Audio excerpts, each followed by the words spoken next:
Director of the World Press Institute. I'm sort of the master of ceremonies in this conference today, so you'll be seeing probably too much of me. But I'm going to start off by just asking the first of our welcoming speakers, Lenko Lenkov, to come forward and welcome you on behalf of the American for Bulgaria Foundation. Lenko?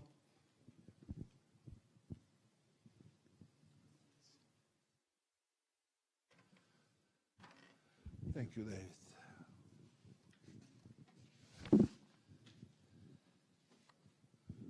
Good morning, all.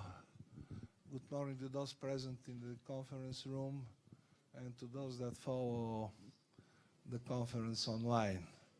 Over 100, I gather, I'm Lenko Lenkov, Program Director at the America for Bulgaria Foundation, and I have the privilege, on behalf of ABF, to welcome you to the 2022 New Horizons in Journalism Conference here in Sofia. I hasten to stress on the collaborative nature of this undertaking. A true teamwork of non-governmental institutions of renown, the World Press Institute and the Association of European Journalists-Bulgaria. Thank you, David. Thank you, Irina, for this truly teamwork that we together did in preparing the conference agenda and organizing everything.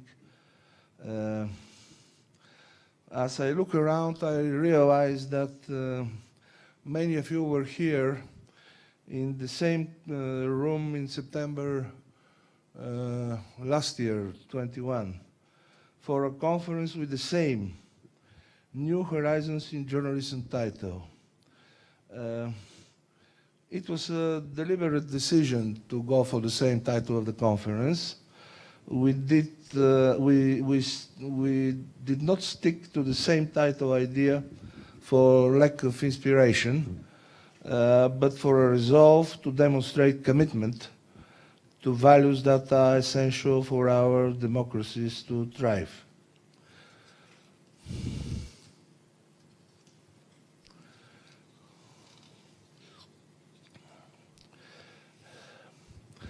And that is why AJ, WPI, and ABF convene for a second year in a row a group of top professionals, that's you, driven by the same passion to protect media freedom and advance high professional standards in journalism.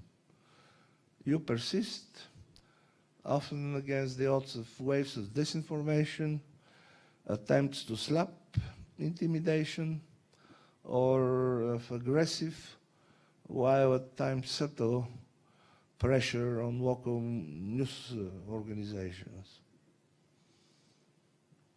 We at ABF are aware that our New Horizons undertaking should not be only collaborative, but as well long-term.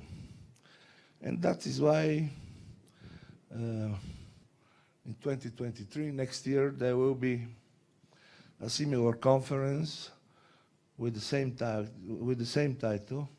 So mark your calendars for the fall of next year, and keep those beautiful badges, because next year there will be another one, and you can develop a collection of New Horizons in Journalism badges as well.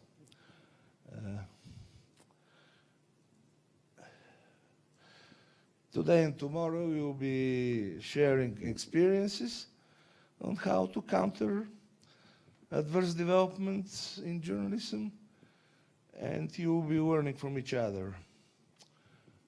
We at ABF, at WPI and AJ, confident you will rise to the challenge, and be assured that we'll be proud to support you on this path. And we wish success to the conference, and productive work for the next day and a half and afterwards. Thank you.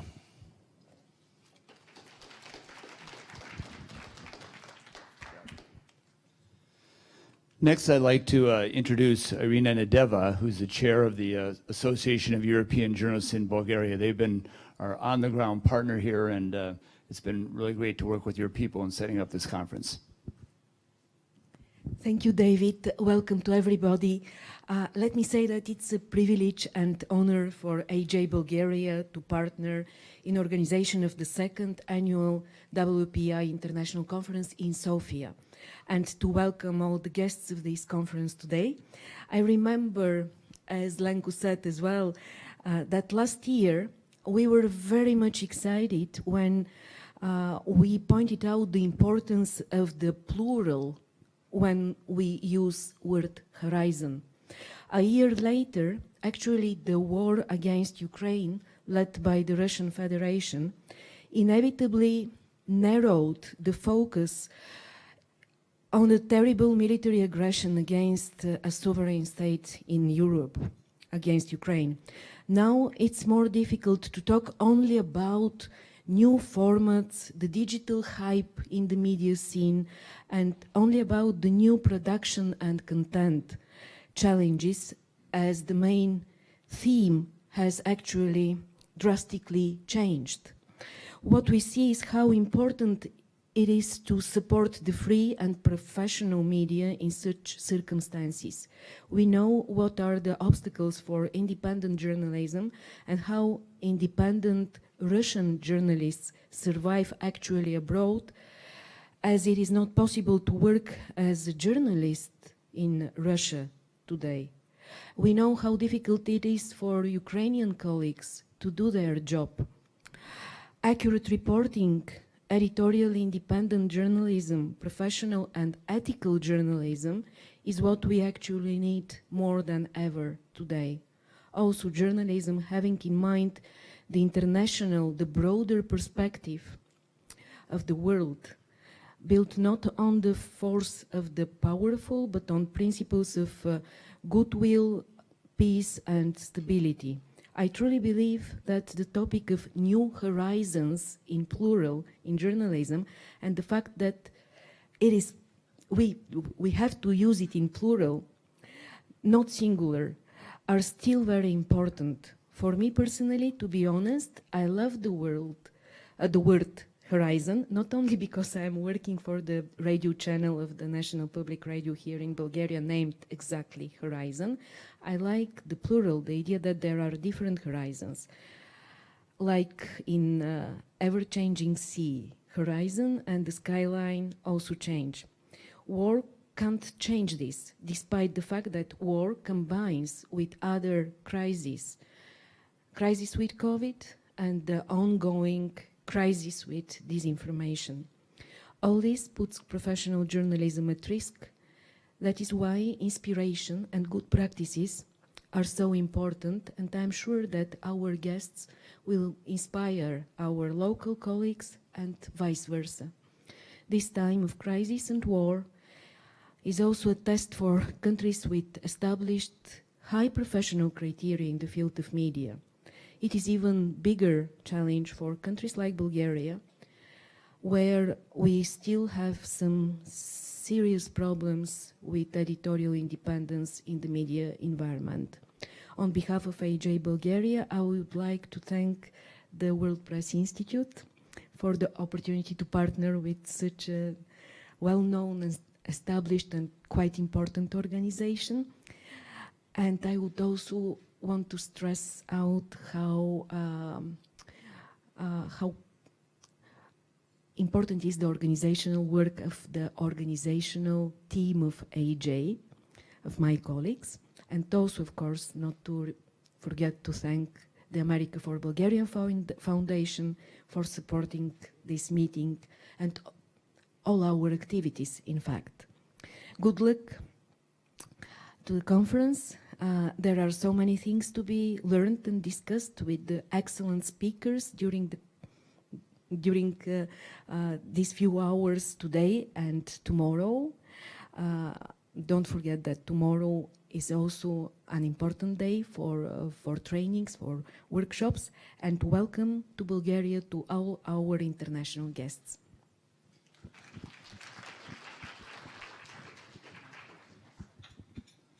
Thanks, Irina.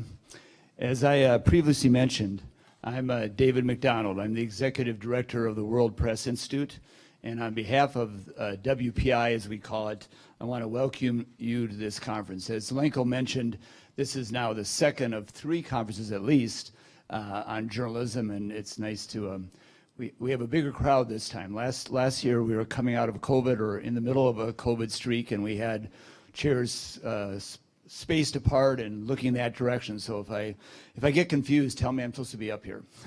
But anyway, the World Press Institute, as some of you may know, and I know we have some alumni of our program out in the audience, is a US-based nonprofit organization that's been in existence now for almost 60 years. Our signature program is a US fellowship program for young and to mid-career journalists that we invite each year 10 from all over the world to come to the United States. And this coming program will be our 58th annual program. You know, it's for study, travel, and to understand the U.S. media market and the U.S. in general. I think we're pretty proud of that, and we've had a number of Bulgarian journalists. So I even see a few from other countries in the audience here. We will be announcing actually our 2023 fellows in about a week. So if you check out our website or see it otherwise, it will include a Bulgarian journalist. We won't break any secrets or take the surprise away, but we're happy to be doing that, and we'll be starting our 58th program in March of 2023. WPI has, over the years, over 600 alumni journalists from over 100 different countries, so we have quite a broad reach. But we're very proud of the fact that we've had this partnership with the America for Bulgaria Foundation. I was just looking back and realizing it was probably 10 years ago that I first got to meet Lenko Lenkov and a few others at the Institute, and we started this relationship. We've prior to the relationship with the America for Bulgaria Foundation, we had invited Bulgarian journalists to participate, but since we developed this partnership, we've had one Bulgarian journalist a year for 9 years now. So the one we announced next week will be the 10th Bulgarian journalist sponsored by the American Bulgaria Foundation. I want to thank the America for Bulgaria Foundation for not only supporting that fellowship program, but these series of conferences, and particularly Lenko Lenkov has been very helpful. And here's where I always embarrass myself by trying to pronounce a Bulgarian name, or really any name. Journalists give me, but Petya Dilagorova, close, is a program mediator, Victor Asanov. It's the men all have easy. Last night I was trying to convince a couple of the people that have helped us to change their names so that I could pronounce them correctly. But anyway, thank you. A more recent connection and partnership has been with the Association of European Journalists. They've really been instrumental and absolutely important in pulling off these conferences. So I'm really glad now for probably about 3 years because of our COVID intervention. Our first conference was going to be in March of 2020, and we pulled the plug on that just as the COVID outbreak was happening. So I actually now have gotten to know a number of the members of the Association of European Journalists quite well as we put off and then held our first conference last year and the second conference this year. So thank you for those, and particularly this year, Ivan Radev, and here we go again, Savesti Kristova, close, Savesti. Anyway, we're really instrumental in helping us put this particular conference together. So with that introduction and welcome, I'd like to introduce our keynote speaker for today, and that is Brian Butler. He is editor-in-chief of Crooked Media. People in America really know Crooked Media. They're a new media organization. They were founded in 2017, and they now are one of the premier podcast media companies in the U.S. They have over 30 different podcasts and a number of well-read newsletters.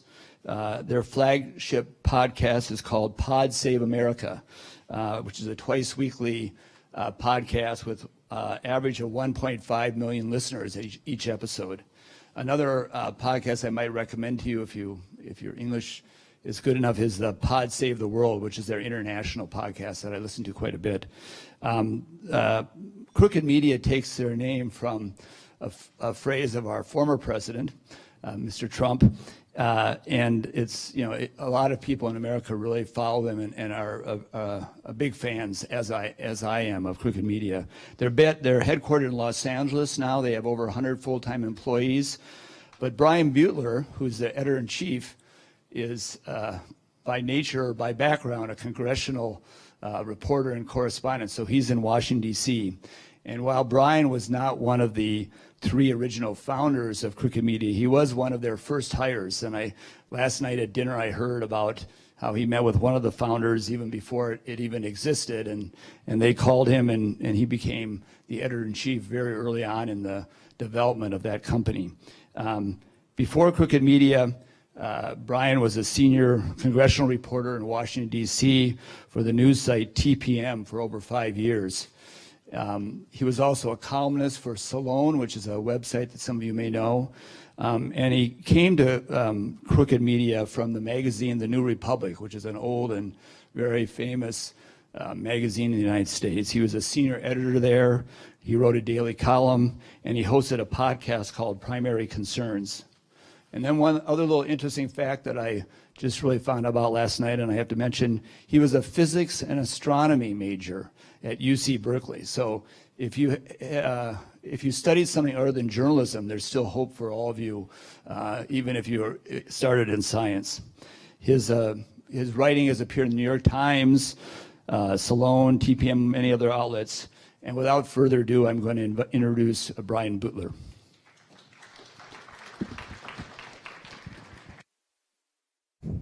I don't need that. Thank you, David. Let me see if I can do this without my notes falling off the lectern.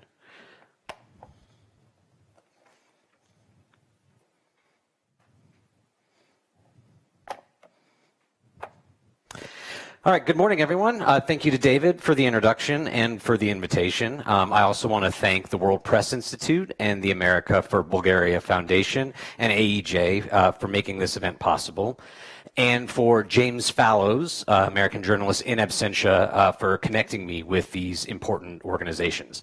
I know James wanted to be with us here very much, but it's an honor for me, as someone who admires his work so much, to speak here in his place. Okay, so just a few more words about me. David covered most of it. As he said, my name is Brian Beutler. I live and work as a journalist in Washington, D.C., and have for the better part of the past 18 years. In that time, I've held conventional beat reporting assignments, including several years covering the United States Congress. In more recent years, I've transitioned into opinion writing and editing, and I've tried to import the reporting skills and professional standards I gathered earlier in my career into my new role, which has taken me from a magazine called, as David mentioned, The New Republic, to my current role as editor-in-chief of Crooked Media. And if that name or term rings a bell, you now know, it was an epithet our last president used to deride the American news media. And that's not a coincidence. The founders of my company reappropriated the term because they're clever, but also to rob the term of some of its abusive power. Apart from our name, Crooked Media is best known for creating many successful podcasts. So these span the gamut from interview shows to panel format shows to limited run serials. We produce podcasts about politics, foreign affairs, women's issues, sports, the law, American culture, and on and on. Our serials have included a comedic biography of Edith Wilson, who was the wife of U.S. President Woodrow Wilson. We produced an exploration of the strained and broken promises the U.S. government has made to our native tribes and how those broken promises affect life in those regions today. And we even did a narrative reporting project investigating whether the famous Scorpions ballad, Wind of Change, was, and this is not a joke, secretly written by the CIA to undermine the Soviet Union. The hosts of our shows tour. They do live events. We publish written articles and newsletters. We produce video series, and all of that has given us a pretty good grasp on what I'll be discussing with you all today, which is a growing problem of disinformation and the role journalists can and should play in combating it. So disinformation is obviously not a new problem. In the US or anywhere else people practice politics. I don't want to come across as naive about that. But the current generation of journalists working in the US is grappling anew with the phenomenon of powerful political actors openly, proudly in many cases, embracing disinformation, agitprop, Orwellian lying, with the purpose of subverting the vocation of journalism itself, to make as many people as possible distrust journalists, so that they seek information from partisan sources or other sources that aren't bound by the ethical standards to which our reporters are expected to adhere. A top advisor to our former president described this objective vividly as flooding the zone with excrement, though he didn't use the word excrement. And the avowed idea is to escape the unique check that a free press provides against public corruption, extremism, dishonesty, by inundating the public sphere with outrages and lies and diversions, so that misgovernance or abuses of power go unnoticed, or so that when they are noticed, the public has a difficult time discerning truth from fiction or knowing whom to believe. Combating this kind of disinformation or this information warfare is often a thankless task, and it would probably be a hopeless one, but for the ethical standards I alluded to just a moment ago. So let me say a bit more about those. The American journalism industry is highly fragmented, but for this morning's purposes and for simplicity's sake, I'm going to focus on national political journalism in America, which is loosely divided between what we call our mainstream news media and our independent news media. So mainstream media encompasses our largest and most influential newspapers, television stations, and other outlets. It's typically corporate owned, or it's financed publicly. Practitioners in the mainstream try and are heavily pressured to avoid betraying any hint of political ideology in their final work product. Independent media outlets, by contrast, are generally smaller. They're financed by donations, ads, philanthropists, or a mix of those three things. They're often, though not always, more ideological in nature, and they tend to be a bit more specialized. They are also where I've chosen to spend most of my career. So as different as these approaches to journalism are, they share one crucial thing in common, which is that reporters at both kinds of outlets overwhelmingly view it as their obligation to ascertain what is true and share that information with their audiences. There are very strong cultural pressures in our industry against knowingly reporting false information and in favor of correcting accidental errors when those inevitably happen. The whole enterprise rests on public trust, which in turn obligates journalists to approach our jobs in good faith and with some degree of rigor. Systematic disinformation nevertheless presents our journalists with a big challenge. So I mentioned countervailing pressures a moment ago, and I want to dwell on those for a minute because they're important, because purveyors of disinformation tend to try to exploit those pressures. For instance, at the individual level, journalists want to be seen by their sources and their audiences as even-handed. They want to be able to draw sourcing from across the political spectrum.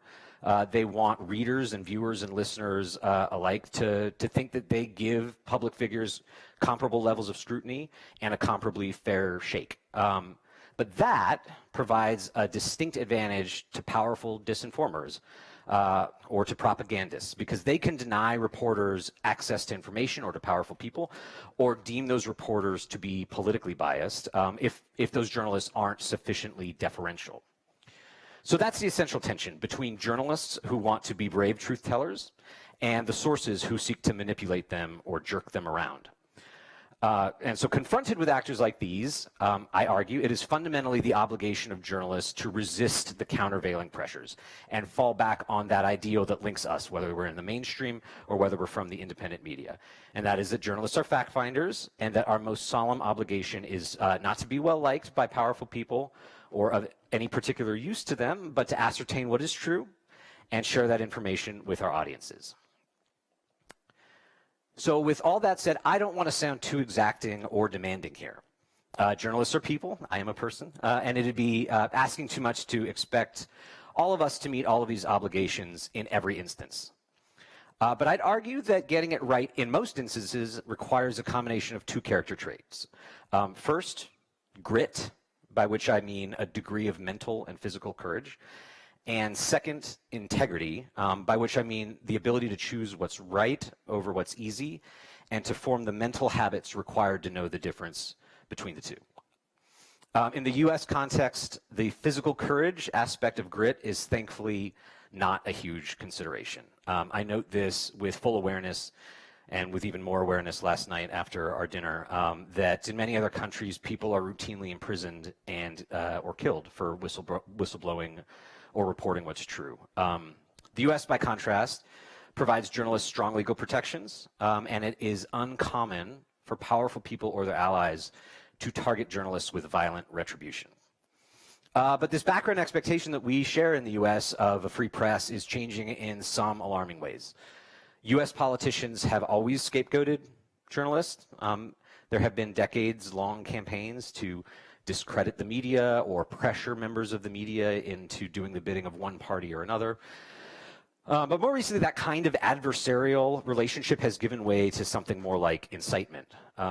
So the former president didn't just popularize the term crooked media. He deemed professional journalists in our country enemies of the people. And he helped routinize a new practice in the US of singling out individual journalists by name for scorn.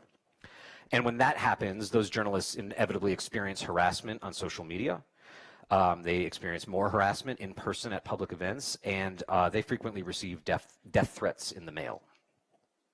At a more systemic level, disinformers want to erode the legal protections in the US that make our journalism possible, and have even sought to abuse government power to punish news outlets that they deem insufficiently deferential to their political leaders. With that as the backdrop, grit then requires journalists, editors, producers, news executives, all of us, to anticipate these pressures, prepare for them, and not let them influence our decisions about what to report or when or how. Unfortunately, that's the easy part. The personal integrity piece of the puzzle is both harder to define and harder to institutionalize. Leaders of major national news institutions are at pains not to alienate segments of the population or their advertisers, and that incentive tempts them to dilute the truth-telling mission in favor of taking a gentler touch, of treating truth as in some sense impossible to ascertain, right? He said this, his opponent said something else, and we leave discovering the truth of the matter to you, the news consumer. Practicing journalists in my country fear the accusation of partisan bias, and knowing this, disinformers level accusations of partisan bias promiscuously. And the result is that journalists will frequently generate false equivalences between all of our political actors, irrespective of the public record, which often shows that some political actors are more corrupt or extreme or dishonest than others. In some cases, our journalists will simply skip the part of the job that entails identifying and correcting false claims. In other words, they become pass-throughs for the very disinformation they are supposed to be on guard against. And the worst thing about it is that the compromises that journalists make with themselves, these particular compromises, they do nothing to slow or stop the bad faith accusations of political bias. So resisting these pressures is more complicated in many ways than simply being willing to endure online harassment. We face constant tension between our obligation to report on the words and deeds of powerful disinformers and to simultaneously limit the spread of false claims. And it's not always clear where one ends and the other begins. But the good news is that journalism's internal and external critics in the United States are keenly aware of these problems, and they provide constructive counter-pressure on journalists not to become pass-throughs for disinformation. And they have identified several tactics that I believe can help insulate journalists from these bad incentives. So let's talk about some of those. We often refer to one common mistake journalists make in the US as privileging the lie. That is the repetition or re-airing of false claims without corrective context. or in a way that buries the corrective context so that consumers might absorb the lie, but not the corrective. Articles in our newspapers are often written and structured in a way that privileges the lie, right? Politician X will say something outrageous, and only several paragraphs later will we learn that it was also simply made up. Reporters who cover events in real time often do so on Twitter, and when they do, they frequently, maybe even unthinkingly, relay lies politicians tell without identifying them as lies. And in doing so, they privilege the lie. In its most familiar form, privileging the lie entails pointing live television cameras at dishonest brokers and broadcasting their words unfiltered, in some cases to millions of news consumers. So one tactic we use to avoid that particular error, the pointing the camera at liars error, is to monitor for news, which is to say just do journalism. Send the reporters in, record the newsmaker, cover the event, but only afterwards provide consumers a complete account of what transpired, the newsworthy truths and the lies, so long as they're clearly identified and corrected.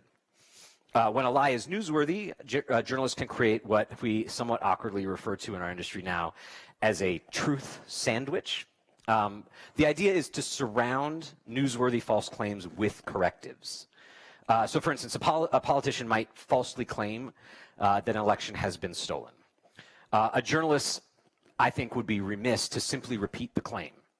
But she could report, one, the true outcome of the election, followed by two, the fact that one of the contestants in the election contends that the election was stolen, and ending on three, that this politician's own aides dispute the accusation, right? So the order there is truth, lie, truth, which I guess technically makes it a lie sandwich.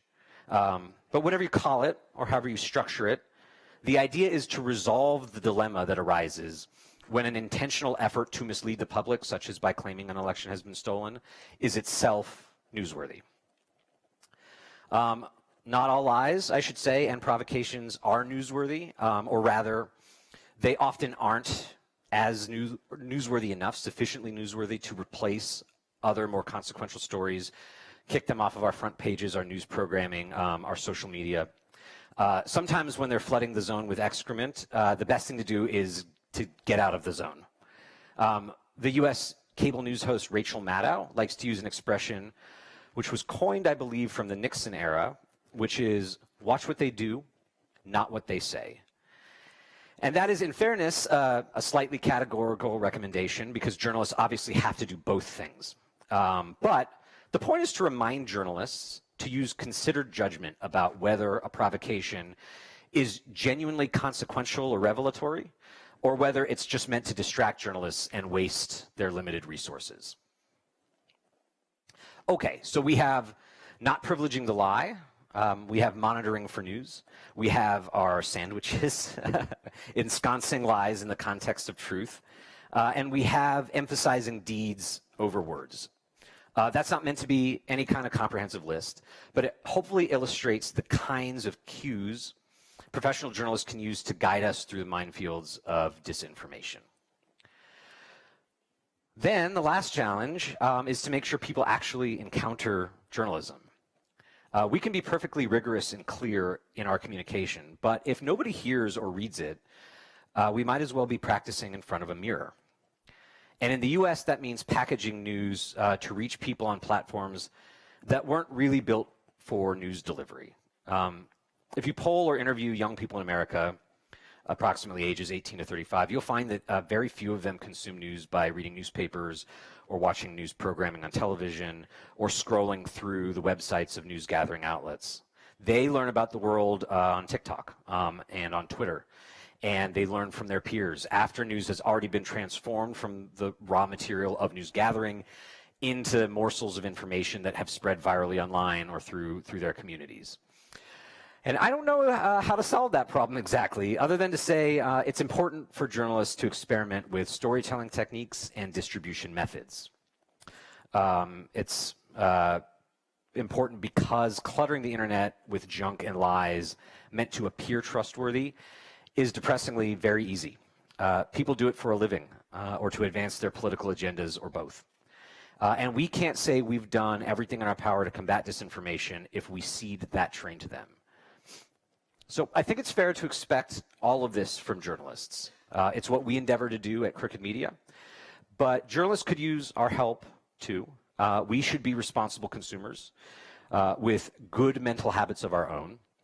We should have what we in the US call high media literacy so that we don't easily get taken in by fakers. We should criticize bad journalism when we see it. We should reform existing journalism institutions and create new ones to better align the incentives so that journalism as practice become coterminous with the values that inspired people to become journalists in the first place. And if we, journalists and critics and consumers, do all of these things well, most of the time, society will be better off and we'll be able to say we did our part. And with that, I am happy to take a few questions.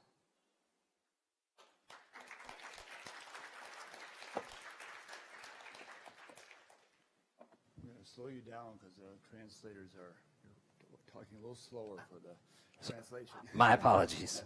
Any questions? Here we got a microphone coming your way. Thank you. So my name is Darina Sarauska. I'm a former journalist now teaching future journalists. And off of the last thing you said, that we need to teach future journalists, in my case, that's how I read it, to experiment with distribution and platforms and meet people where they are. Would you care to maybe give examples of some of the US media that you think, or journalists that you think are successful in doing that? Off the cuff, it's hard to think of specific examples. A lot of the independent media is done, started online, so that our independent media companies typically don't have the resources to begin with a TV station or a newspaper or even a magazine. So since they're web native, it started simply with written text just on the internet as opposed to in a print publication. And then they were able to incorporate video, and then that evolved into social media. And because of that, I think our smaller outlets, and I would include ourselves among them, really from day one sort of think about how to present our information in a way that meets people, as you said, where they are, and that travels well in those spheres. It makes people want to share what we have to say. Our larger institutions, I mean, the New York Times is our flagship newspaper, and they have incredible resources, and they do these special projects that are extremely labor and technology intensive, and many of them are wonderful and beautiful. And they do, because of how high the quality is, travel well online, and they can become sort of internet sensations on their own. But the practice of reporting and what journalists do day in, day out is still very rooted in pre-internet ideas. I mean, journalists are on Twitter. Journalists some of them have TikTok accounts, and they use them to reach audiences. But mostly what they do is they show up, and they talk to their sources, and they write copy for their newspapers or prepare copy for their TV programs, and then they call it a day. And unless they happen to have hit on a very important scoop, most of the work that they do ends up forgotten very quickly, even if it's very important. So I may not have answered your question exactly in offering you specific examples of how it's done well, but we're always kind of learning, and I think that we're one step behind where the kids are always, and so it's just going to always be a challenge in that way. Here. Just a quick question. My name is Ivan Christoph, and I remember as a student at the University of Toronto, we use the Metron to police to validate our information. Mm-hmm. Now, in the new millennium, do you use Google, Facebook to have any authentication of information for the story? We have it's very common in the U.S., particularly for mainstream journalists and for our regional journalists, to be fairly uncritical of law enforcement authorities in general, and to treat even their on-the-record assertions as presumptively truthful. And what the internet has done is shown how dangerous that can be, or how frequently journalists are misled by law enforcement actors. And so the best of us do what we do with all other sources that we are more appropriately skeptical of, which is don't treat it as presumptively true. Don't omit it. Don't pretend it wasn't said, but try to independently verify it using the tools you mentioned or other tools. You know, if you're talking about crime, there are communities where people experience the crime, and you can go talk to them and see if you can figure out what happened independently from government authorities. And we're in the midst of a big discussion in U.S. journalism now about sort of dialing back the credulity of official government sources of all kinds, but particularly law enforcement. Irina? Thank you. My question is maybe mostly connected with the Bulgarian media scene. Okay. But when you're speaking about this truth sandwich, the lie in between, Yeah. it means that we have to imagine a package of information. But I will give you an example. In Bulgaria, the politicians, but also the media, is misusing live broadcasting. When it is live, when it is on air, it's almost not possible actually to do the truth sandwich because it needs post-production, it needs another means of, or even using the tools that are there, and editorial capacity of the newsrooms could not be used. I will give you an example with the politicians' misusage of live broadcasting. It is going even to the extent of not going to press conference rooms, but just broadcasting from on Facebook, live streaming on Facebook through via your personal computers or from your bedroom. Something like this. How could this advice of yours for a truth sandwich work in such circumstances? And do you think that we should reconsider, or at least be aware of the traps live broadcasting or streaming is putting us in? Yes. We have this problem in the U.S. too. Prior to the last administration, it was not, in my recollection at least, the standard practice when somebody was holding a press conference or giving a speech to presumptively just air it live without interruption, and then let them say whatever they want, and then you have to go back through everything they said to correct any errors that were made. And so the television outlets that have done that in the U.S. have come under a great deal of criticism for exactly the reasons you mentioned. And the best solution we have is this monitor for news idea. Sometimes a political figure, a government official will schedule a press conference, and it's hard not to take the event live, especially if it's an emergency situation like with COVID.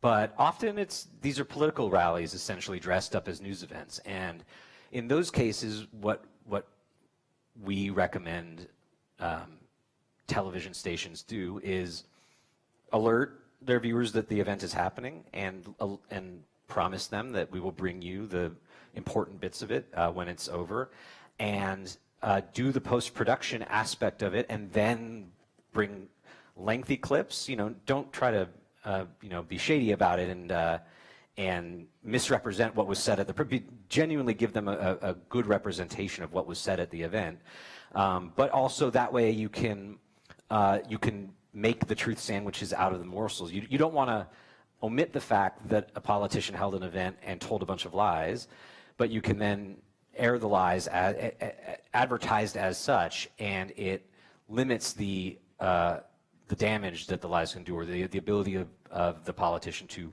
convince people that the lies were true because he got to them first and no one was there to call them what they were. They get around this, as you alluded to. We call it disintermediating. We have so many ways of reaching people. Our presidents are on Twitter, and there's no way to stop them from doing that. But we can be responsible in not simply sensationalizing what they said without, if it is dishonest, referring to it as such, and maybe trying to get to the bottom of why it is they're trying to mislead people in the first place. Over here. Thank you, Yvette Chernev. I'm an author and analyst. My question is about Twitter. What do you think about Elon Musk's takeover of Twitter? And do you think Twitter needs more moderation or less moderation? I think it has not gone very well so far. There was a period, at least from the perspective of U.S. journalists and U.S. political actors, around 2015 or 2016, when Twitter had become pretty unusable because the site was so flooded with not just bots and spammers, but paid trolls and neo-Nazis and white supremacists, and they would organize harassment campaigns against journalists. So if you're a journalist trying to use Twitter as a reporting tool, and every time you do, your account gets swarmed with people calling you racial epithets, it's both an unpleasant place to be and a place where your point gets lost because people see that everything you report gets turned into this sort of fiasco. And so that's when Twitter imposed some higher standards against harassment and not just trying to avoid violence per se. And it became better. Obviously not perfect. It's sort of a trade-off because Twitter is such a powerful tool for news gathering and news reporting and news aggregating. And what Musk has done so far seems to be to bring us back to about 2015 or 2016, or at least that's in progress right now. And that, I guess we should be so lucky that that's the extent of it, because he has other business interests that are reliant on powerful governments, and we don't know how those two things are going to come into tension with each other, whether letting neo-Nazis in the U.S. back on Twitter and calling that a matter of free speech is, it's portrayed as something being done for principled reasons, but is it something being done on behalf of people protesting in Iran or China if he happens to be dependent on those governments for money? So we don't know. And if you want to go to even darker places, he, as the private owner of Twitter, has access to private communications of dissidents. It's not hard to imagine very bad worst-case scenarios of what he could do with that information. This is speculative. I want to be clear. There's no indication that it has happened or will happen or is part of his plan. But he is cross-pressured in a way that I think should concern us, and that's forward-looking. But already, the quality of discourse on the material has been degraded because the people who were expelled from the platform for trying to make it inhospitable to journalism are now back. Paulina, WPI alumni from Finland. Hello, everybody. My name is Paulina Grimm. My first time in Bulgaria, and I really enjoy being here. We mentioned TikTok here, and we are very concerned about Twitter. But I am more concerned about TikTok because we know how it's tied to the Chinese government, and all the Western kids are very involved with TikTok. So I personally am a bit petrified by it. So what is your response to this? I agree with you. I don't have a TikTok account. I have, the young people on there that create things are very talented. They make me laugh sometimes. But I only see what they make piecemeal when friends send it to me because I don't have an account.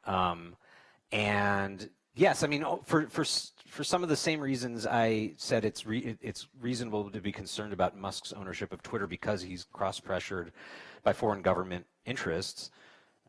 TikTok is a foreign government interest, so it creates some of the same questions, like to what end is all that information being collected and repurposed?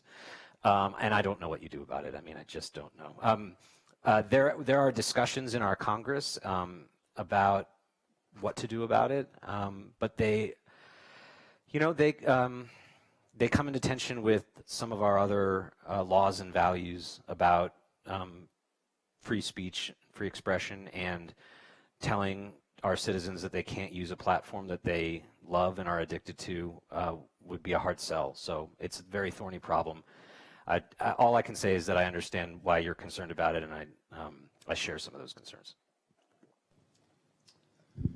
We get I think in there? It's fine either way.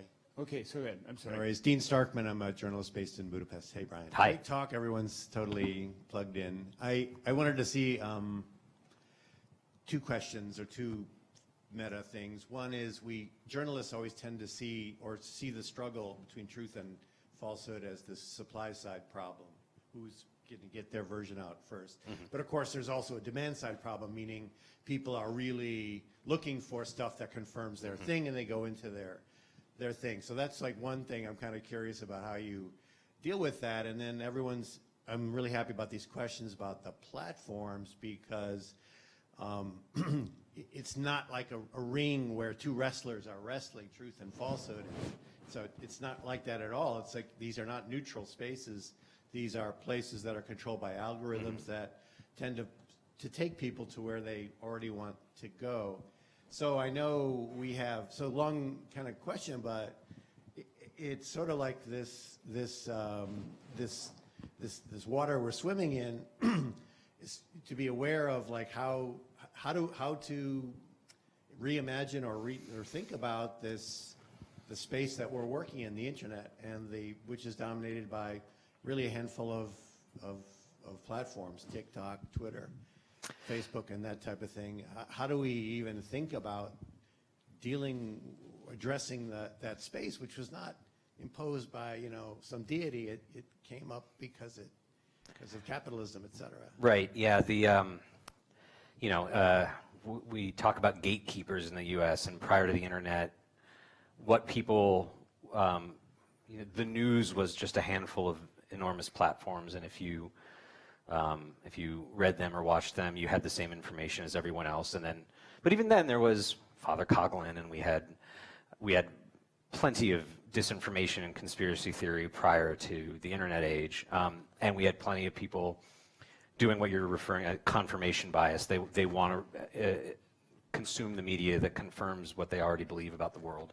I don't think that you can eliminate that, but what I think you can do, I mean, we saw it happen after our last election, or the 2020 election, which is that Fox News, a conservative, sort of Republican Party television station, reported the outcome of the election accurately, and so the president told his supporters, get your information from these other, even more extreme sources of information. And people followed his advice, and they went and they found their information elsewhere.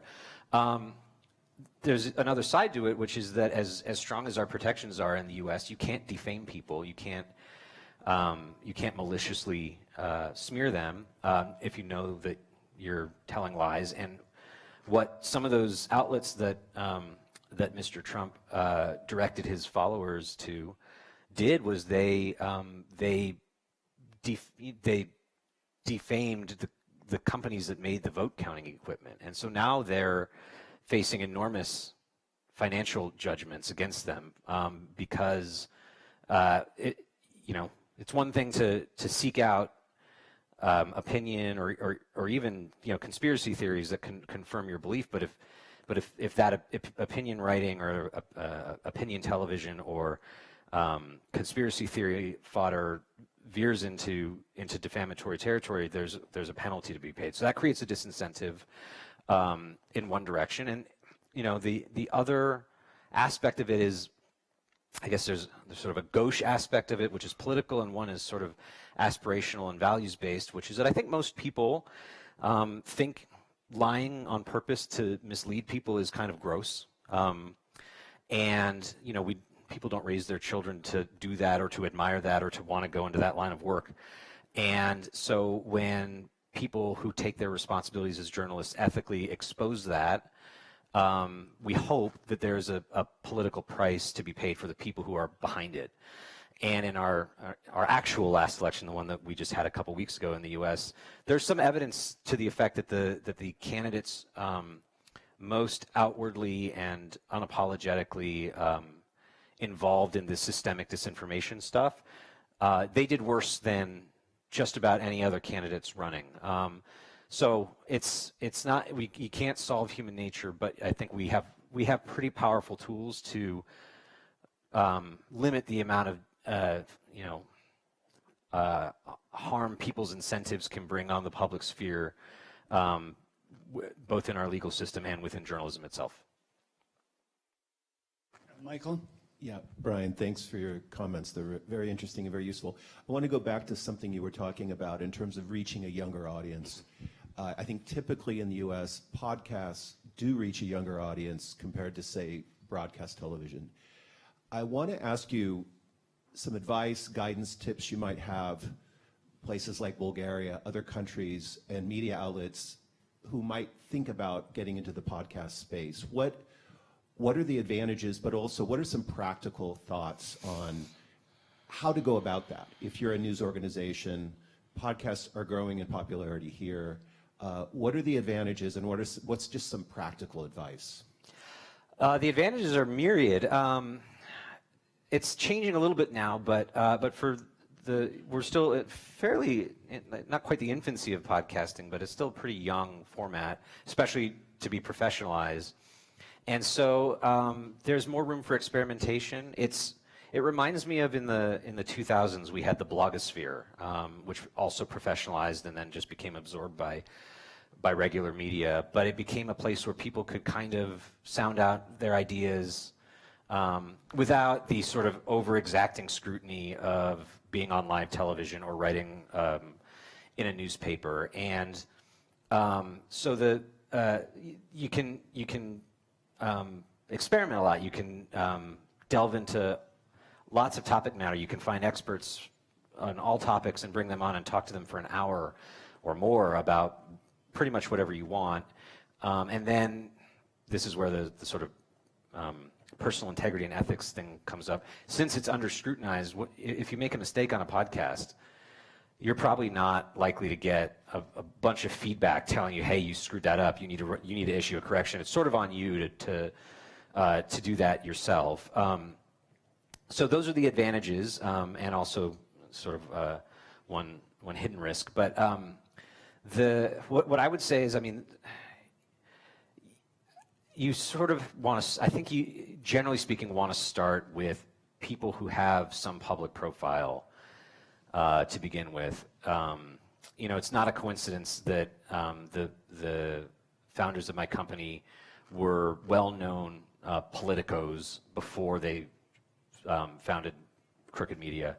I'm not sure the identical product would have been successful without them being known and trusted by sort of the political news junkie culture. But but that means reporters, you know, opinion columnists, like retired politicians, and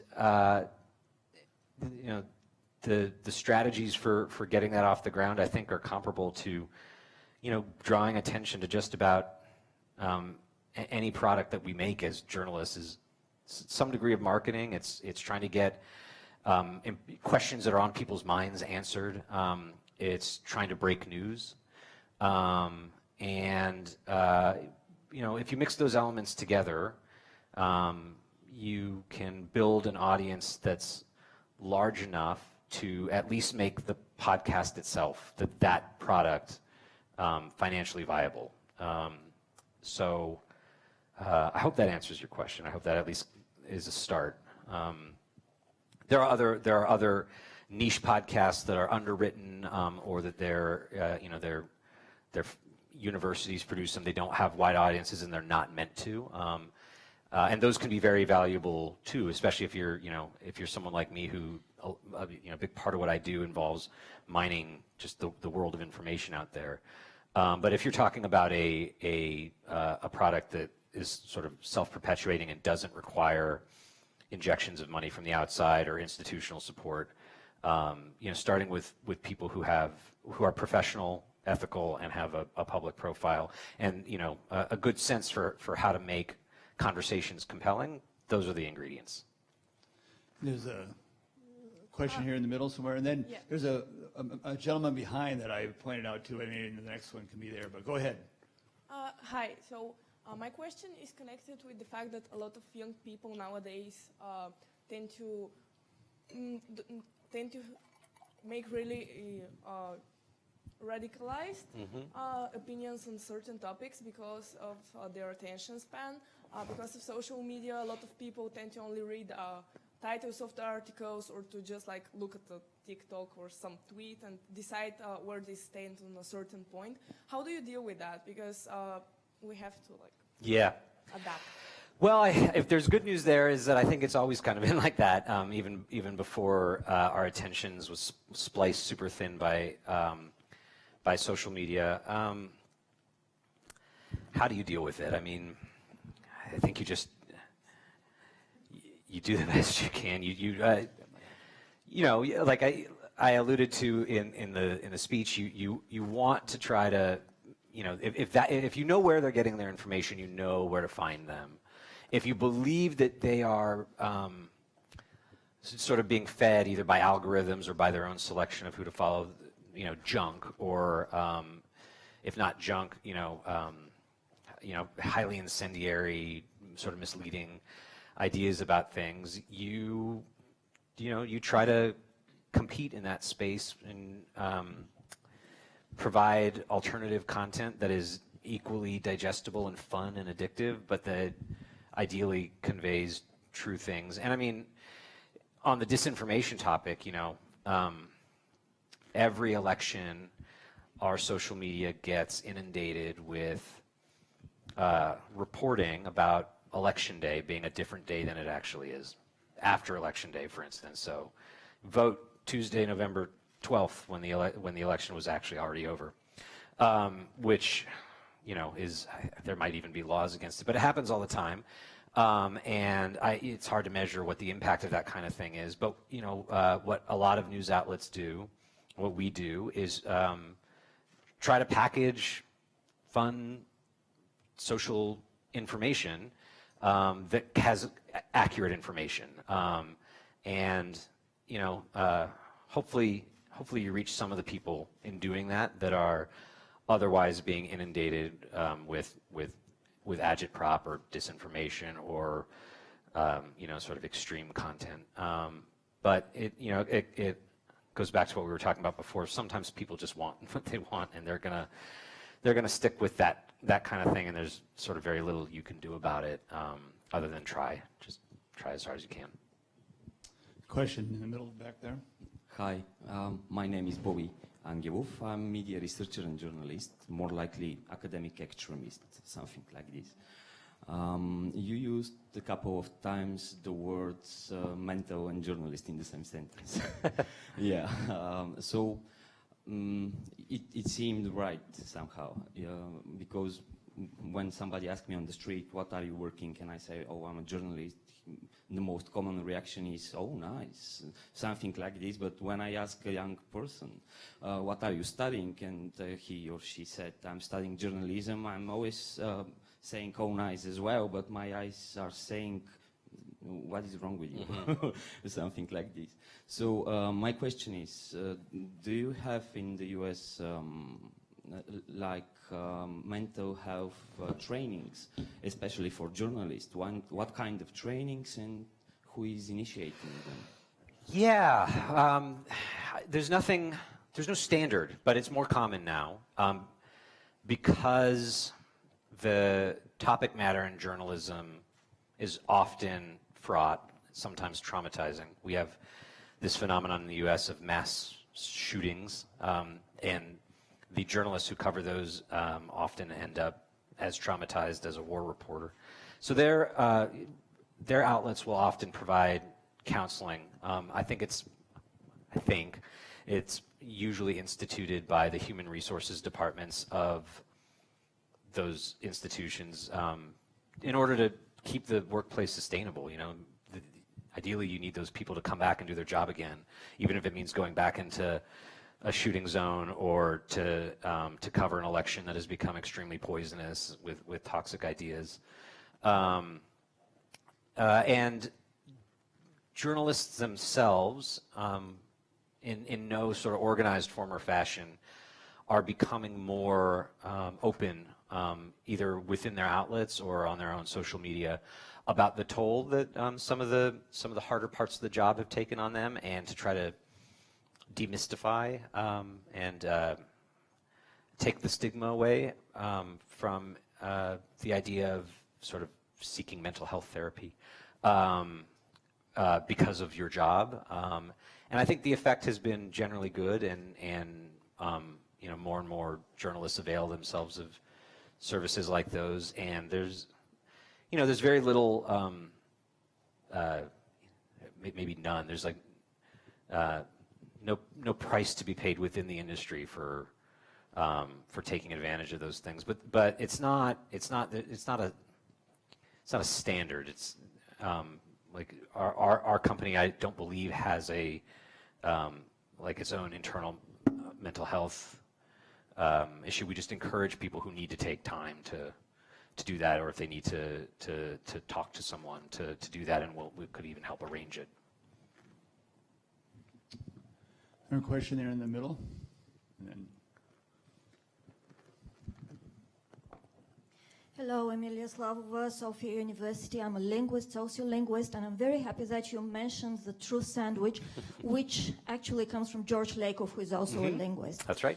And it's something that I've been trying to share with Bulgarian journalists in my subversive ways, usually commenting underneath their Facebook pages, and I always shout, please use the truth sandwich here. Probably this is not something you can easily do in a live interview, but it's very easy to do when you report headlines what somebody said, like Lavrov said, NATO invaded us on the territory of Ukraine.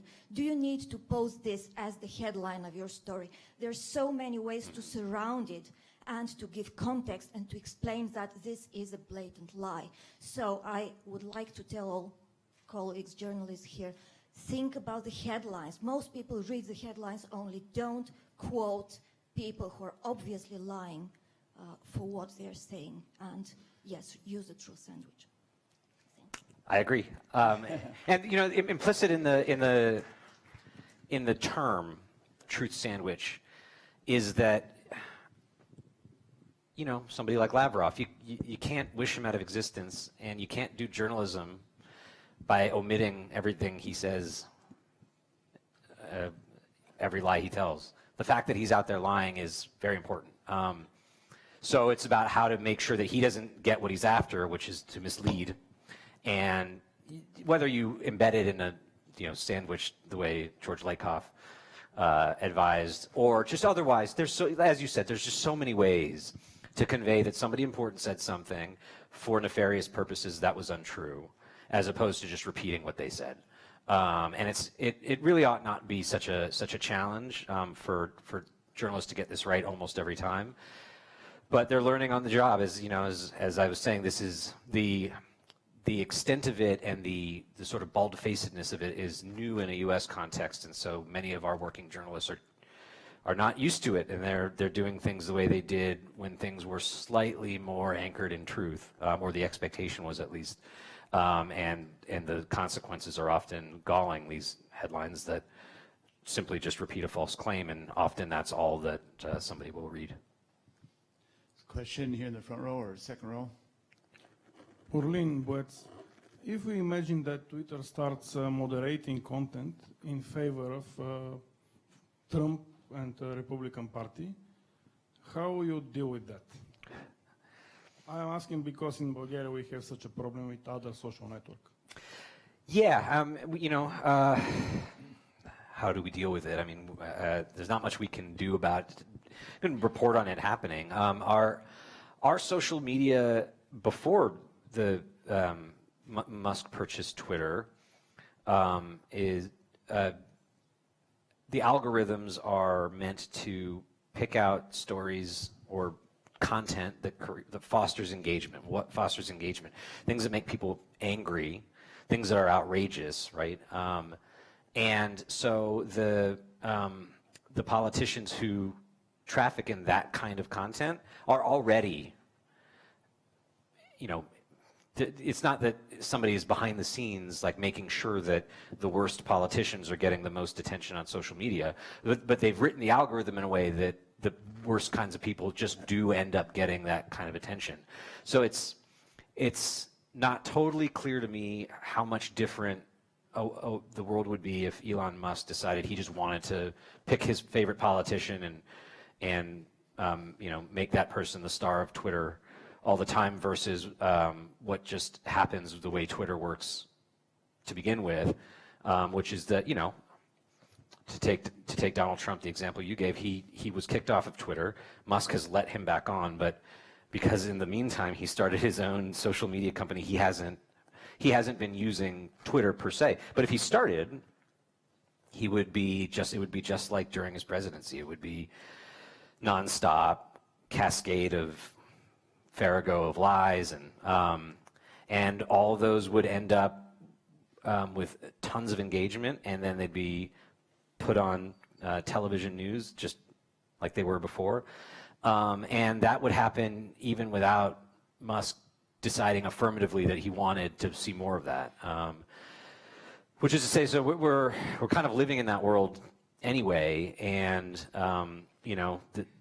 what you do about it is just your job well, and try to foster sources within the tech community to understand how it's happening and why, and you can bring that to the public too. And the more people are aware of how their social media services are manipulating them or exploiting them, the better, and hopefully the more the more circumspect they'll be about what they're picking up from their phones, basically. We have time for about one or two more questions. You get that, Tim?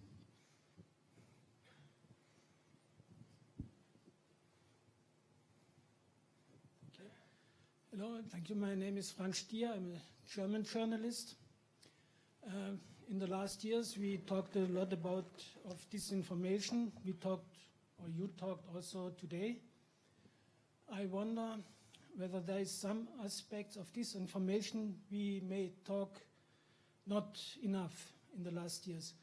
We had a pandemic for 2-3 years, and I wonder whether in this time media journalists made also some serious mistakes. When a US president claimed the elections were stolen, we all agreed he lied and this is disinformation. When another US president said, get your shot and you will not be infected, the people who claimed, wait, Mr. President, maybe there is not enough evidence for your claim, they were called from mainstream media anti-vaxxers. In the beginning of the pandemic, when there were people who said the virus may not be natural, but there may be a lab leak, these people were called conspiracionists. In the last few weeks, there are new emails made public by the Freedom of Information Act who show that the scientists in the beginning, in the February of 2020, they discussed the lab leak theory seriously. So my question to you is there not the time for discussion amongst us journalists, among the mainstream media, whether this was right when the mainstream media willingly supported the narrative of the politicians. Every critics of lockdown measures were corona deniers. Every skeptics concerning the vaccines were anti-vaxxers. These people who wanted to know where comes this virus from were conspiracionists. It was right to say the virus is natural.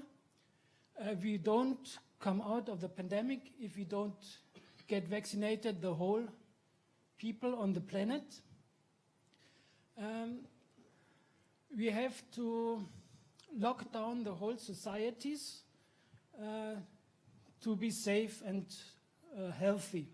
So my question to you, is it time to lead a critical discussion amongst not only journalists, of course, also politicians, whether all these claims, anti-vaxxers, corona deniers, conspiracists, whether this was right to call people in this way? Let me try to answer the question at a very general level, which is that in my career, there have been, on a large number of issues, important ones, long predating coronavirus, institutional failures, sort of echo chamber effects, where if you look back on how a topic was reported in the light of new information, that people were taking it in, and I don't think that that's specifically what happened with coronavirus, but just to talk about the general point. And every time that happens, there's a clamor for journalists to reckon with what they did, for some introspection, for them to adopt new practices or tighten existing ones, so that they don't repeat the same mistakes in the future. And we have a mixed record in general of our big institutional journalism outlets reflecting critically on their own mistakes. On the coronavirus topic specifically, speaking off the cuff, I don't want to say anything that turns out to not be true.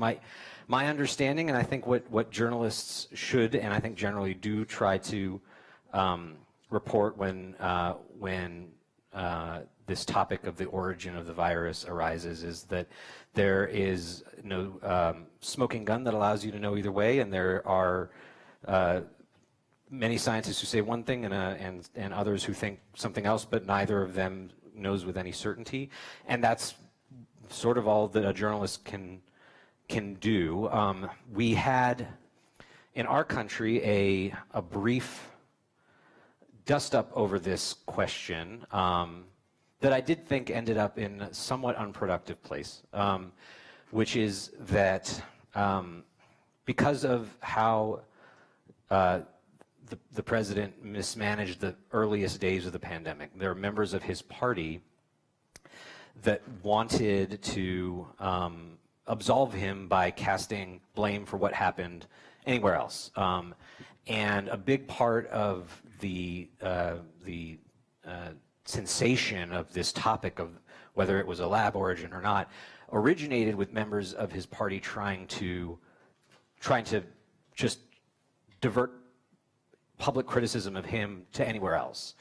And what journalists, some did in response, because they wanted to be careful not to play into that effort to divert criticism, said this is beyond the pale.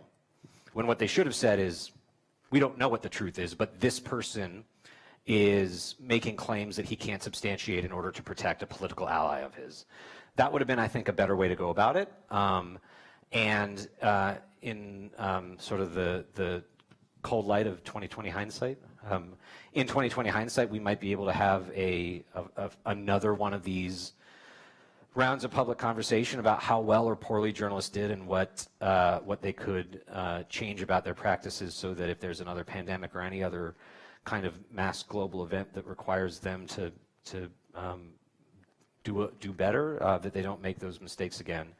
I hope that answers the question, which I want to try to answer in the most general possible way, because media failures do happen, and it's important for journalists to recognize when they do. Well, thank you, Brian, and thank you for all the good questions.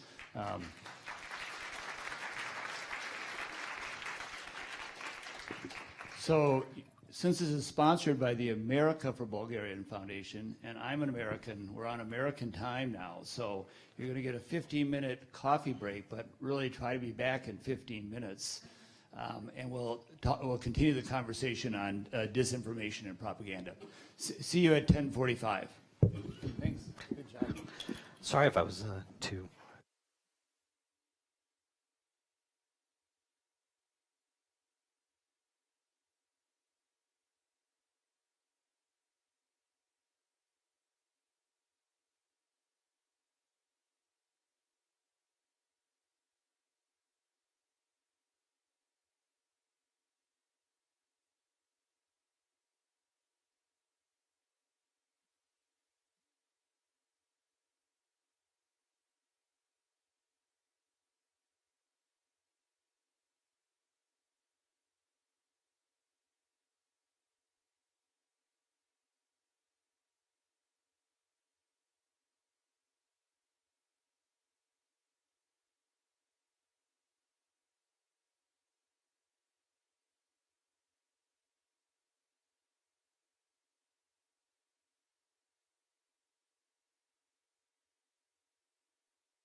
There, welcome back. I'm a liar.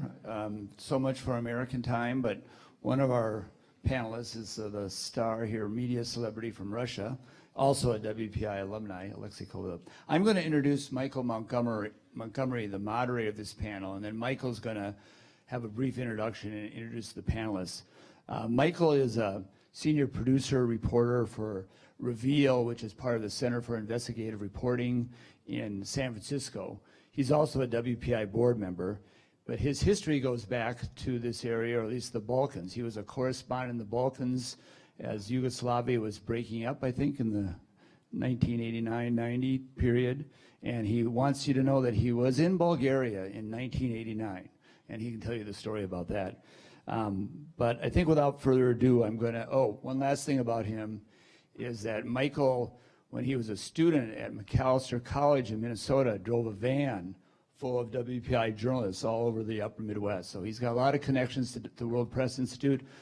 Michael Montgomery. Thanks, David. They all live to tell about it too, which is good. Hello, everyone. Dobar den na svički. In thinking about this panel, disinformation, misinformation, I've been reflecting on my early years as a reporter, covering, as David mentioned, the breakup of Yugoslavia, and the role that government propaganda played in fomenting that conflict, particularly the media in Serbia. They did it through fear and envy, historical resentments, bigotry, and people did things and made choices that you would not have expected them to make. So I was thinking about, say, the frightening thought of Radovan Karadzic, the former Bosnian Serb leader, on Twitter or TikTok. These things didn't exist back then, but it is a scary thought to think how that could have elevated the war even more. On the other hand, as we're seeing in Russia, social media can be an incredible tool for war crimes investigations, for open source investigations, and it can be also a way for the independent media to get stories out, to reach people. So I don't have a clear answer on that, but I'm glad that Radovan Karadzic wasn't on Twitter. Brian teed this conversation up to talk about what the media, what journalists can do to combat disinformation. It's been a long-running story. I mean, we talk about living in the post-truth world, post-fact world. And that phrase has been around, I think, even maybe before Trump was elected in 2016. So it's not necessarily a new challenge, but it's getting more and more complicated with artificial intelligence, creating algorithms that are all the more complex and difficult to detect. We know that in countries around the world, coordinated propaganda campaigns in print as well as social media have sown social unrest, pushed down vaccination rates for COVID, and even promoted ethnic violence. There have been some little bit of good news in the United States lately. Brian touched on this. The recent elections, we saw politicians known as election deniers. Those are people who contend that Donald Trump won the 2020 election and he was cheated out of that. They did not do well in the elections, at least in statewide elections. And I think some people are exhausted by the conspiracy theories and the disinformation, and they just want competent government. They want politicians who can get things done. I don't want to sound too naive here, because plenty of politicians got elected to Congress who are election deniers. And I think the media played a role in serving up a lot of truth sandwiches, Brian, especially in these statewide elections. And I think it was quite effective. So there is some hope, and there's definitely a role for the media to play in this. On that, I want to introduce our panelists, and they're gonna talk for about 5 to 10 minutes each, and then we'll get to questions. And I hope you have a lot of questions. Sophie Verité is a doctoral researcher at the Institute of Security and Global Affairs at Leiden University. Her research focuses on counter-disinformation policies in the European Union, in particular the strategies used by small states to influence their development and their implication for democracy. Sophie's interests include European policymaking, strategic communication and narratives, technology, as well as the EU's Eastern Sphere. So welcome, Sophie. To Sophie's left, our colleague Alexei Kovalyov is a Russian journalist from Moscow with a master's degree from London. Alexei is the investigative editor of Meduza. Some of you are probably familiar with that. It's a leading independent Russian news site. Alexei has been based in Riga, Latvia since March 2022, when a law effectively criminalizing all independent reporting came into effect in Russia. Alexei is also an occasional contributor to The Guardian, New York Times, Washington Post, Foreign Policy Magazine, and other Western media. And Alexei was a 2018 World Press Institute Fellow in the United States. And on the end, Venelin Petkov. Venelin, many of you know, is a Bulgarian journalist. He began working as a reporter and newscaster at BTV shortly after the network was launched in 2000. He was the director of the News, Current Affairs, and Sports Department at BTV until 2020. Venelin is also a documentary maker, an amazing documentary maker. He's the only Bulgarian journalist to have received the prestigious Peabody Award from the United States for broadcast television. So on that, Sophie, let's start with you.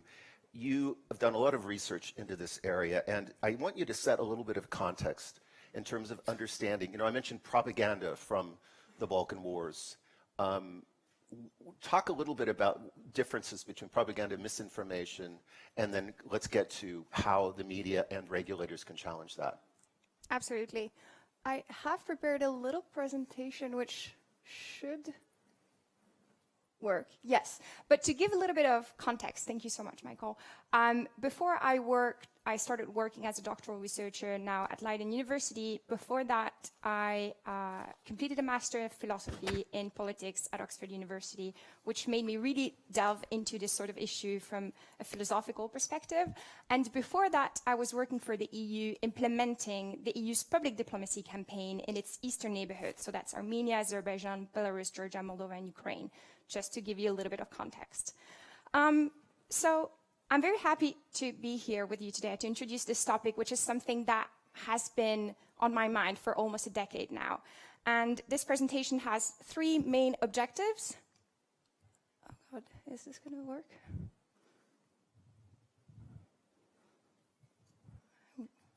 Should I? Oh, okay.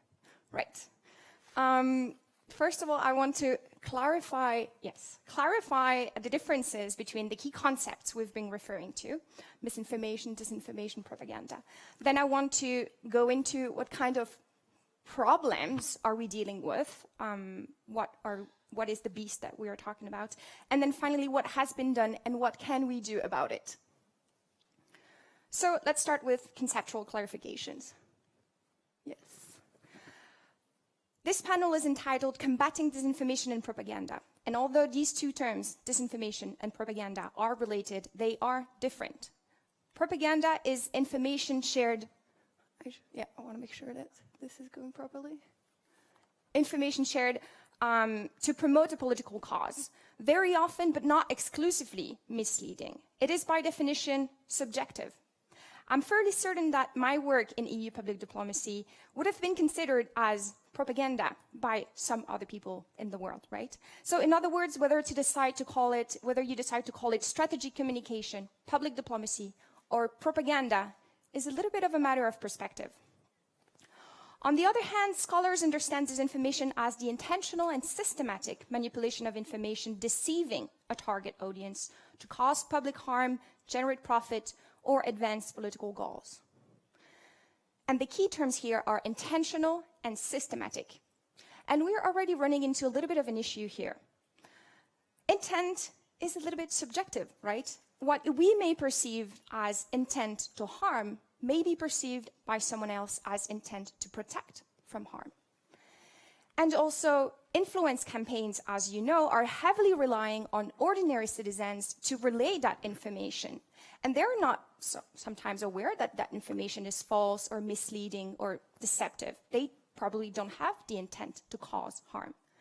So because determining intent is quite complex, scholars have increasingly preferred to refer to misinformation, which is the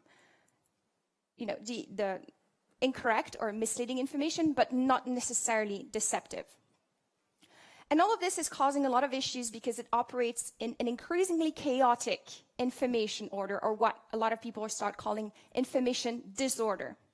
We have an exponential amount of internet users worldwide who get the information from very different sources and exist in these echo chambers that positively reinforce their beliefs because of how algorithms are designed to show you what you already like and agree with, rather than a diversity of viewpoints, which ideally would be better, right? So how did we get there, right? Why do we have information disorder? Perfect. To understand the causes and origins of information disorder, we have to look at historical and sociological factors which are not prevalent in disinformation studies. Indeed, a lot of research and journalism on disinformation has focused on typology, actors, and policy.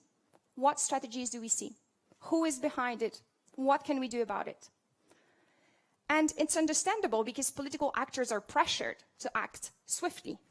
However, what I suggest, alongside with other scholars, is to take a step back so that we can better understand why we have a problem in the first place and why we have defined it as a disinformation problem. In addition to a heavy policy focus, disinformation studies, oh, wait, you went a little bit too fast? Yes, okay. Disinformation studies have initially concentrated on pro-Kremlin disinformation, right? Russia. Once again, this is understandable because most of the studies on influence operations are originating from North America and Europe, where Russia is the main source of disinformation. However, already in 2019, Samantha Bradshaw and Philip Howard of the Oxford Internet Institute were showing that countries across the world are engaging in social media manipulation and raise specific concerns regarding Russia, but also China, India, Iran, Pakistan, Saudi Arabia, and Venezuela, all using different strategies and narratives. So to be sure, the West should address pro-Kremlin disinformation and propaganda, but it should equally do so towards China, Iran, India, and domestic sources, right? I'm certain you're all aware of false reports spread by Western actors such as Donald Trump. He already came up a few times. And in Serbia and Hungary, for instance, state actors have even utilized counter-disinformation laws to serve political purposes. So in sum, the problem is not actor-specific, it's structural. To fix the disinformation problem effectively, we have to better manage the global disinformation disorder. So disinformation and propaganda have always existed, but they became much more problematic over the past decades because the means of communicating have changed. And with the advent of social media, their potential reach has become exponential. Information moves faster, more organically, and more freely. The media ecosystem has also changed.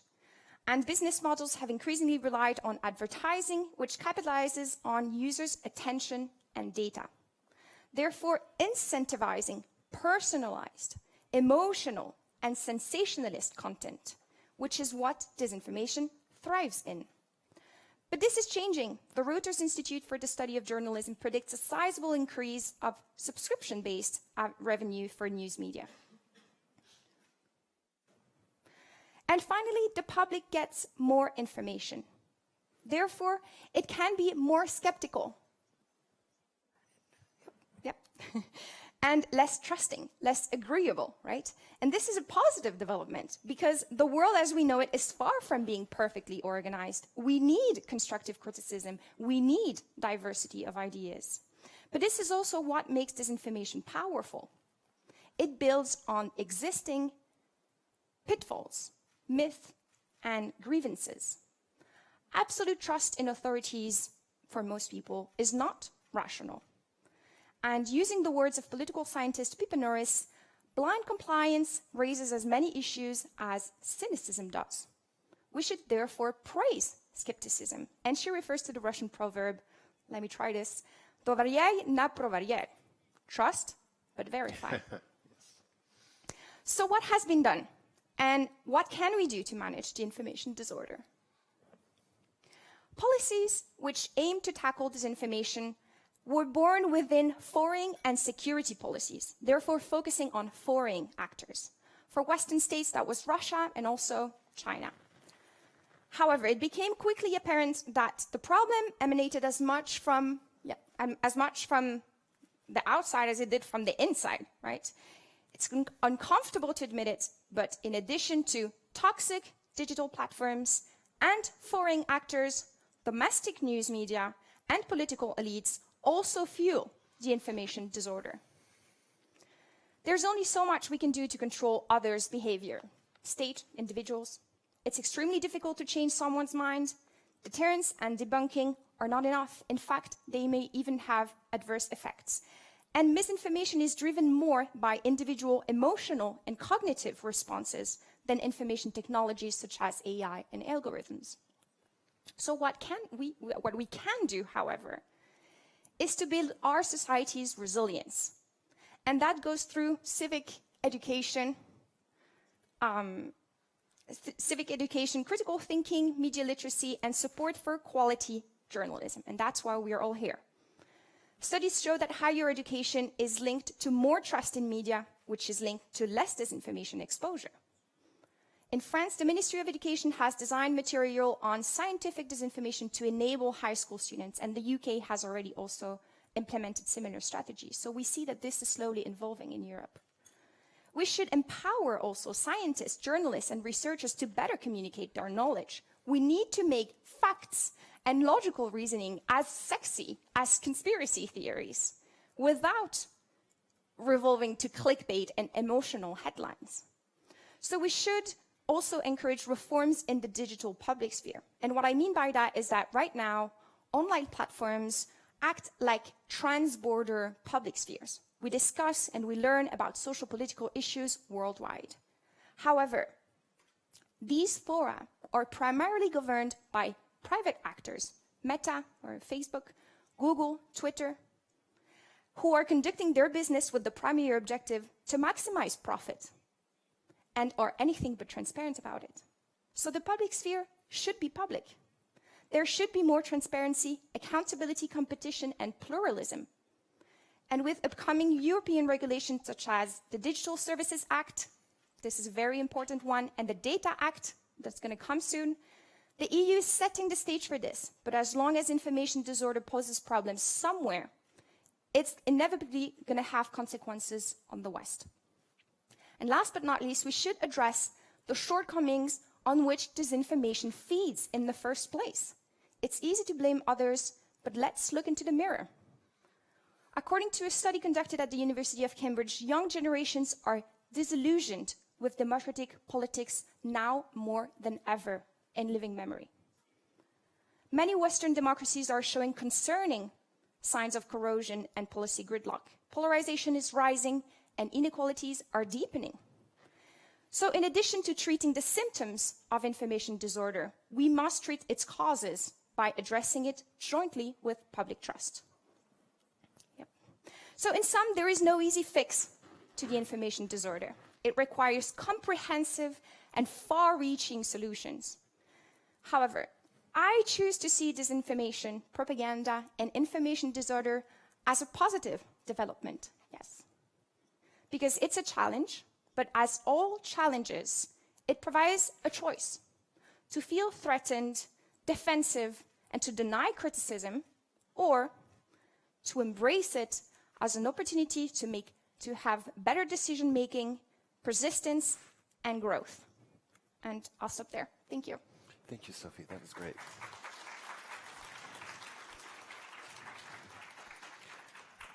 Alexei, you're next up. This is how many truth sandwiches do you make every day now? But seriously, this is a daily challenge for you, and I'm not only are you writing about Russia, but you're doing it outside of the country.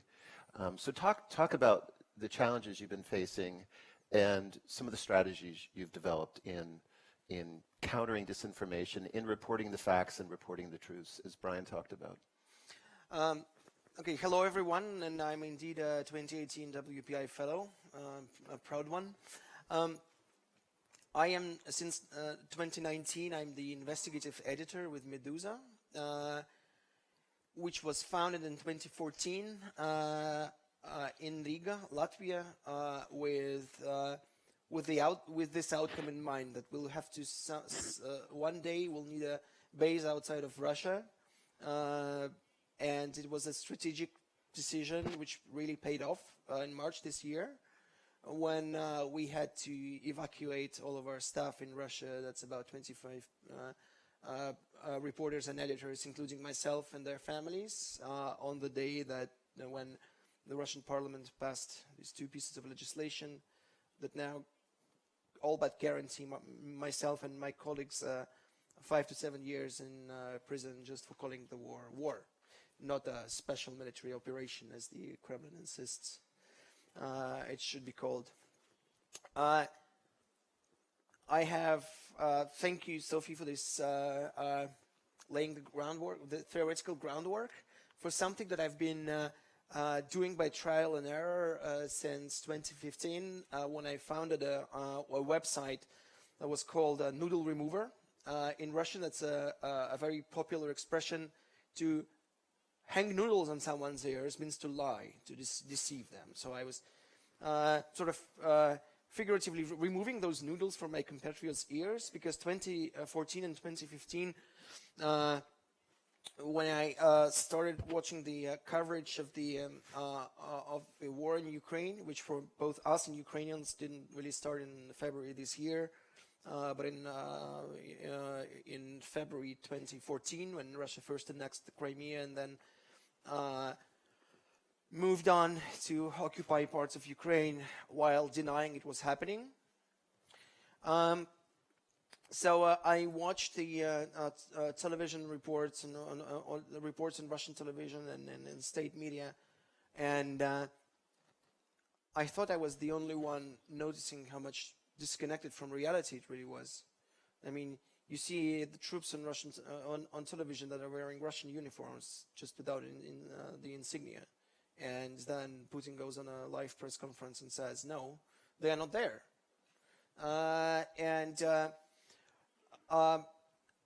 Because I had prior experience with consuming and writing for and translating into Russian various foreign media, because before joining Medusa, I was the editor-in-chief of a website called inasmi.ru, which translates as an acronym as just foreign media. My job was to translate articles from over 30 different languages, mainly English, into Russian, to just get a sense to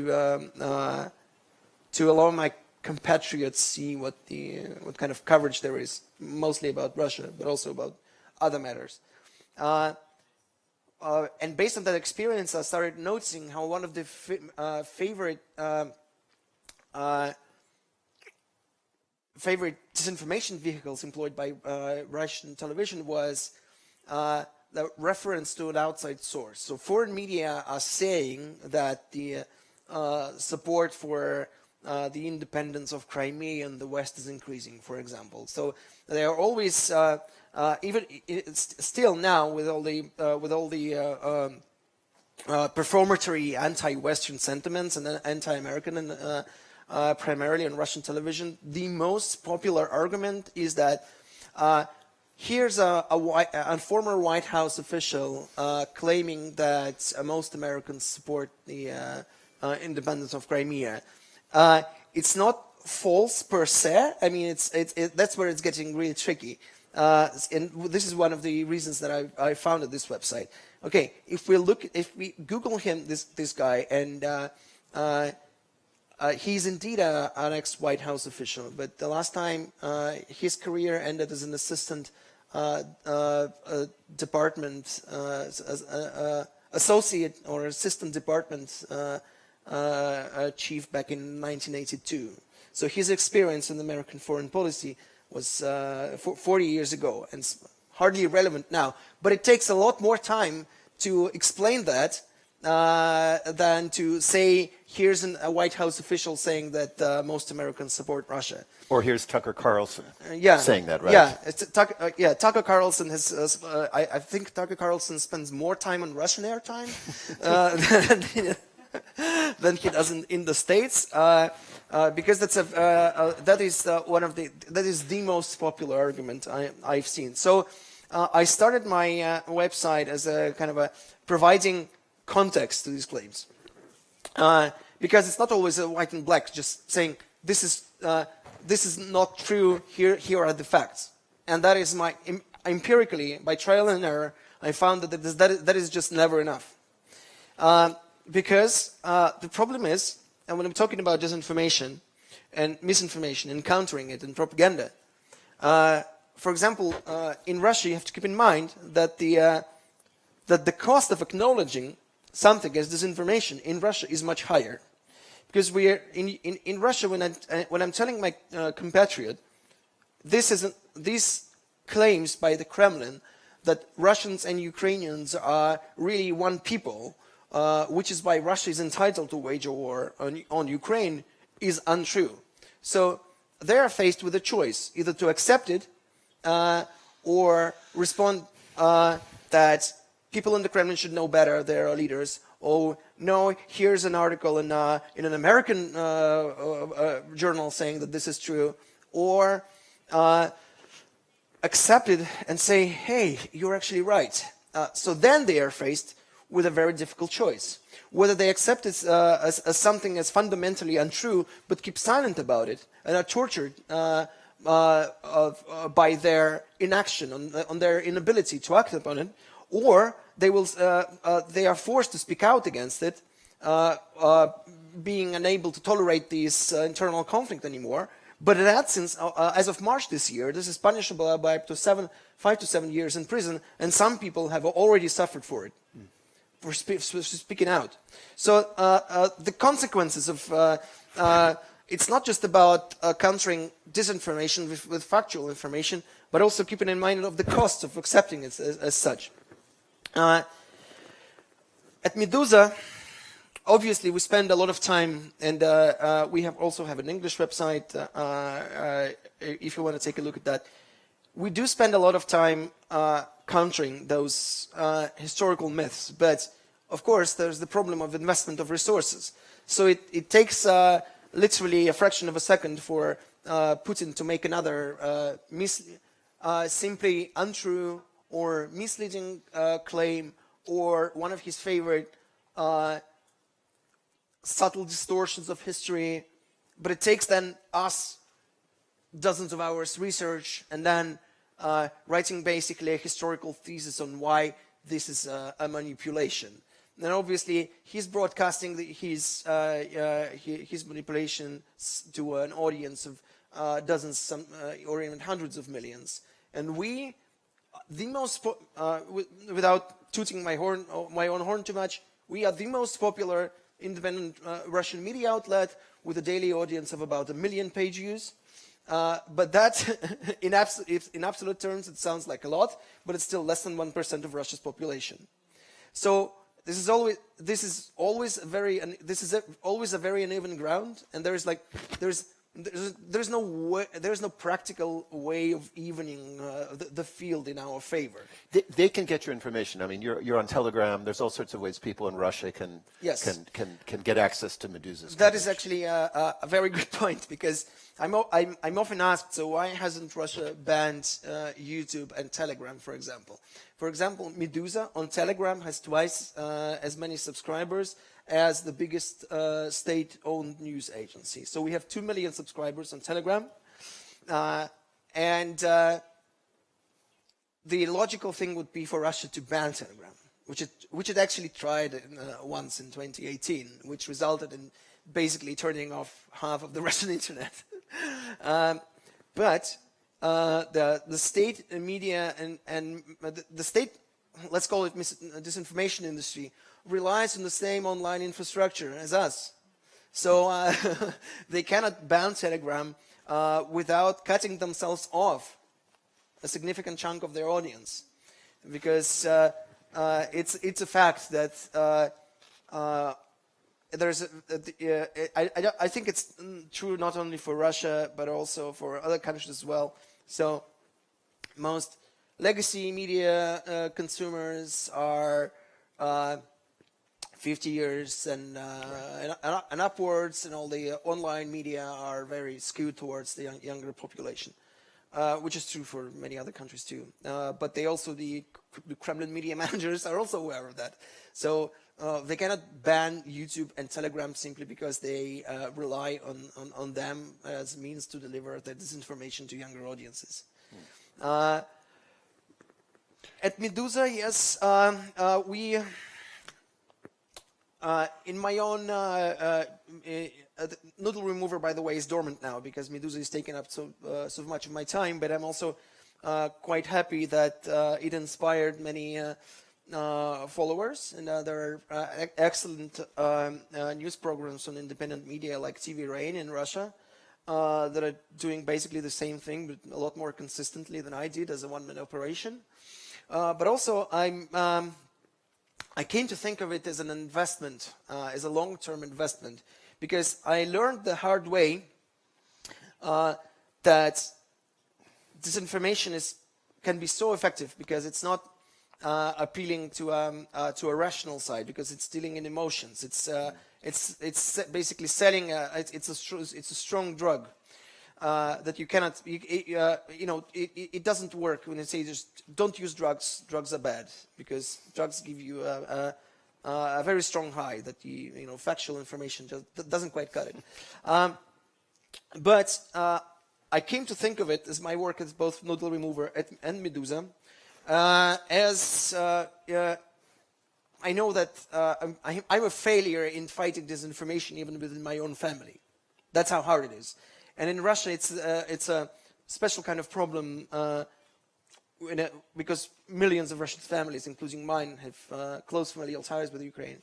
And it's one of the most heartbreaking features of this war that divided millions of families in Russia and Ukraine, is that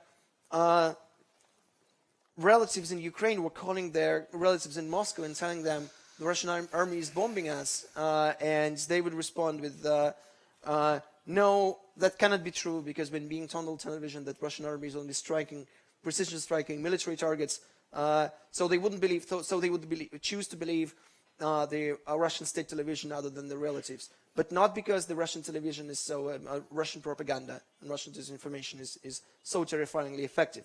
No, because the cost of accepting the opposite was too high for them. But I learned to think of it as of my job as some kind of a, well, for lack of a better word, writing the first draft of history, but also creating some kind of historical record, because it's never enough to just send someone who disagrees with your link to your article where you're debunking their faulty logic, but also creating some kind of a historical record where people not still on the fence on a subject will Google or a certain piece of information that they're looking more insight into, and hopefully somewhere a link to a factual source will pop up, along with all the deceptive pieces and statements by people in the Kremlin. So that gives me a peace of mind that I was really struggling with a few years ago, when I realized that I was, at best, at the very best, I was preaching to the choir of people already agreeing with me on these points. But also, what inspired me was my feedback with my readers when they said, okay, I didn't know what to tell my older relatives when they relayed the Kremlin disinformation to me, but you equipped me with better arguments to counter that disinformation. And in that environment, in a press conference environment, when it's a one-way communication basically, and it's especially in Vladimir Putin's press conferences, where it's impossible to follow up, and you only get one shot at this, and he will shoot you down with his nonsense arguments. But in an environment when there's an implicit trust between yourself and the other party, like in a family environment, Yeah, that's you said you have more time to present. Right. Yeah, to present Right. your argument. Sometimes that works, and I'm glad, and it gives my life purpose that my work equips people with better information and better arguments to do my work. Right. Do my work for me in an environment better suited to countering disinformation. Right. Thank you. So I don't mean to interrupt. I want to get to then Lean and then get to questions, because I know there's going to be a lot of questions. So thank you for that, Alexei. It's really interesting. So let's bring the question back to Bulgaria, where we are right now, and that is similar challenges, presumably. A, are they the same challenges? Are there some different ones? And B, how has been the performance of the Bulgarian media in challenging or combating disinformation? I would say the challenges they are universal. Then we go to regional challenges, and then we go to local challenges that are kind of specific to this country. But I'm going to take a cue from Sophie's presentation and talk about facts a little bit. Sophie said that we need to make sure that facts are sexy again. Well, before we even attempt to do that, we need to try to convince the journalists that facts are sexy. Because in this country in particular, but also as we see in the broader region and in the world in general, journalists are increasingly straying away from facts and focusing on opinions, to the point where looking for facts and looking for hard facts, including documents, signatures, agreements, other hard facts, are not on the arsenal anymore, because they are hard to get to, they take time, they take an effort, they take experienced journalists to do the research, and that's hard. That's far from sexy. So instead, you go and you get a person, an official, anyone in an official capacity who would comment on the facts that we haven't bothered to see because we don't have time, don't have the money, we don't have the resources. So you get that official. It could be a minister, could be the prime minister, could be the president, could be someone's deputy in an official capacity. And that person starts commenting on the facts. And that's the beginning, it could be the beginning of yet another disinformation campaign. Because an official, be it who that may, can tell you anything, literally, and if we've seen this many, many, many times already. They can tell you anything. They can lie to you, you being the journalist on air, and there are no consequences.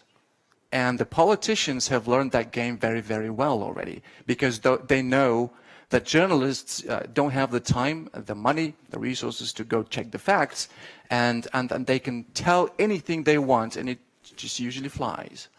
And if you have a person in an official capacity who is also a good communicator, or even a great communicator, their claim to be telling the truth will hold fast, particularly if you're doing an interview on the air of a mainstream media which has a reach of 500,000 to 1 million people pretty much every day.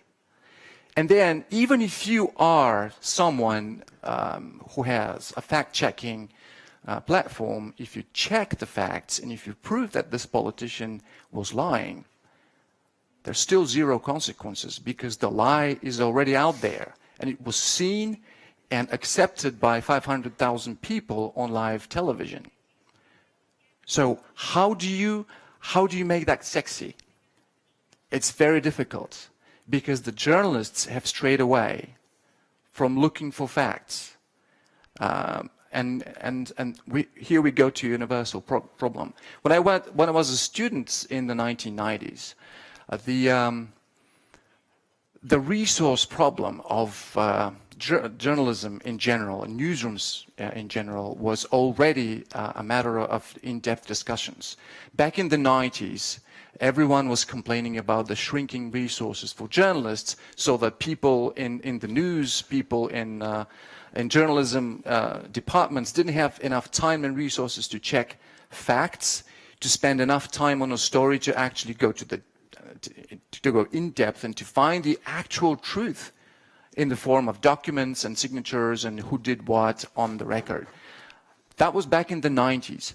Now, in 2022, it's even worse, because there are even fewer resources, and the tools to spread disinformation, to spread propaganda are much stronger. They're available for anyone who is willing to use them. And this is one of the reasons why we are here where we are. So that will be the universal problem. I will go local. This country has been a democracy for the past approximately 30-something years, right? 32, 33. To have journalism, you need to have freedom of speech. So we in this country have been trying very hard to show the audience what journalism actually is. Journalism is about facts. It's about proving something, be it right or wrong, but it's about facts. Unfortunately, when you have an audience which for many generations didn't actually know what journalism was, who believed at some point that journalism is about sharing an opinion freely, because it's your right to share your opinion, right? So when an audience for many generations believes that journalism is about opinions, it makes it even harder for journalists to actually show that it's not only about opinions, but it's mostly about facts. So in this country, and I believe I speak for the region as well, it's double hard to make sure that disinformation somehow kind of goes away. Because people believe, the general audience believes, that the strongest argument is in someone's expressed opinion, even though that opinion might be a complete lie. And for the journalists in the current journalism departments, the way to counter someone's false opinion, which looks like the truth, is to ask another person with a counter opinion who expresses that counter opinion in the same program the next day or a couple of hours later. And then all of a sudden, instead of a topic, a discussion about facts and truth, we have a fight of conflicting opinions of two people who sometimes go down all the way to personal insults at each other, and that's the discourse. No more facts, no more truth. It's just opinions and people who apparently don't like each other, at least on national air. And this, in many respects, is the key to disinformation, particularly in this country at this particular moment. Journalists, and I see a lot of young faces here, I'm guessing journalism students, we need to make sure that we go to the core of the profession and we start looking for facts and give precedence to facts and documents, and then go to the people and their opinions. Because as we have discovered lately, being an official, a senior elected official, doesn't prevent you from spreading total lies that are easy to prove for what they are. And I would end it here. Thank you. Hopefully Thank you. makes sense. Thank you very much.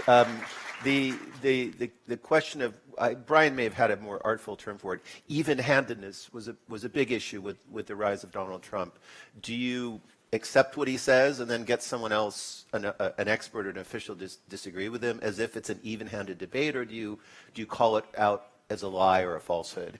And there's ongoing debate about that in the US, but the media did shift and did start calling out Trump for lying.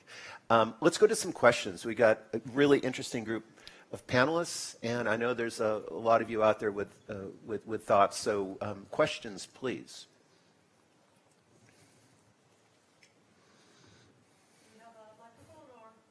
Hold on.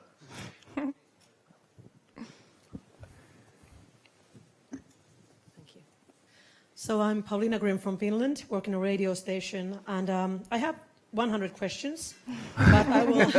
Oh, that's all. I will Okay. try to limit them into two, which I think are entwined. How will this is for Bulgarian people here, Bulgarian experts? How well is the Russian disinformation sinking in Bulgaria, and how big is the support for Russia waging war in Ukraine? So how much support is here, actually cheering for Russia? So the effectiveness of Russian propaganda here, yes. and to what degree is there support Yes. for the Russians, the Russian side in the Yes, Ukrainian in the war? war, yes.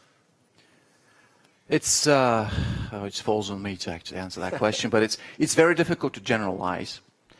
But Bulgaria stands apart in a way from the rest of the EU countries as probably the country's biggest sympathizer with Russia for, I would say, for generations, due to the history of this country, due to the Russian-Turkish War in the end of the 19th century, due to the overall positive sentiment of Bulgarians for generations towards Russia and Russians, which is to a great extent due to generational, if you will, propaganda on both Soviet Union, Russia, and then a succession of Bulgarian governments. So in a way, this generational propaganda has worked, and I would say a large part of the population would be very susceptible to pro-Russian statements, pro-Russian propaganda, and in that vein of thought, anti-Ukrainian sentiments and anti-Ukrainian propaganda. So even from that point of view, the Bulgarian population, the Bulgarian audiences stand apart a little bit from the rest of Europe due to this history of the two countries. I'm not a statistician and I don't have hard data, but my guess would be the larger portion of the population. Particularly if you go outside of Sofia, if you talk to people of the, I would say, who don't possess higher education, I would say people of the low income bracket. But again, this needs to be proven by statistical research. But based on conversations that I've had for many years, based on observations, based on what you see as comments on social media and other platforms, this is the direction. And again, Bulgaria stands apart from pretty much the rest of the EU in that respect. To the point where, you're probably all aware, it has been called the Trojan horse of Russia into Europe and into the EU in particular. And that was even before the war in Ukraine. Alexei, I just want to follow up on that. The Russian minorities in Latvia, which is the Baltic state with the largest? I think that would be Latvia. Has Russian propaganda been effective with Russian minorities there? It really depends on a lot of factors. Mostly age, geographical proximity to Russia, and it all mostly it's pretty much the same as in Bulgaria: age, income bracket, but also something that doesn't factor in Bulgaria, because Latvia, unlike Bulgaria, has a physical border with Russia, and it really means a lot because it's easier to afford to be able to accept the Russian point of view, but there's not much at stake, because to Bulgarians who accept the Russian view, my only response would be if Putin does this to what he calls as a brotherly nation to Russia, imagine what he would. Why do you think he'd treat you any differently if he had the chance? You know, if he had a chance to physically invade your country, why do you think he wouldn't do it? If he's doing that to a country he calls a brotherly nation. So in Latvia, this is a very, very complex and very thorny issue for both Latvia and the Russian-speaking population of Latvia. Each has its own set of grievances, legitimate, more modern, and there was basically the closer physically you are to Russia, the more chances are there that there's through cross-border exchange or consuming the Russian media, which by the way is almost if the situation is reversed in Latvia, because when for research reasons when I need to look up an article in Russian state media, it's all blocked in Latvia too. So it's just as all media, including Medusa, are blocked in Russia. So it's really indispensable. My VPN is really indispensable these days. But that's not as it doesn't really.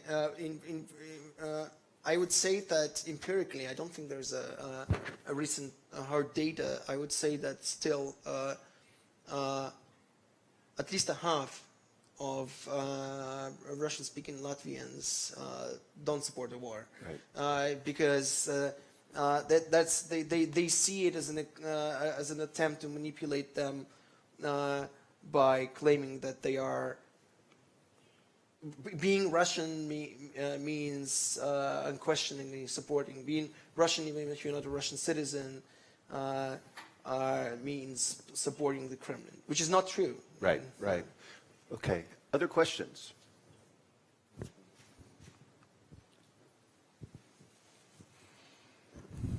Hi, my name is Anastasia Pecheva. I'm a student from Sofia University, and I think my question will be mostly addressed to Alexei Kovalyov.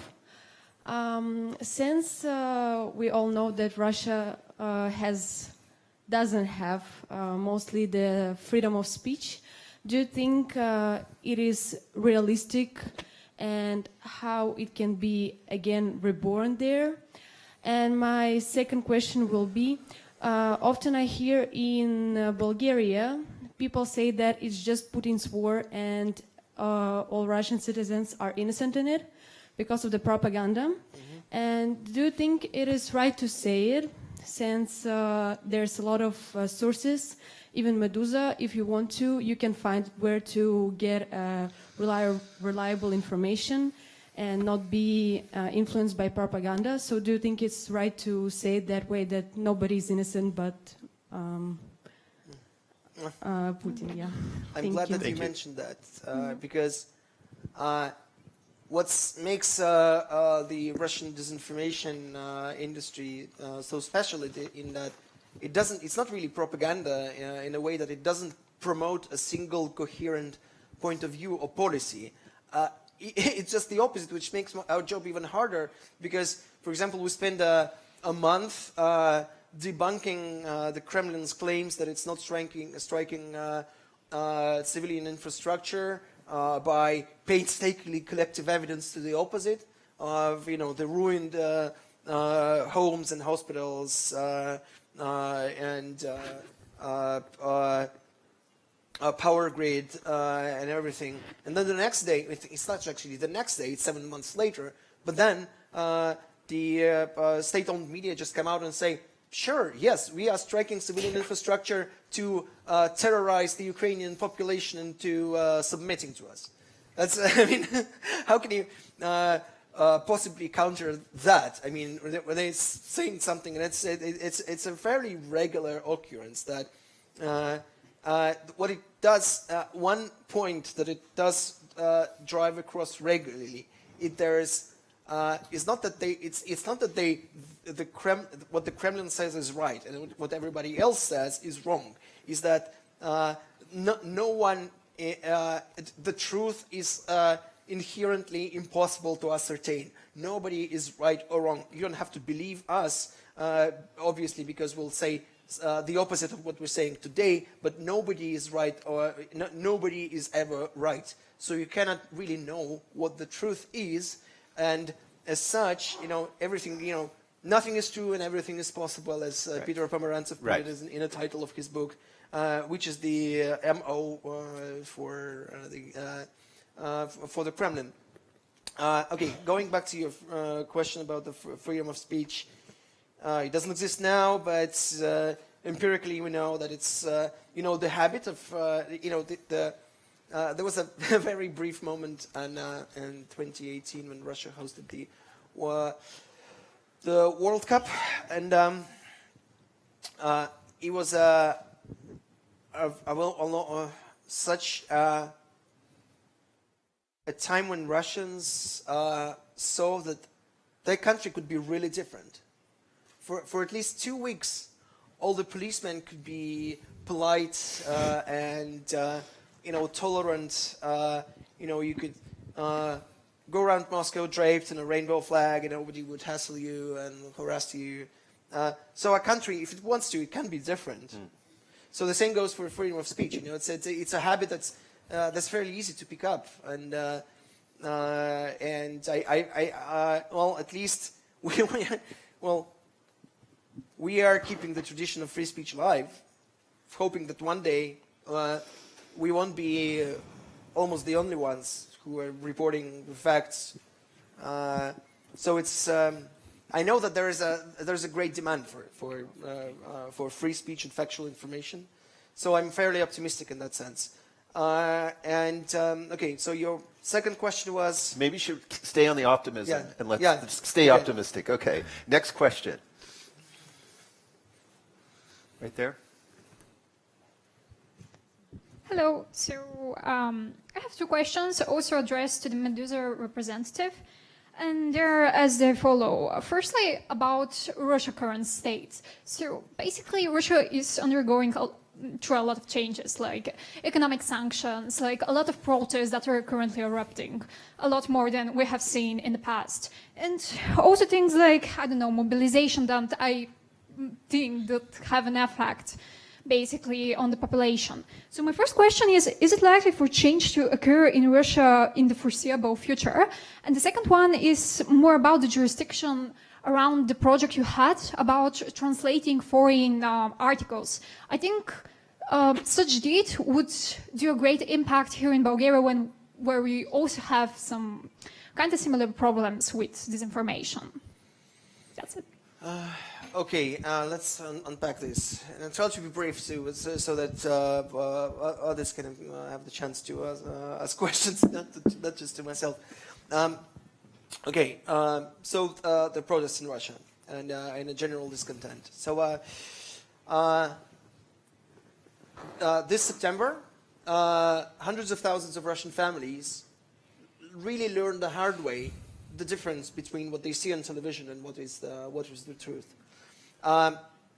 Because prior to September 21, when Russia announced the what it calls partial mobilization, which is which is untrue, the very statement of it is untrue. That not only the war is not some kind of distant a television show about some distant war that you can switch off as soon as our guys are losing.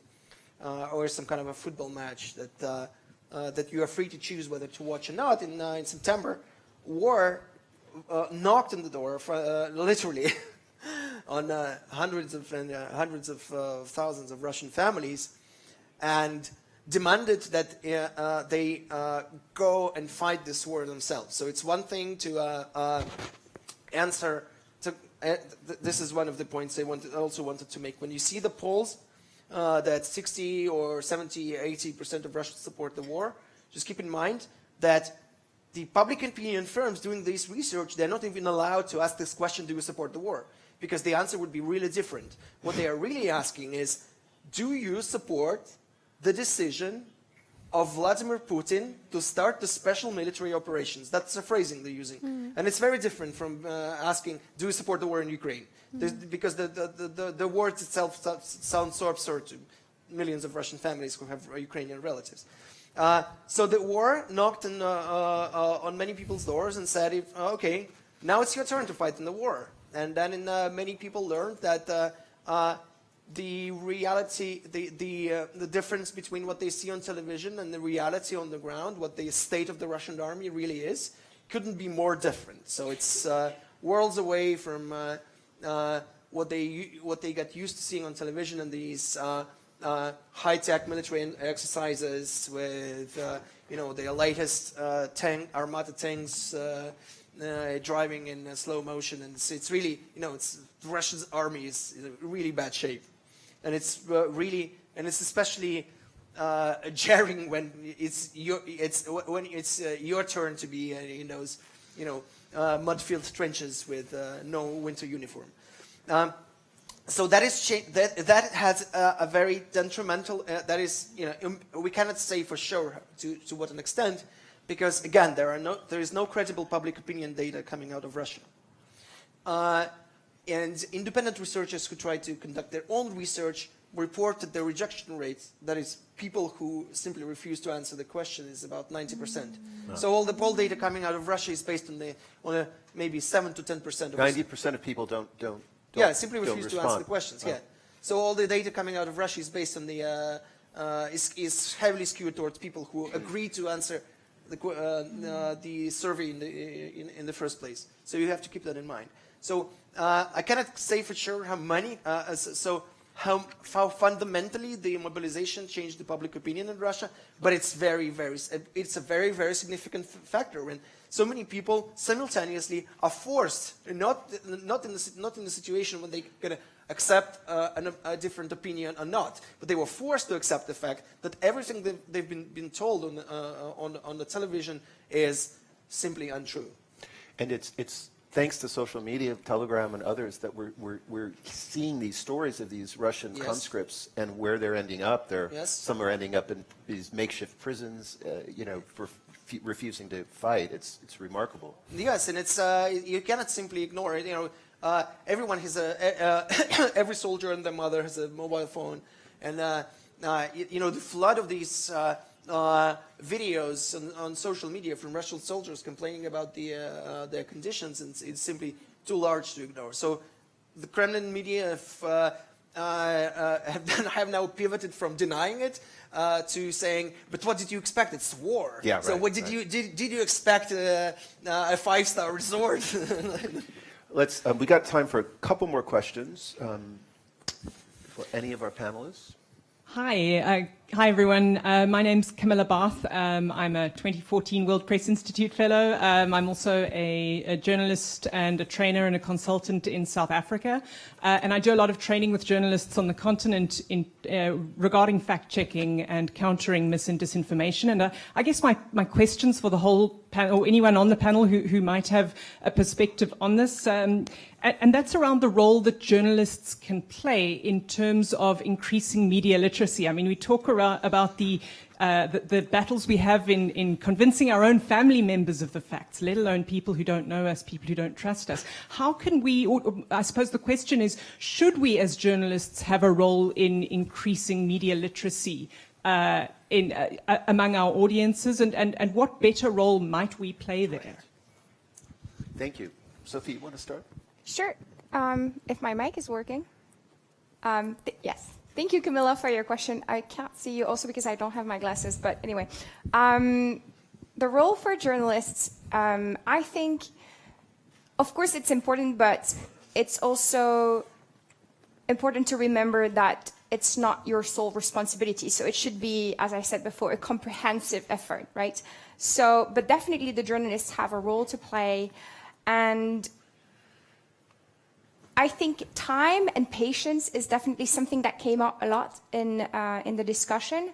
So taking the time and having the patience to, engage with these people who are less likely to listen to you in the first place is one important step. And to not give up on that, to reach out to audiences that are not necessarily those that you would think of in the first place, and to really also listen to what they have to say. Because, of course, there's a lot of false reports and misinformation circulating, but as I said before as well, sometimes they come from a place of legitimate concern. And so if we would give a little bit more attention to these legitimate concerns and make these people feel heard, perhaps they would also do the same and give a little bit more attention and listening time to what we have to say. Isn't it true that journalists come across as elitists sometimes, or we're perceived as elitists? We talk down to people, we ignore certain communities. Well, you saw the poll that I showed. The majority of people that were polled in that report, which is a global report, think that journalism serves rich people. So I think, I mean, I don't think journalists are elitists. I think they do a fantastic job, and it's very hard to be a journalist these days, especially when you have people like Musk saying that everybody should be a journalist and everybody should be like citizen journalism, things like that.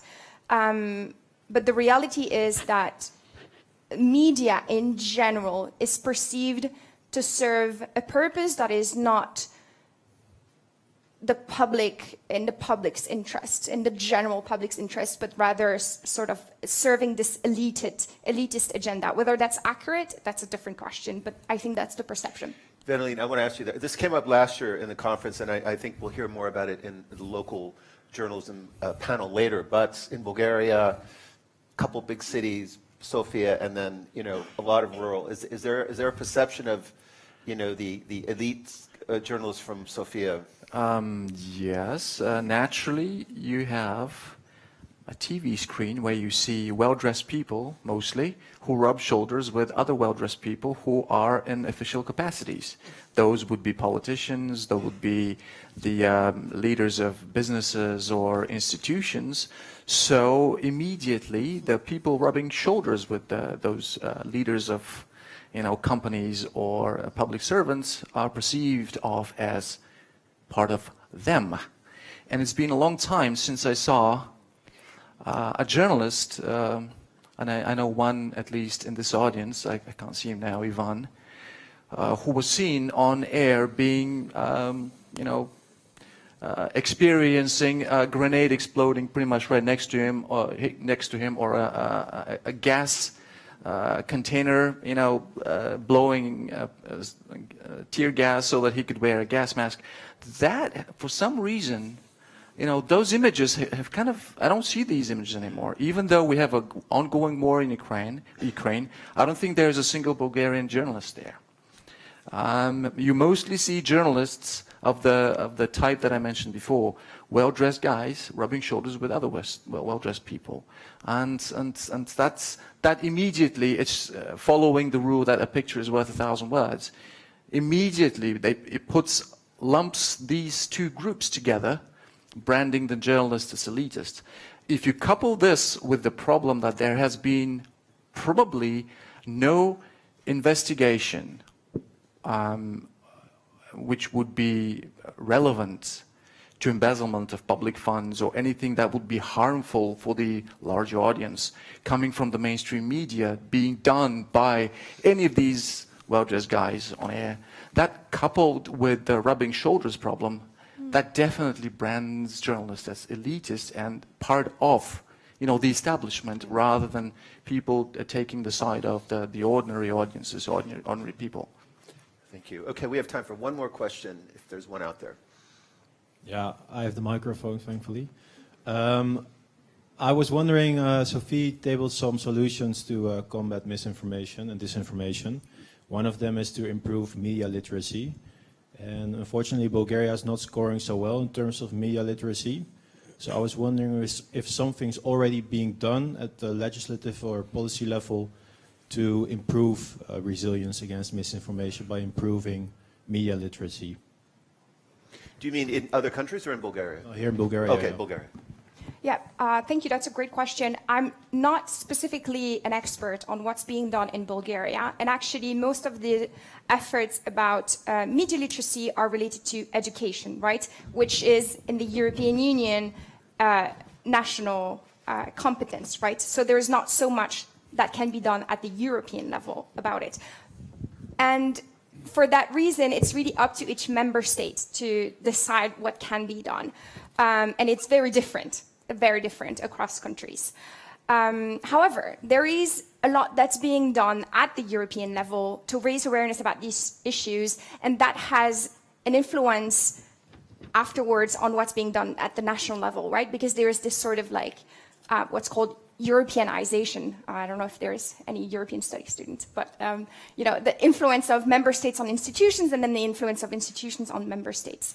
And actually, it's funny you mentioned Latvia before, because Latvia was one of the most fervent advocates of counter-disinformation policies at the European level, and they are the one who pushed during their presidency of the Council in 2015 the first measures at the European level.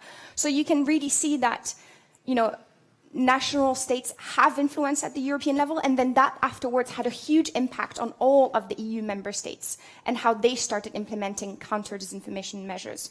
And more specifically about, you know, what can we do?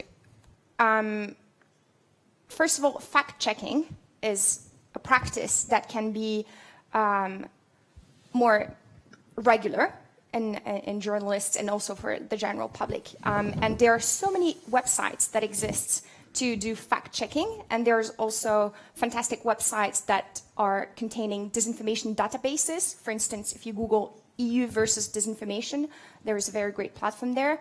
And it's important to, you know, not also believe one fact-checking more than other. You know, I think you should always look at different sources in triangulation to make sure that you have the most accurate picture possible. And then another tool that I would add to the media literacy toolbox is critical thinking, right? And this is all within ourselves, that, you know, we are born critical of what we hear. And so why is it that certain people are so critical about government communication or, you know, certain type of media, and then they're not so critical about the other just because the other is anti-system? So this critical thinking needs to be applied everywhere, and it needs to be really bolstered. So that goes through education, and education is a national competence. So it's up to each member state. And unfortunately, I'm sorry, I'm not super familiar. Maybe you know what's going on in Bulgaria. I can explain a little bit. Since I work as a primary school teacher now, I teach children aged 6 to 12. And I teach at a private school, which is very selective. And the curriculum there is also very different from the general curriculum of state and municipal-owned schools, because it teaches the national curriculum and gives students things on top of that. And I teach one of those subjects on top of the national curriculum. It's called Global Perspectives. So part of the subject that I teach has media literacy as part of the topics that we discuss with the kids. Unfortunately, this is an exception. There's nothing in the national school curriculum that prepares children for anything media related. Nothing. I'm not aware of anything being done currently on the national level to teach media literacy, regardless of whether we are talking about primary or secondary schools or even universities. So we are lagging behind, and we need to take action because it's very important. And I see that every day, because when I talk to my students, I see they're very interested. I see that they're very platform savvy. Doesn't make them media savvy, but they're platform savvy. They know a lot more about different platforms and how to use them than me or the other teachers or their parents.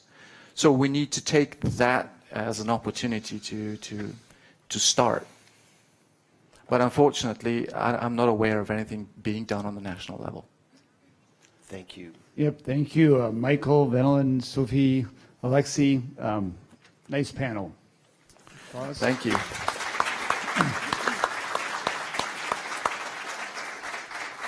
So we have a good problem. The good problem is that this has been a tremendous turnout for this conference. So we do have some light refreshments out there, but they're not going to go very far. So share and try not to have too much. The other thing that we like to ask for those that are willing is that we usually take a photo of the people who attend this. And I've been told we can try to do this, right? So we're going to, anybody who wants to and is willing, we're going to take a group photo now rather than at the end because we know some of you will be leaving. So if you're willing to do this, do you want them to come forward or how do you want to do this?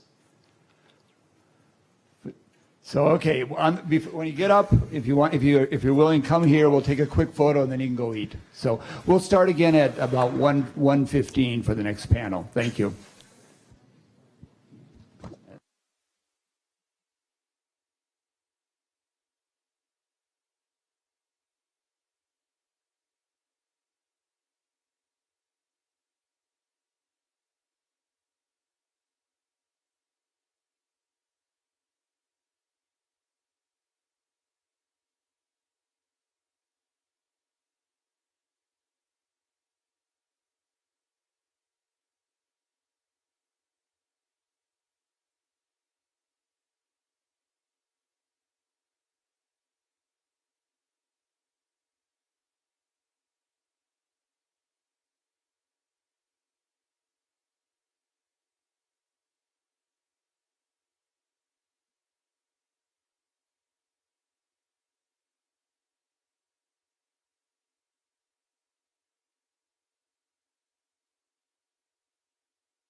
So one of the panelists has been delayed, and he hopefully will be.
With our afternoon panel examining SLAPP lawsuits and their threat to press freedom, we have a great panel of speakers. I'm going to introduce the moderator, Maria Cheresheva, who is Vice President of the Association of European Journalists in Bulgaria and one of the founders, I understand. She has 15 years of experience as a journalist at various Bulgarian and international media outlets, and she's a radio host of a current affairs show, which is called, I think, Who is Speaking, at Darek Radio. You've been a correspondent in Bulgaria for the Balkan Investigative Reporting Network, and has been involved in a lot of cross-border investigations on human rights, arms trafficking, corruption, and also works in the field of media literacy. Maria? Thank you so much. Then it's before I proceed to introducing my excellent panel, just a few words about this topic that it's very close to me as well, because in Bulgaria we often say that whoever hasn't been taken to court most probably has not been doing their job properly. Legal pressure has been normalized to such an extent in this country that when the world started talking about SLAPs or strategic lawsuits against public participation, suddenly we started realizing that we have a problem. That actually it's not just some regular part of the job, but we do have a problem and we deserve better protection, which is not that easy, taking into consideration the costs and lengths of such type of proceedings and the fragile financial situation of almost all the independent media in this country, who are usually the targets of such type of lawsuits.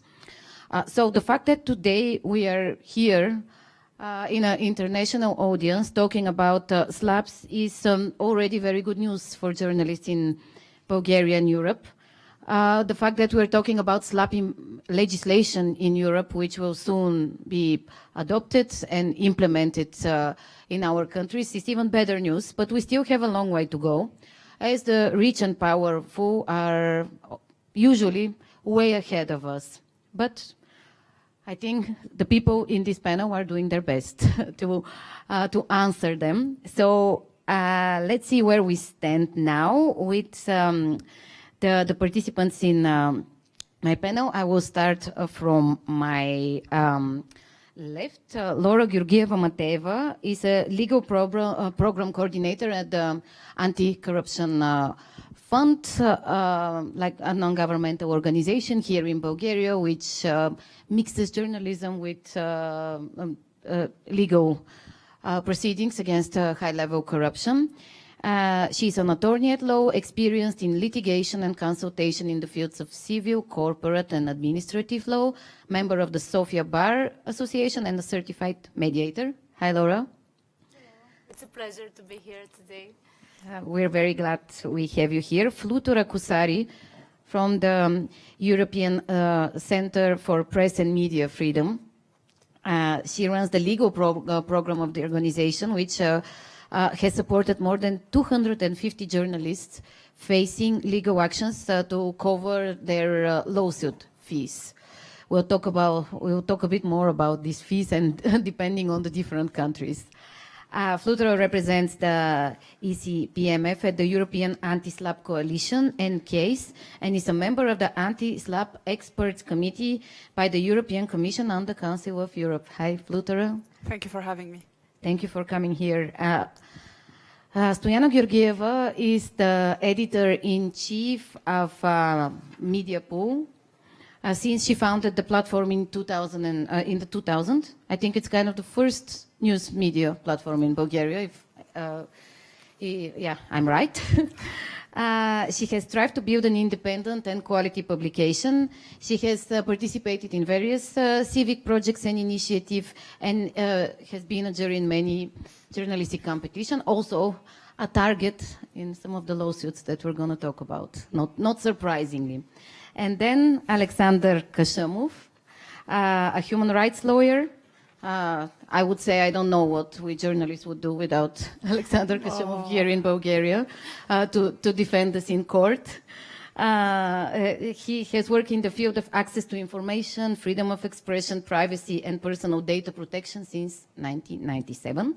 He's head of the legal team of the Access to Information Program Foundation in Bulgaria, and in the past 2 decades, he has litigated hundreds of cases before national and international tribunals, including the European Court of Human Rights.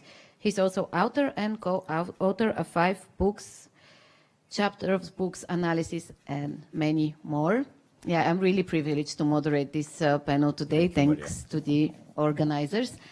And so let's start with the discussion, because I'm pretty sure that you guys have also a lot of questions towards our panelists. But first of all, Laura, I know that the Anti-Corruption Fund is doing now a report, a monitoring of the SLAP problem in Bulgaria. I know that it still hasn't been published, but I'm sure that you will review a little bit of your findings to our audience. Where do we stand today? Yes, this is right. Within the Anti-Corruption Fund, as Maria already mentioned, we have also identified the importance of the SLAP problem in Bulgaria, not only in Bulgaria. As we all know, it's been acknowledged as a problem within Europe and the European Union. In Bulgaria, of course, as we know, and as it will be discussed later, it's been an issue for many years now, for I would say the last 20, even more than 20 years. We have cases that meet the qualification that qualify as SWAP, as strategic litigation against public participation. But maybe you could actually clarify the standards. We have also a lot of many young people in the audience that maybe are not so well informed about this phenomenon. I hope you don't get informed personally, but yeah. Yes, if I may say it briefly, those are lawsuits that are actually representing abuse of litigation, because the claimants on these lawsuits do not lead the proceedings because they protect their rights, because they use the right to civil protection, to court protection. But the reasons of these lawsuits are to silence critical voices, to make journalists and civil activists and civil organizations to stop them being critical and stop them publishing information that's uncomfortable to the claimants. And the claimants would usually be politicians or powerful persons or corporations or companies. And in some occasions, they might also use the help, the support of the state organs. As we know, in Bulgaria, there are also cases where some specific types of SWAP are actually led by state organs. So this is also not unusual. So let me just clarify, not just court litigations, but pressure applied by state organs. Could you give an example, maybe? Well, for example, we've had like a year and a half ago, criminal proceedings started against a journalist and a civil activist from Silistra. He's actually here in the room with us today. And the criminal proceedings were started based, of course, on his active civil position. And it was a really severe case because drugs were put in his car and criminal proceedings were started against him. Fortunately, this case finished, how to say, happily, because all charges were dismissed in the end. But of course, it's a big pressure put on the person to be charged with serious criminal charges. Normally, SLAP cases would be led either in criminal courts for defamation, for example, most oftenly, and also in civil proceedings where the claimants would claim that they've suffered damages due to specific publication. So our idea within the fund, within the Anti-Corruption Fund, was to try to analyze the judicial practice on such cases, which is something that's not been done so far. And working on the analysis, we figured out some of the reasons why this was not done before.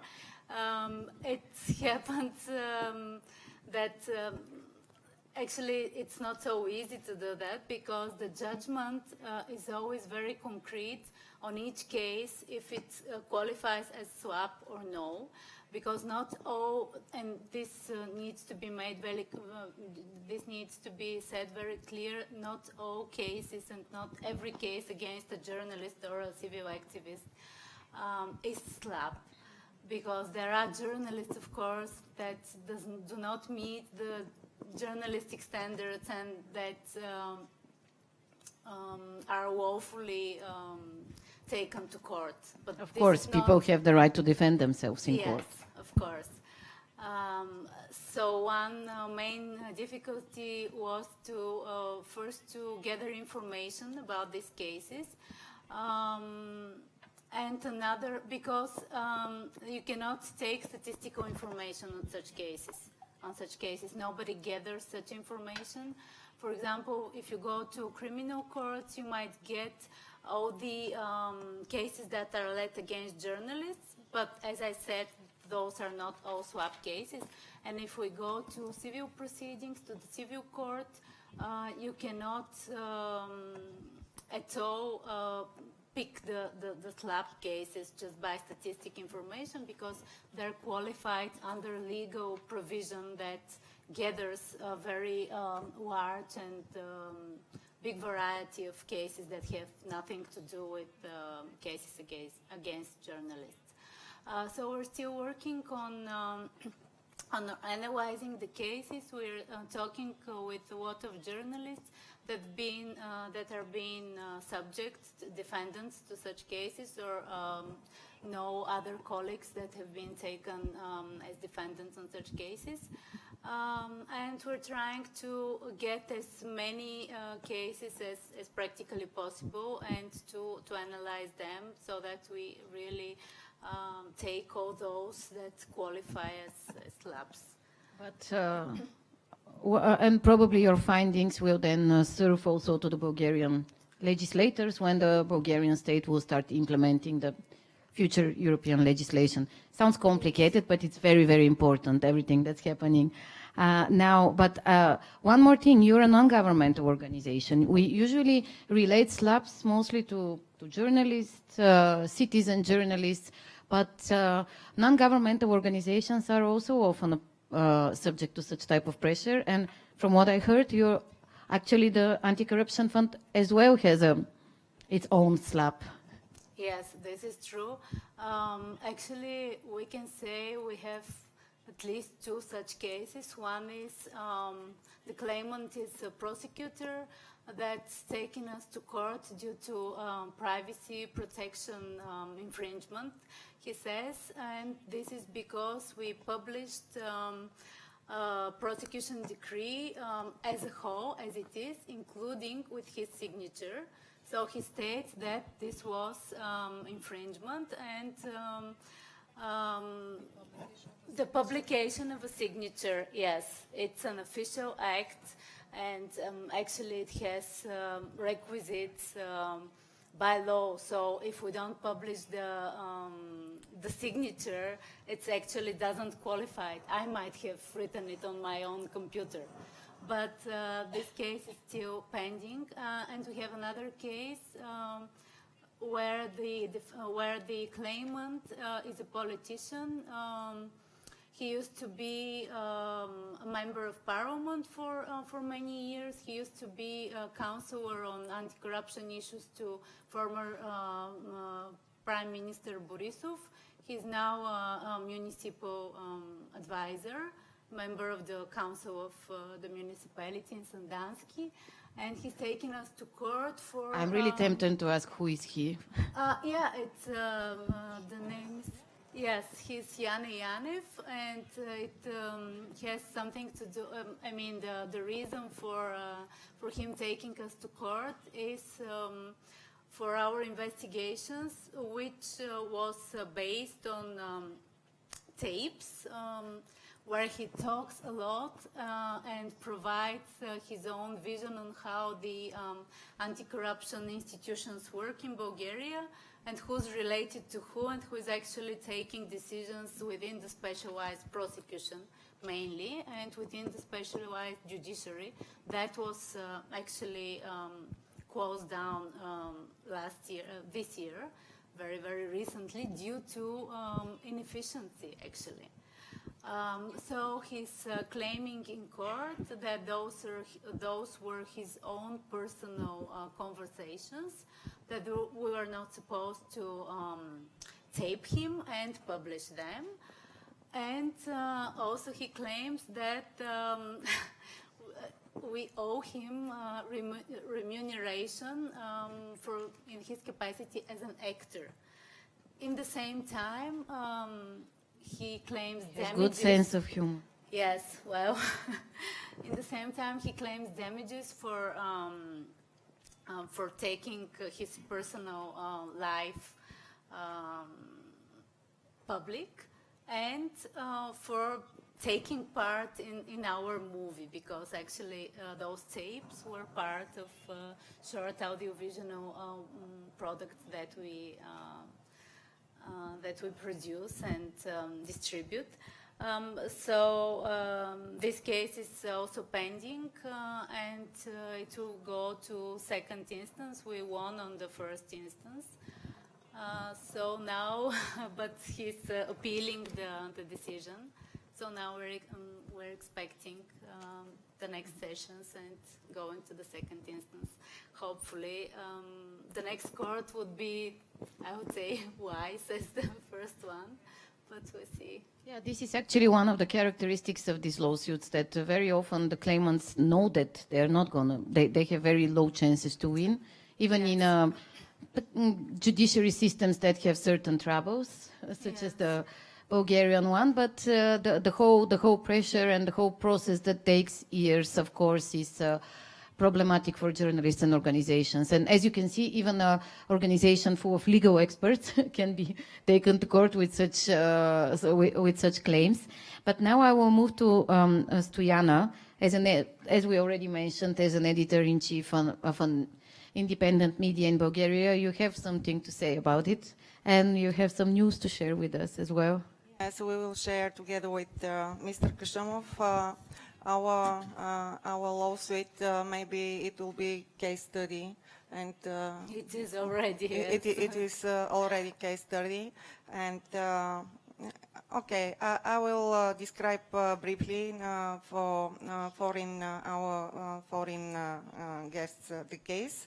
Mr. Svetlin Mikhailov, former president of Sofia City Court and a candidate for its president in 2018, launched a civil defamation case for defamation, claiming that he was affected by few articles published in Mediapool at the time of the pre-election campaign.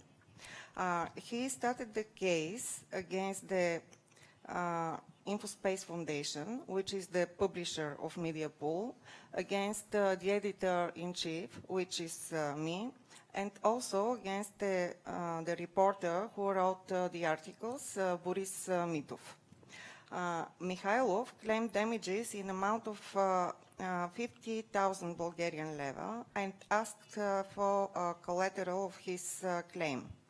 And court issued an injunction, finding that the claim well-founded, and as a result, an enforcement judge froze bank account of 3 respondents of amount of 50,000 level each.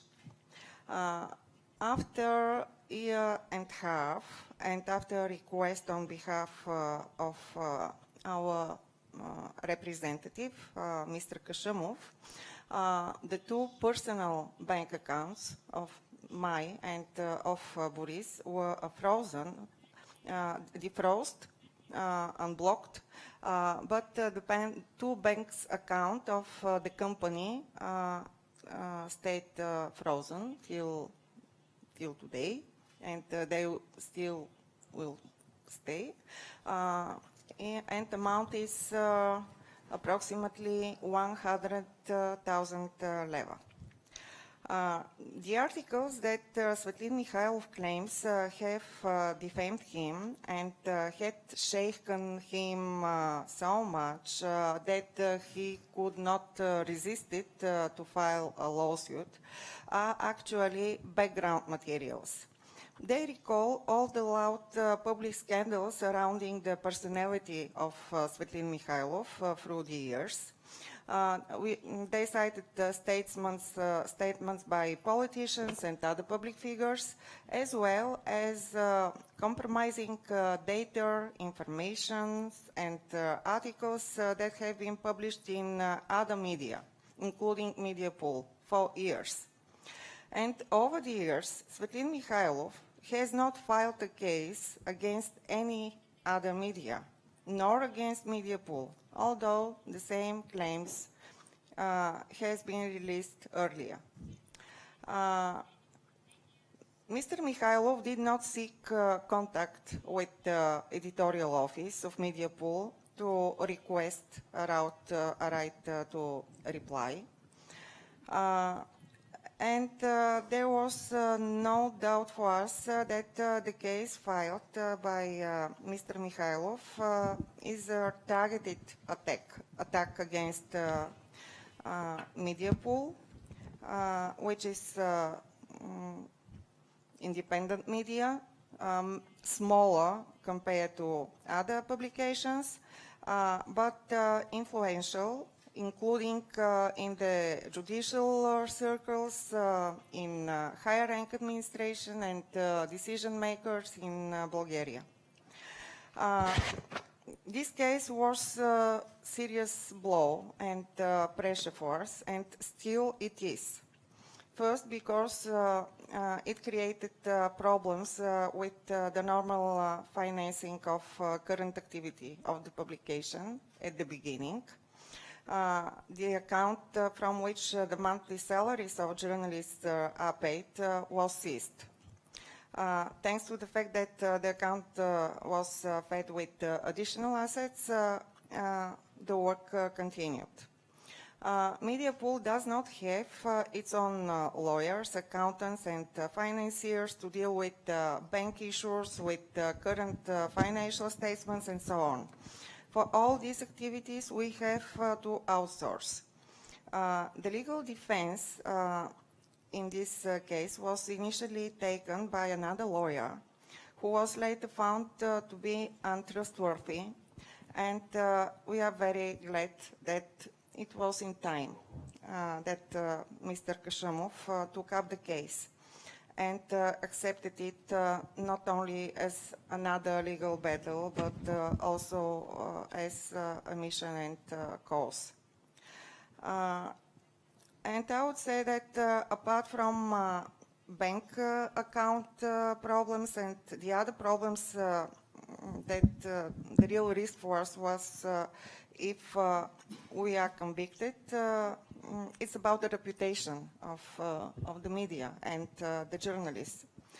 And finally, I would say that after filing this case, I noticed that the journalists in our newsroom, they are now much more cautious. And when they have to write about people and companies that are reasonably suspected of being involved in bribery practices, abuses, or violations, but who do not hesitate to intimidate with lawsuits and have unlimited financial resources to pursue such cases. My concern is that this healthy caution can sometimes turn into self-censorship. And okay, I will stop here, and maybe later when we have a conversation, I will continue. I want to pass the floor to Flutura to give a bit more of international context, because it's really not a local problem, but just maybe if Mr. Kashimov wants to add something about this concrete lawsuit, and now? Okay, thank you, Maria. As from your perspective as a lawyer, Stoyana. Yes, I can add 2 words. Indeed, well, this is first of all one of the 2 most famous lawsuits, slap lawsuits in Bulgaria, which is registered in the international platform, in the European platform, together with the case of Vivo, which is still pending. We don't yet have a... The 1 million case? Yes, another yes. one? Well, there are plenty. It's a partial claim, but the overall amount is 1 million. But here, we had the first time when so big amount of money was awarded as immaterial damages and by so much public figure, because this judge was not just a former president of the Sofia City Court. It was on a competition to get again this position, and actually the cause for the media coverage was the fact that he's participating, so media pool just wanted to remind who that person was. Yeah.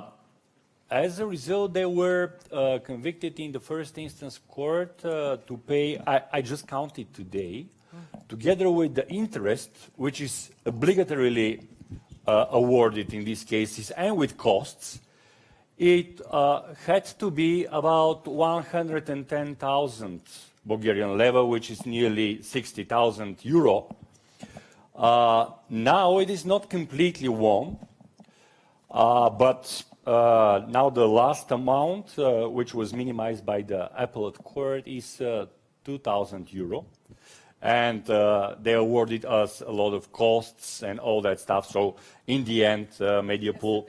yesterday evening. Even if the case stops like that, media pool will be okay. Yeah. But we're considering going to the end because of several important issues.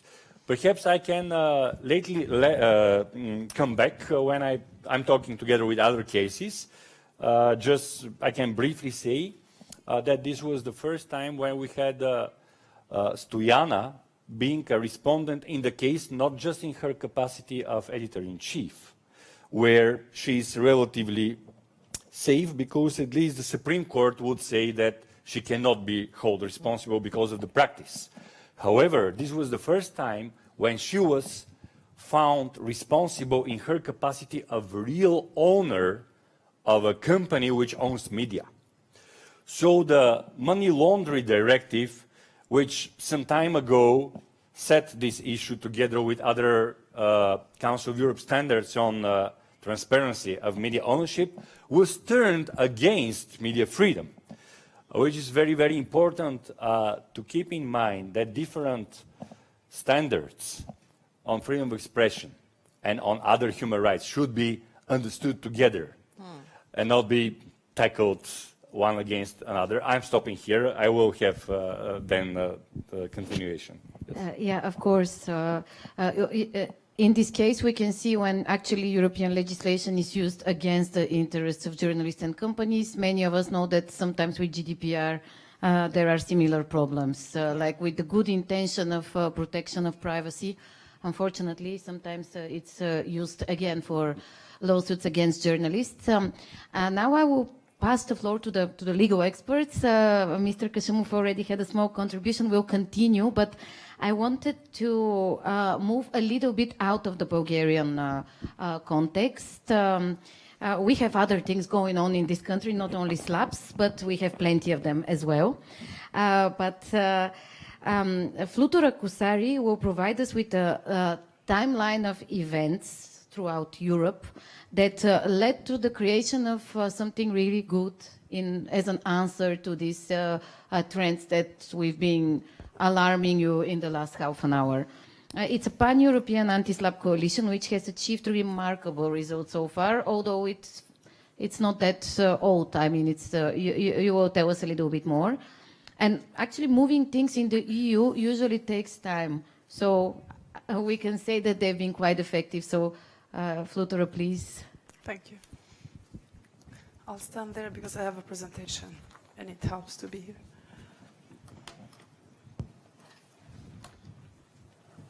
Let me test this. It's working, so okay. Thank you very much for having me. I'm glad we're talking about SLAPs because strategic lawsuits against public participation have become a very serious threat to freedom of expression, media freedom, rule of law, and democracy. And therefore, they need our attention. Now, strategic lawsuits against public participation, it has already been mentioned, are aggressive and frightening legal claims initiated and pursued with the sole strategic aim of preventing, discouraging, and penalizing public participation. They are used against journalists, activists, civil society organizations, human rights defenders, and others. Now, in a more practical terms for non-lawyers, SLAPs are lawsuits which are used by business persons, by politicians, priests, public figures, state actors, when they don't like when stories about them are published by journalists. What they do is they hire law firms, ask them to file lawsuits against journalists. It does not matter that they have no basis because the aim is not to win in court. The aim is to drag journalists and activists into courts, to force them to invest money, time, and energy into defending themselves. Now, before they file a lawsuit, something else happens in advance, and that is the intimidation which starts with legal letters. A journalist contacts his subject for a comment, and instead of a reply, he or she gets, what's happening with this? We hear you perfectly. Yeah, okay, because I hear a noise. Fine. So before they file a lawsuit, when a journalist contacts a subject for a comment, instead of getting a reply, a comment and answer to the questions raised by journalists, they would get very threatening legal letters with very strong legal language, threatening them, asking them not to mention the names of the subjects, not to report about them, and if they do so, then there is a long list of threats what will happen to them, that they will be sued and that they will have to pay damages, etc. Now, as a result of these SLAPs, those journalists who publish critical stories have to defend their work for years in courts, instead of doing journalism, spending that time to do journalism. And we're very concerned about that. However, we're more concerned about all those stories who were never published because of legal threats. And there are many which have been censored due to legal fears. Now, SLAPs were being used in Europe for some time, we know this, but they became known in Europe after the assassination of Daphne Caruana Galizia.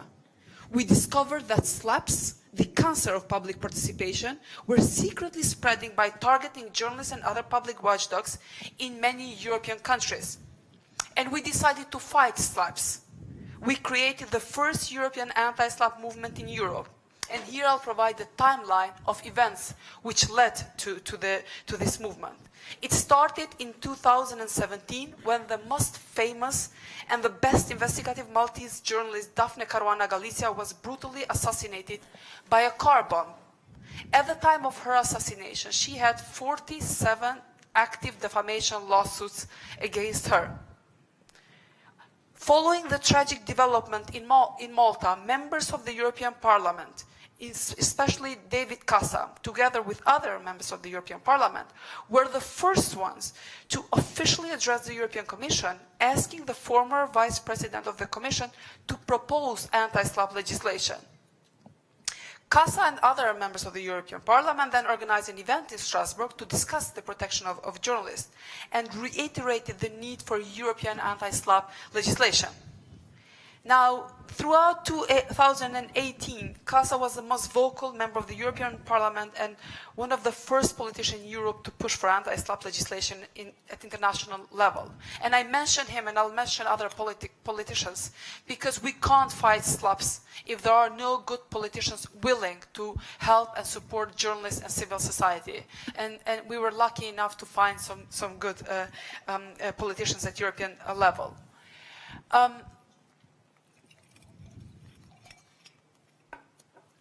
Now, meanwhile, a small group of us, friends from Reporters Without Borders, Article 19, Daphne Caruana Galizia Foundation, EFJ, Index on Censorship, CPJ, etc., we were speaking to each other and discussing on a daily basis what can we do. So we had a long list of questions, but absolutely no answers. Are these lawsuits a real problem? Who is suing journalists and activists? What happens to these lawsuits? How many stories have been censored, etc.? But the most important question we asked to each other was whether there is anything that we could do at national or international level to address slaps. We decided to ask experts and commissioned the Aberdeen University to provide a legal opinion on whether slaps can be addressed at EU level.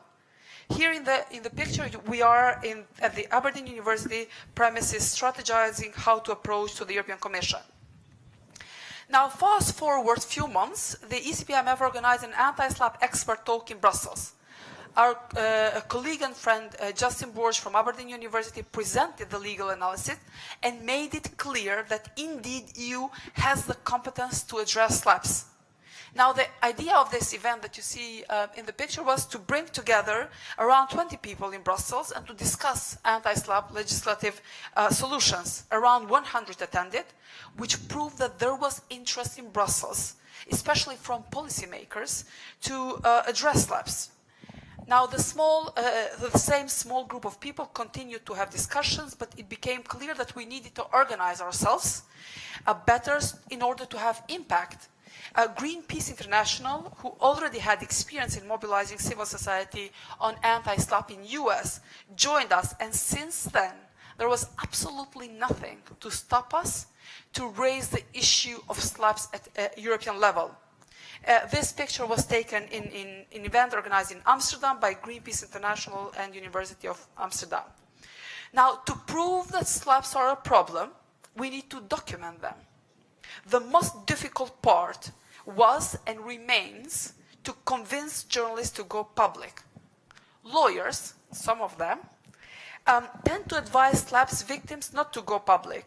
This is not always the best advice. And sometimes they do it for personal motives, to keep control over the cases. Matthew Caruana Galizia, the son of Daphne Caruana Galizia, has played a crucial role in documenting slaps. He's our first address every time we need to convince a journalist to allow us to document threats publicly. Cases of slaps are now documented regularly through the Council of Europe platform on safety of journalists and mapping media freedom by IPI, EFJ, Article 19 and other organizations. And by this time, 19th of April, we already had managed to register several cases. This allowed us, for the first time, to dedicate a chapter on slaps on the 2020 annual report of the Council of Europe platform on safety of journalists. And for those who are not familiar with the Council of Europe platform, this is the biggest platform in Europe documenting threats against journalists. We made it clear through a report that slaps pose a serious threat to journalism. And since then, each subsequent report has a chapter on slaps. On 27th of October 2020, Human Rights Commissioner Dunja Mijatović published a legal comment and asked for the first time the Council of Europe to take action and play a role in addressing slaps. She also made a commitment to pay attention to slaps, and she's keeping her promise. Meanwhile, the group of civil society discussing slaps expanded. We're being contacted by activists, journalists, media, civil society organizations, academics who are interested to join the cause. At the same time, we're having regular discussions with the European Commission, asking them what can be done and how we can help. And we, as I mentioned before, we realized that the EU has the competence to address slaps. We decided to commission 3 experts to draft a model anti-slap directive. We're doing the work that the European Commission was supposed to do, and presented this on 1st of December 2020. On 3rd of December, the European Union established an expert group to assist the Commission in the preparation of legislative proposals and policy initiatives called the EU Anti-Slap Expert Group, and the group is still active. By 26th of March 2021, we had a good group of organizations and individuals working intensively on anti-SLAPP. We decided to formalize our work and launch the first anti-SLAPP movement in Europe, known as The Case. And if you're not following The Case and ECPMF on Twitter, now is the time. The Council of Europe responded to our call positively. Now, before I speak about Council of Europe, so the case works is, so it's around 200 individuals now from across Europe. We hold regular meetings. Here you can't see the details, but this is how the work is organized. We have sub-working groups on advocacy, on legal, on SLAPP contest. We meet regularly. It's very intensive work. And then we plan, strategize, produce documents, advocate before the European institutions, and eventually also get to see some results. Here is a picture from meetings of the case. Now, by 26th of March, as I said, we not only launched the case, but we also called on the Council of Europe to issue a recommendation on anti-SLAPP. We wanted a self-standing document to address SLAPPs. On 21st of May last year, we organized the European SLAPP contest. So every year we award those who make the life of journalists and activists miserable. We decided to award them. We award them with the award Litigation Addict of the Year, Bully Lawyers of the Year, International Bully of the Year, Corporate Bully of the Year, SLAPP Politician of the Year. And we make sure that we name and shame all of them by mentioning with names and surnames internationally. And that hurts them, trust me. It really hurts them.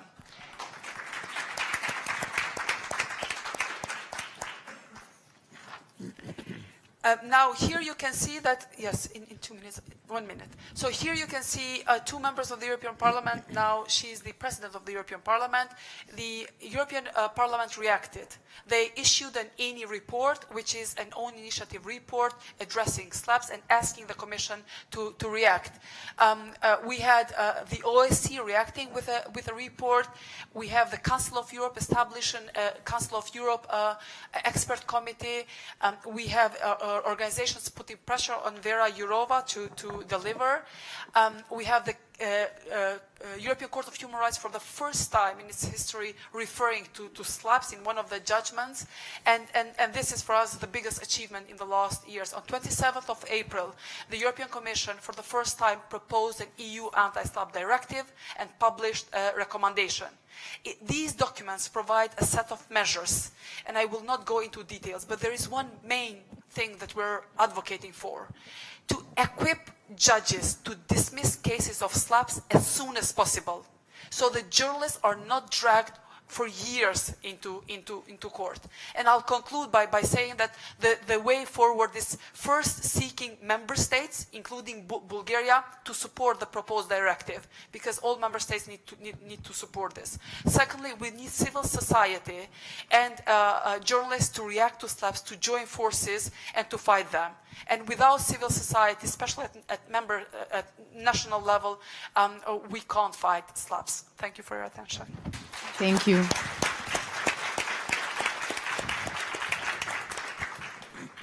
Yeah, you can see the results when actually people act together. It's really remarkable what you have achieved for just a few years. And now I'm passing the floor to Alexander Kashamov. We started talking about the legal solutions, because I would like to close this discussion by solutions, and speaking from your broad experience. What do you think that this EU legislation would change the rules of the game, and would there still be challenges, especially in countries with vulnerable media environments such as ours? Thank you, Maria. I think that on one hand, of course, European legislation will make things better, and on the other hand, the battle will not stop there. SLAPPs are a very long story issue, and I think they will not stop soon, because this is the democracy. I mean, people who want to participate, to raise their voice, to criticize politicians and officials are always understood as troublemakers by politicians, businesses, and officials. I'm very happy that today, in this year's anti-SLAPP conference, we have this good news, because last year, in the anti-SLAPP conference in December, which was organized by the European Parliament, we had two bad news. One was the conviction of Mediapool, and the other one was the started case against Bivol. So I hope that we're getting a bit better. I will tell very shortly what are the challenges today in the Bulgarian environment. Remembering that when I personally started, which was more than 20 years ago, the situation was different. It has improved on one hand, and on the other hand, we have new challenges. For example, criminal defamation was a very big problem in the 90s. And it is still a problem, but I'm very happy that now in the Parliament we have a legislative initiative which will change the criminal code in a way that public officials cannot get bigger fines in cases of defamation which was done through criticism against them. This is very important legislation initiative, and it came actually from my first case in Strasbourg, Kasabova, and the other case, Boshkov, against Bulgaria, and after that, a range of other cases, which made the Ministry of Justice to respond to Strasbourg practice. And in the last years, in 2016-17, there was a working group formed in the Ministry of Justice. It was a pity that I was the only NGO representative there, so it was very secretly working. And then this minister, Mr. Danil Kirillov, didn't actually want to, well, there were amendments, but there was not initiative. So I'm happy that today, after the initiative, the two last ministers of justice, this is already in the Parliament.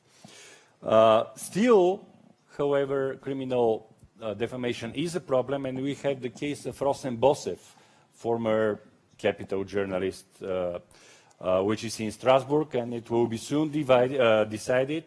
But it's both the issue of criminal defamation and the issue of judicial integrity, because the judge who was subject to his criticism actually didn't withdraw from the case, but confirmed conviction.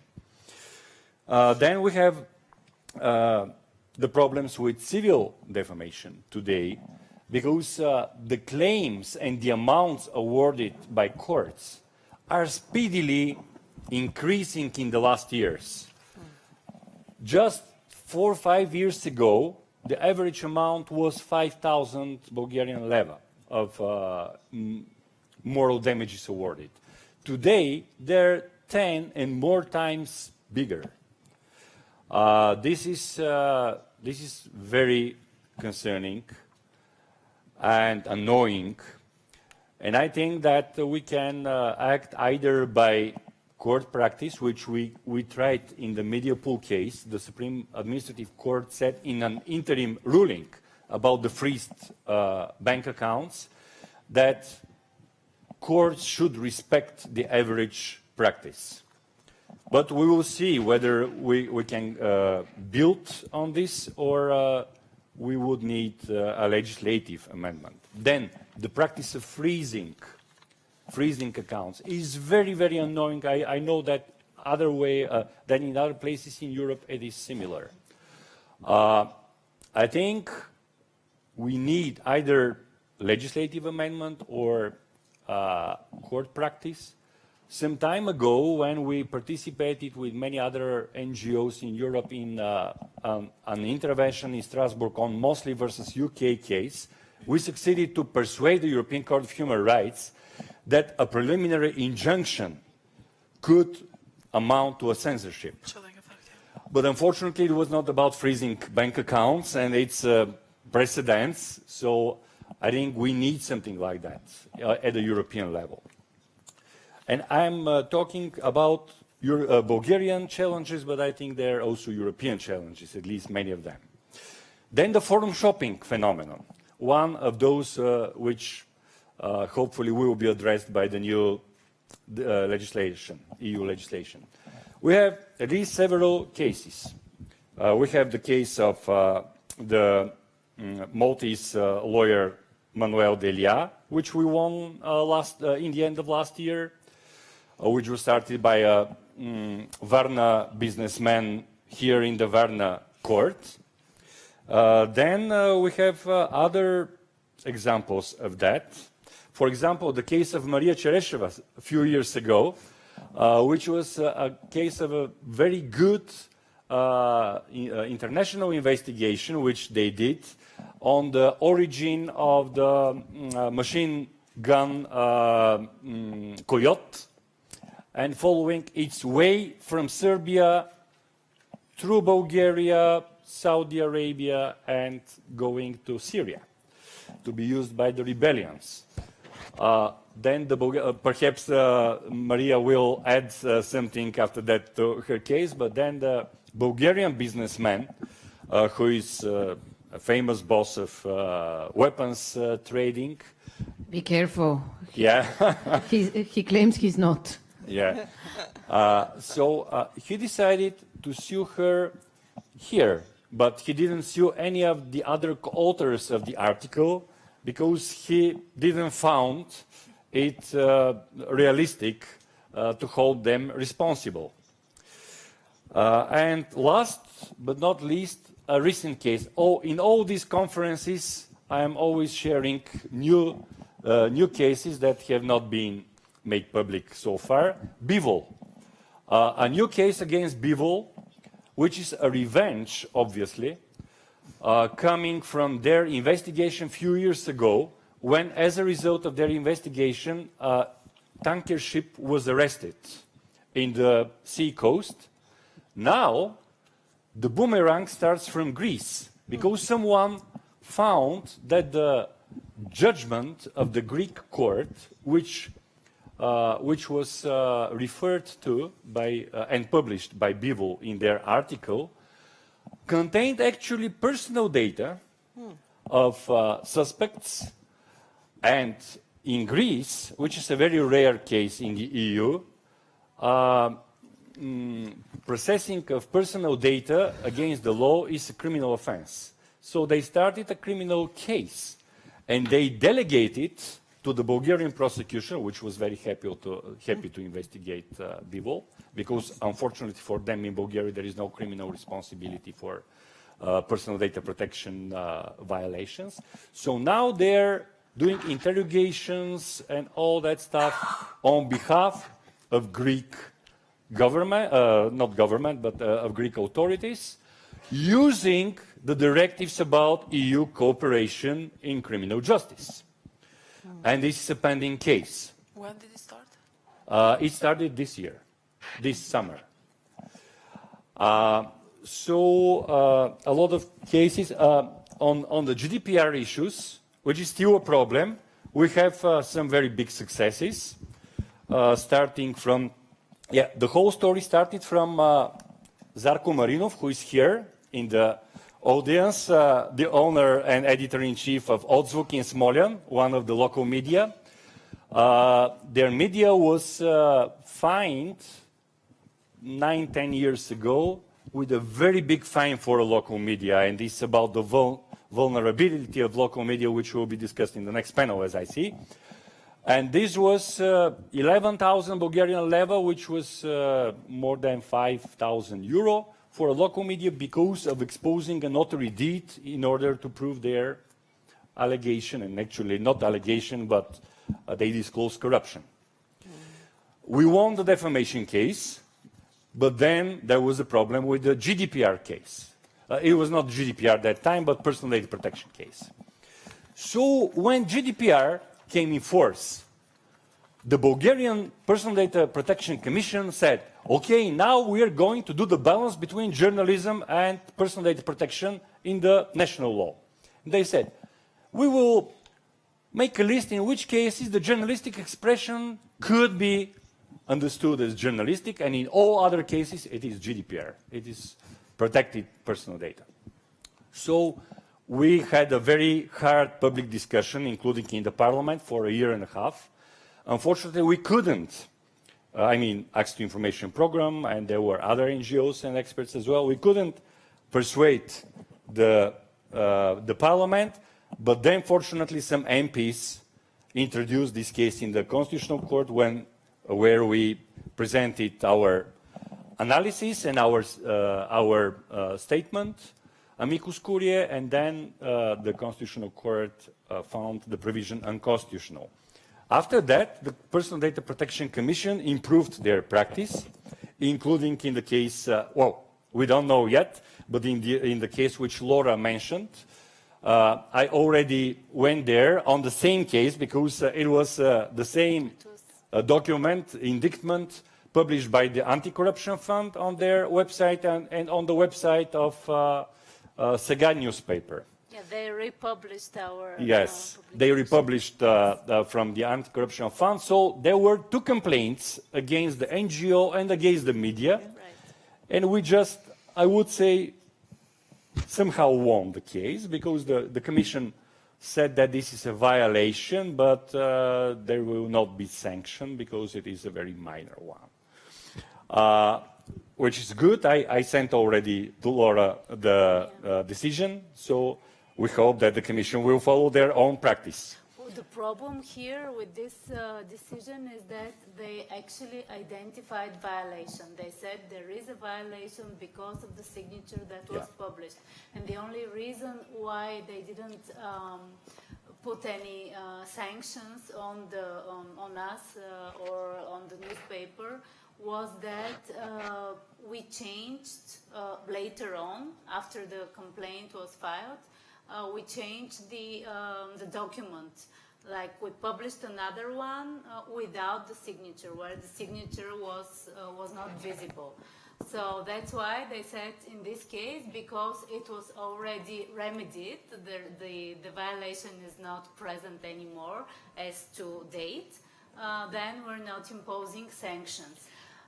And then actually we appealed that in court because this is one of our major tasks to lead really, as Mr. Kashamov does as well, strategic litigations, because here actually we have a problem because the Personal Data Protection Commission thinks that this is a violation.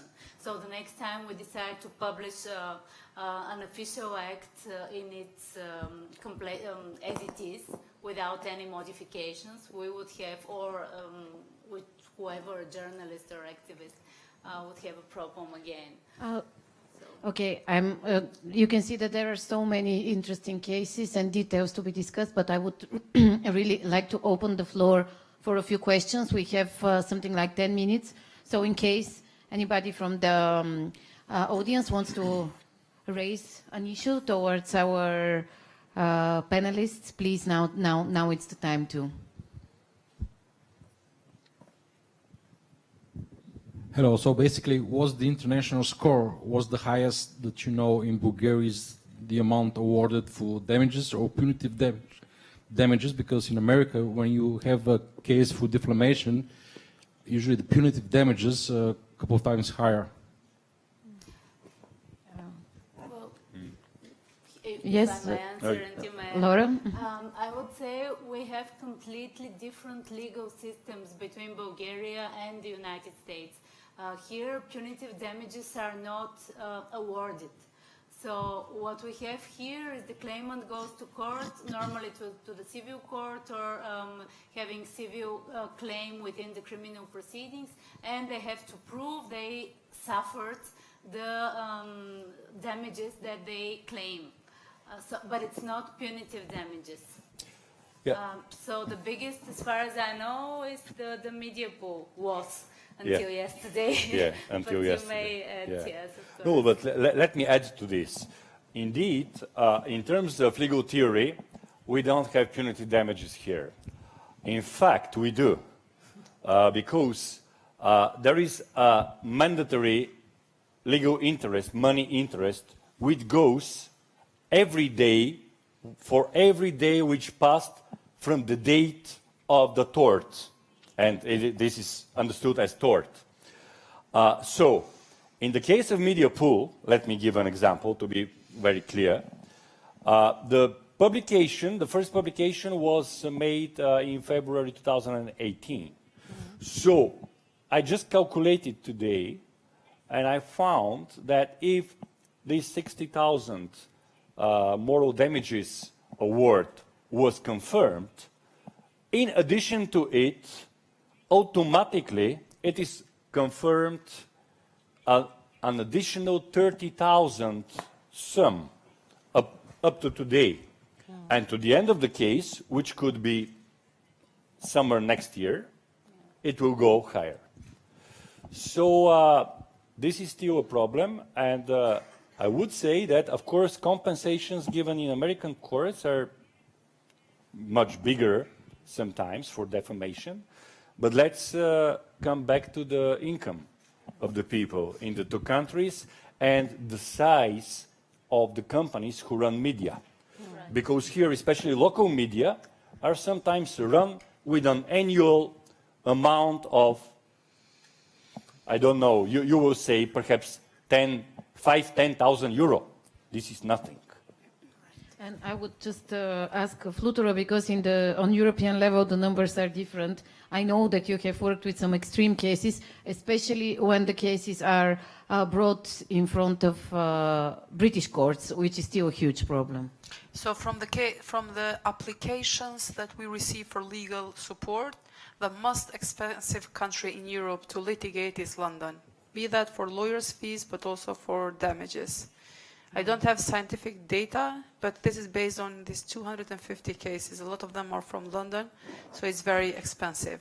To give you an example, if someone is sued in Bulgaria or Serbia, you'd have journalists asking for 1,000 to 3,000 euros to cover lawyers' fees. When this happens in London, they ask for 1 million euros. Yeah, I just want to thank Flutura for supporting cases in Bulgaria. This is very important. Thank you. Thank you. Other questions from the audience? Maybe one or two? Or comments, maybe? Last chance? Okay. As was said, not every case against a journalist is a slap. In the anti-slap directive of the EU, how is the distinction made? Yes. So basically, all the instruments that are being proposed or passed, they're looking into an indicative list of indicators which are supposed to help judges, lawyers, and others to identify slaps. And there are a few elements that are mentioned. First is the claimant usually uses its economic advantage to sue journalists. You'd have a very powerful or a millionaire going after a small media outlet.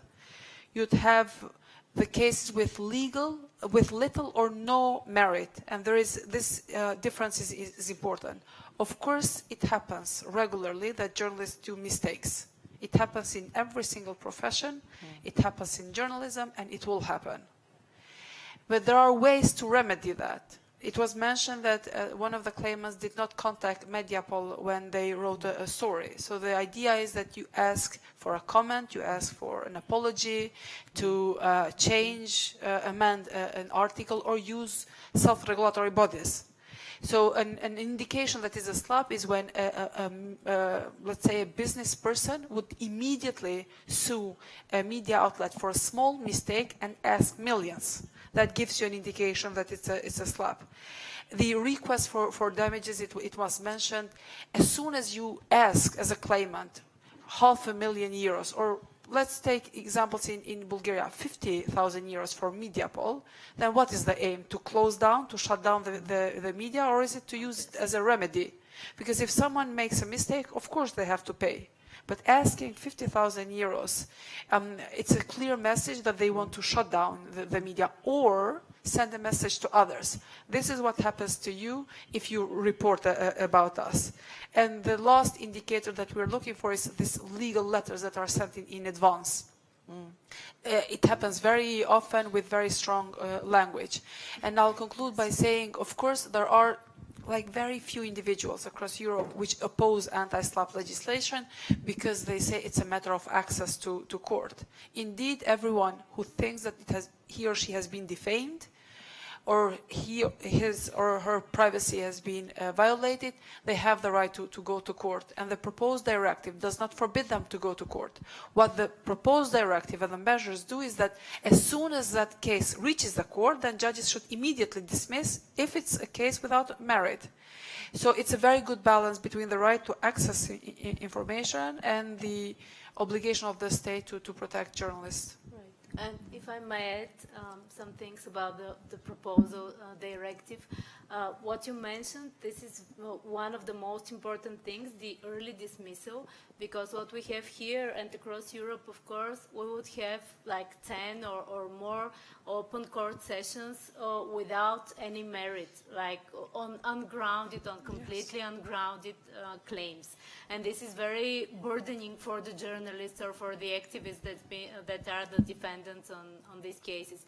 So the option for early dismissal is one very important thing that's being proposed now, and hopefully it will go, it will stay in the directive as it is. And of course, on your question, how they decide if it qualifies as SLAPP or no, this judgment is always concrete, and it's always the judgment of the judge that's looking at the case. You cannot say in advance all these indicators that they're very, very important, they're helpful, but it's still the judge to decide. And it is very useful to have this early dismissal. The other very important thing is the change of burden of proof that's being proposed in the directive. And this is also a game changer, I would say, because it will really help whenever the activist claims that this is a SLAPP case. Then the claimant is the one to prove in this very early stage that his real reasons for starting this litigation is just exercising his access to justice and standing for their rights, and not censoring and not harassing and not intimidating the defendant. I hope this made it clear. There would be more and more talks about this directive. Perhaps something very short. Just a clarification. It is very important to be kept this distinction, because also today our society, as well as other countries in the region, are also subject to attacks by some groups of media which are actually trying to jeopardize democratic values and are attacking any critical speech, public activists, journalists, and all people who want to bring more democracy, protection of rights, rule of law. So it is important, but it is an important attempt to make at an early stage a distinction between these two types of cases, whether it's designed to stop talking or it's designed to attack criticism. Thank you for your questions, and thanks to our panelists. As I said, it's really a privilege to sit among people that I can clearly call change makers with their efforts in the field of more fair process for journalists. That was all from us. Yeah, thank you, Maria, and thank you, panelists. So we're not going to take a break now, but if you want to stand up or something, that's fine. We have to switch the headsets. So get these headsets off, and now we have a Bulgarian speaker in our next panel. So thank you very much, panelists. And if you just stay with us, we'll try to be done in the next hour. So the new panel should, okay.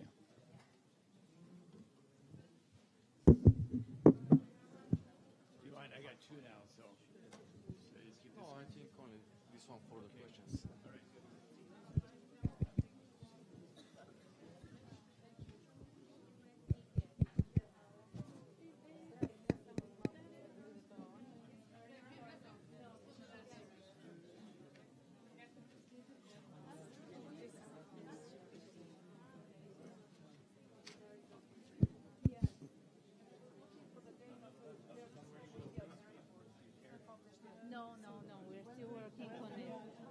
Probably February. No.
Okay, great. Yep. Okay. Maybe we've lost some of our audience, so if you don't mind moving up a little bit, that will make this a more intimate conversation. So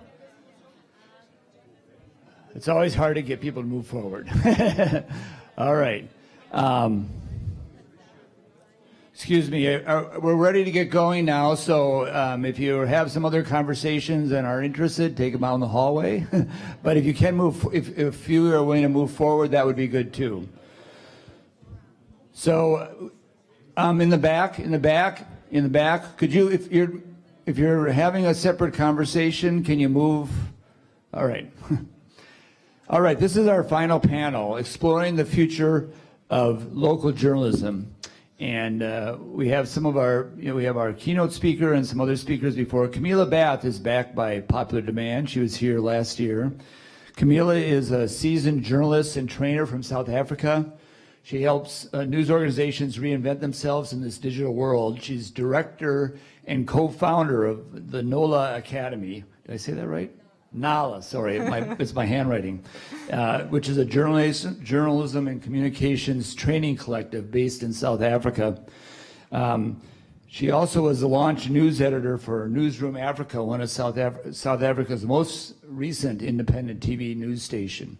And for many years, she worked at Eyewitness News in Johannesburg, which is as both deputy editor and digital development editor, which is a radio network and website.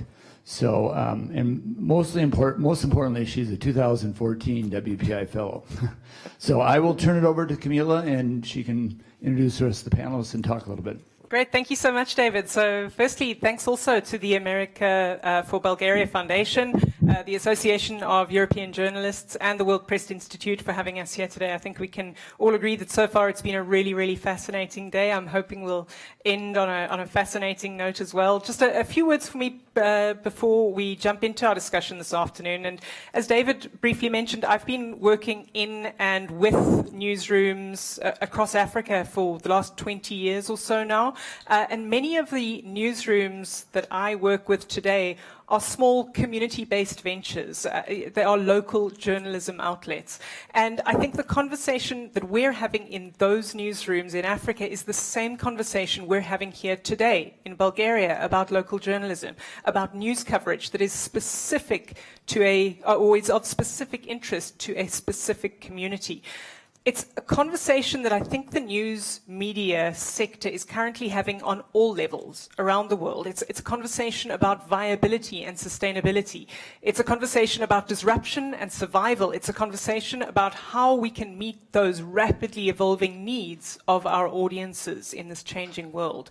And the conversation to me is particularly poignant and important for local news because it has been the most disrupted, the hardest hit since the internet came along and, well, I think we can all agree, essentially blew apart the business model that was supporting journalism.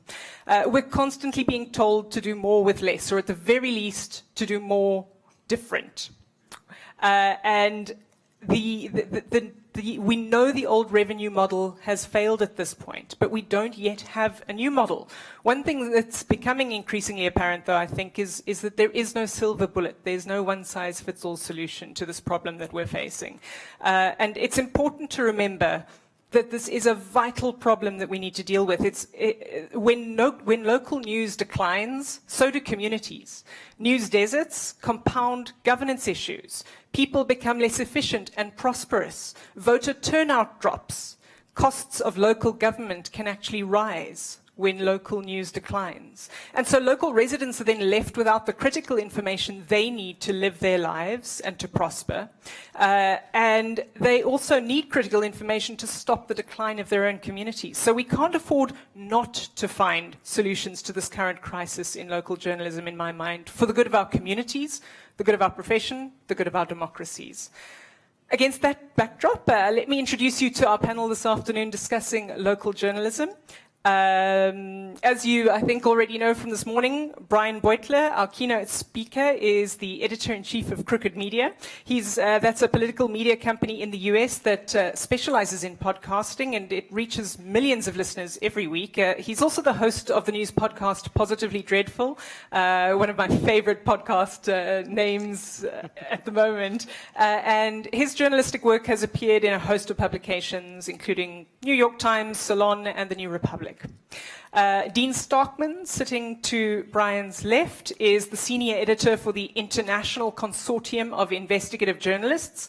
He's also a fellow in residence at the Center for Media, Data and Society at the European Central University in Budapest, Hungary. Dean is a media critic and analyst, an acclaimed author and an investigative journalist, and he wrote The Watchdog That Didn't Bark, The Financial Crisis and the Disappearance of Investigative Journalism. Previously, he also ran the Columbia Journalism Review's business section. Among a host of many other things that he's done in and about the media over the last few decades. And then finally, Emilia Dimitrova is the editor-in-chief of Sevlievo Online. Emilia, I hope I'm pronouncing it correctly. A news website here in Bulgaria that's dedicated to covering the Sevlievo region. Emilia is also the coordinator of the Access to Information program for the Gabrovo district here, and she's the winner of the Golden Key Award of Access to Information program for 2018. Emilia is also a contributor at Za Istinata, an independent online platform that fosters collaboration and training among journalists, and specifically among investigative journalists in different regions of Bulgaria. So thank you all again for joining us this afternoon, and welcome. I think I'd like to set the stage for today's discussion by starting with you, Emilia. You've been working in local news in Bulgaria for many years now, and perhaps you could give us, first off, an idea of the kind of the work that you do, the kind of work that you've been doing, and the challenges and perhaps the opportunities that you've encountered here in Bulgaria.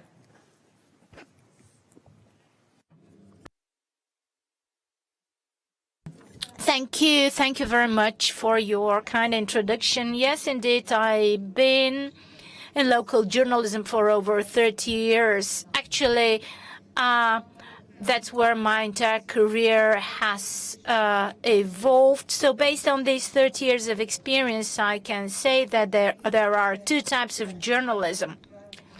Quality journalism, responsible and honest journalism, but it can also be fake low-quality journalism. And trust me, there is no third type of journalism. The same is also true of regional journalism. Now, this division is very obvious in Sofia, although in the capital city we have a relative balance between the two. While deeper in the country, trust me, this balance has been hugely disrupted in favor of fake journalism. In the first category, we have those media outlets that investigate and publish and react and respond to reports from citizens. The second category comprises those media outlets that publish sort of PR content. So the former have to struggle to survive on a daily basis, and their survival is the result of the coordinated effort of editors and owners and journalists, while the latter have no problem with survival whatsoever because they enjoy public resources. Due to the purposeful disruption and undermining of media environment in Bulgaria, regional journalism has been in medical induced coma for many years now. So it can be fed oxygen only through independent funding.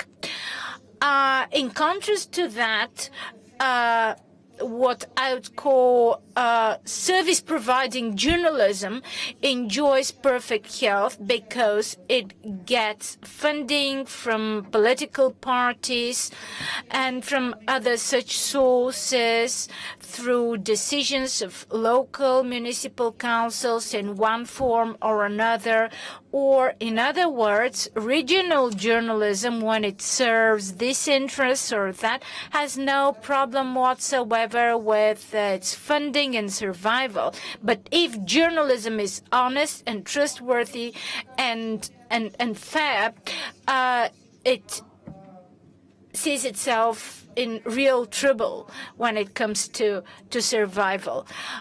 Still, we continue to have good quality regional fair journalism. But in order to continue along the line of distinction between the two, let me give you one example, a story from a few days ago when on the website for regional journalism, investigative regional journalism for truth, this is how the website is called, it published one of my investigations, a story about the municipality of Sevlievo, where every 3 years we have public procurement tenders for companies, contractors in charge of cleaning the streets and the roads in the municipality. It turns out that with each new contract signed between the municipality and the cleaning and especially snow removal companies, each contract, the amount of the contract increases significantly. On the other hand, the successful contractors every year bid a smaller price for their service. It doesn't look rational, but I can assure you that there is no mistake here. It is actually a matter of very skillful playing with the tendering criteria and procedures, and the result is that for many years the same companies are awarded these contracts at the expense of taxpayers, and based on official statistics from weather experts, every year we have less and less snowfall in the municipality. The local official newspaper, Rusice, has reacted to this story in the following way. The title is "The municipality provides over 2 million leva for cleaning the snow," and it lists the terms of the contract, the scope of the contract, and the message is that thanks to these huge investments, roads in the municipality will be clean of the snow and a lot safer. Now, it's a different issue that this story is not completely in line with the truth, because this 2 million doesn't come from the municipality, it actually comes from the state budget. But this is of no interest for us now. The focus is elsewhere. The editor-in-chief of this newspaper is a municipal councillor from the neighboring municipality of Gabrovo, from the ruling party, GERB. In addition, he's also the local coordinator for the political for this political party for the region. So I hope this makes it clear that such a person would have at their heart, first and foremost, the interests of their political party. And this takes us to the question, who is responsible for content in the media, the local media? Well, obviously, it's the editors and the authors of publications. However, I believe that huge part of the responsibility for what gets published and what we read should come from the readers. So long as we have readers who tend to read, comment, approve, share fake texts that spread lies, we will continue to have these texts all over the place until citizens refrain from seeking responsibility from media outlets and editors and journalists for what they publish. We will continue to see media spreading fake news and fake stories. The distinction between quality and fake media becomes most obvious for citizens when they need to ask media to help them solve their personal problems, personal issues, and they seek help from the media, but from those media which are most critical. At the same time, they continue reading the tablet-styled outlets without any fact-checking. A year ago, at the same conference, Pervan Simeonov, the director of Gallup International, said something which is still true to this date. He says that independent media are the smallest concern of the Bulgarian society, which is not prepared to pay for quality content. And if the public is not ready to pay, then those who pull the strings of the government will pay for it. I have to say that not only we're not prepared to pay for quality content, we're not even prepared to check the quality of content. Our society is not prepared to distinguish between quality and cheap journalism. And it is a major issue because of course, probably the solution will probably come through regulation, but I do not think that the situation that we currently have should be seen as regulation at all. What I have in mind is that media outlet owners have the obligation to file annual statements, declarations to the Ministry of Culture, where they list their sources of funding and the beneficial owners of the media. However, does any one of us have any information about media outlets who have failed to declare the circumstances or those who have failed to provide truthful information? No one.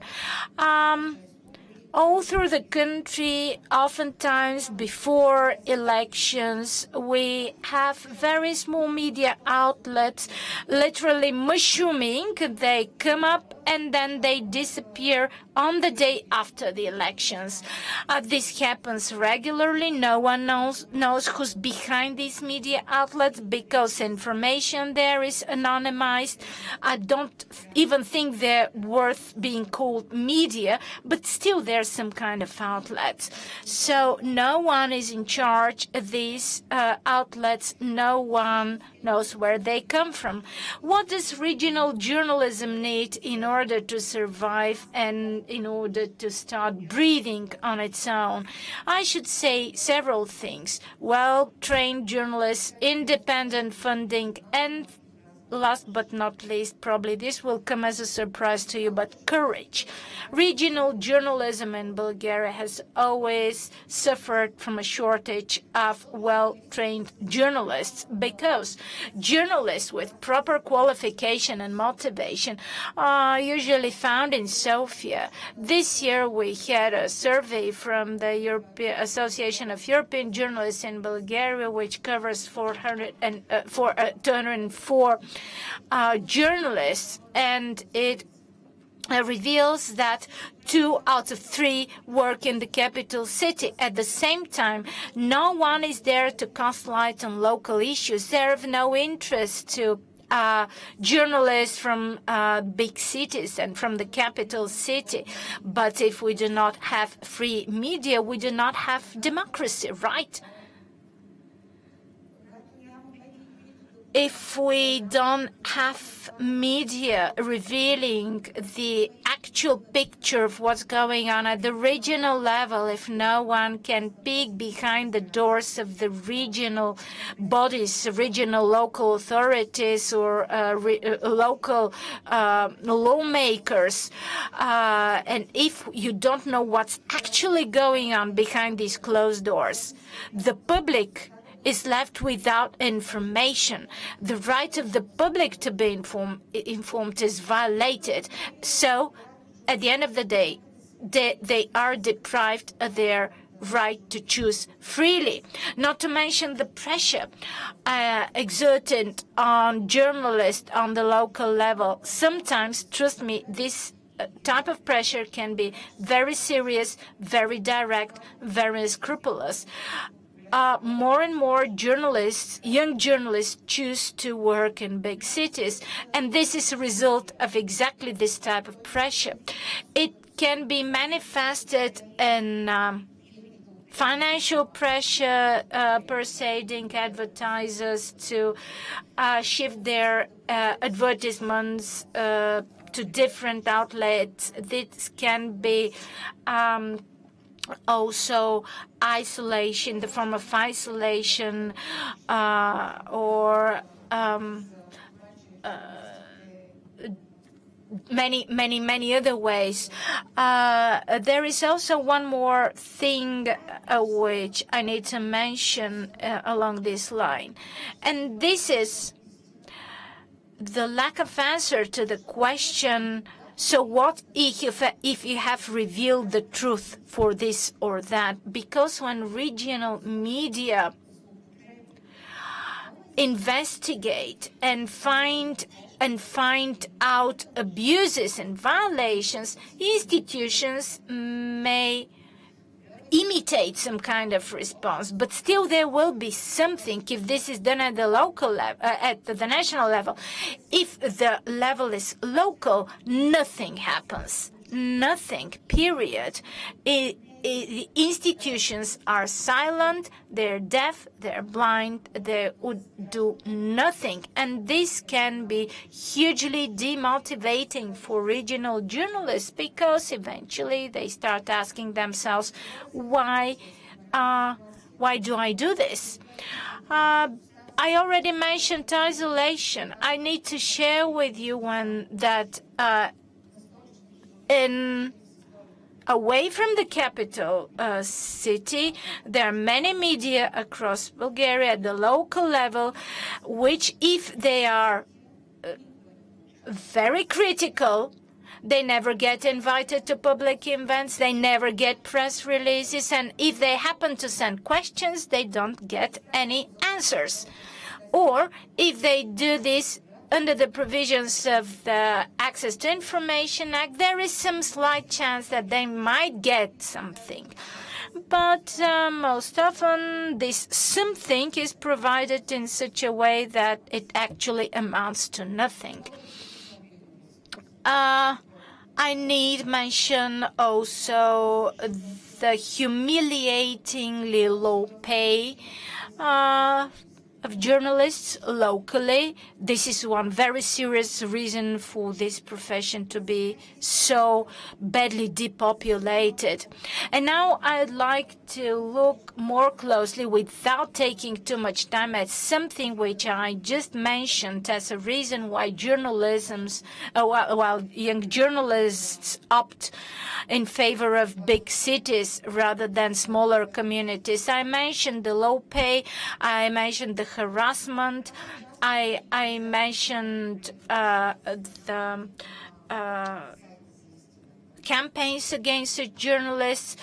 I am part of the team behind the website called For Truth, and as part of this team, I have seen how powerful the backlash can be coming from those who have been affected by such publications. Diana Zhelaskova, fellow journalist from Schumann, one of our authors, and also the owner of a radio website. Some time ago, Diana revealed how even police bosses in her region would go get guidance and advice to local, not notorious figures, father and son, Balzar, Yahya, and his son. Two persons who are literally in control of life in the community of this region. And when Diana made her findings known, a very disgusting publication against her appeared, accusing her, stating that she was the head of a local crime group and that she was involved with local businessmen, forcing them to publish their ads on her website. The publication went further to state that Diana would go from one businessman's door to the other all through the region to asking these businessmen to publish their ads on her website. This led to her friends starting to call her and asking whether they will be called to give testimony to the court. This is the bad news. The good news is that she had already won the case at first instance, and I hope that this will have a successful end. Diana Popova was another such author last year at the beginning of the COVID pandemic. Probably you remember in Bulgaria there was a lot of talk about Delian Peevski and his generosity towards Bulgarian hospital. And Vanelina, this colleague of mine, sent around a few questionnaires to hospitals for which there were claims that they had received such donations from Mr. Peevski. Even before her publication was out, in three of Mr. Peevski's media outlets simultaneously, a huge campaign was launched against Vanelina. The only true thing there was her name, the way it was written. When Vanelina's publication came out, it turned out that Mr. Peevski was not the generous donor. Instead, he was using other companies, property of other people, and not everything around his donations was exactly legitimate. But the blow dealt on Vanelina indeed made her fall silent. In the spring of last year, Vanelina again was summoned to give testimony in a pretrial proceedings for vote buying in a smaller municipality, and it turned out to be a very classical form of intimidation, because it turned out that it had nothing to do with her publication, and her publication was an analysis that had nothing to do with the pretrial proceedings in question. Still, she was called by the local police authorities to give testimony. And the last case, which I believe is a very poignant illustration of how local journalists in Bulgaria are dealt with. This is Mr. Petov, who is another one of our authors. After he started asking questions regarding donations in favor of the local police in his community, it turns out that after routine police check, drugs were found in his car. Eventually, the prosecutor found out that he has been framed, but this didn't prevent his name from being spread around as the name of someone involved in the possession and dealing in drugs. As a result of such cases, journalists in smaller communities at some point decide to leave these communities and move to small towns or bigger cities where they feel safer. Some time ago, I was member of a team of four journalists. Currently, I'm the only one who is still in this team. The other three are no longer working as journalists. So the motivation of the owners of small local media outlets is the only thing that keeps local media alive in this country. Their courage, however, is made mostly visible in light of the severe shortage of funding for this media, because they keep demonstrating how it is possible to survive on less and less, simply because they have the courage to stand up and find facts and seek the truth in each and every individual case. And now I'd like to say one more thing and go a bit further when it comes to truth. Some time ago, and it is also my own recipe for dealing with the isolation, overcoming the isolation to which local journalists are subjected. Some time ago, Spas Pasov, Capital and Dnevnik correspondent in Burgas, set up the website for truth. He not only set it up, but it made it an avenue for local journalists to publish and investigate.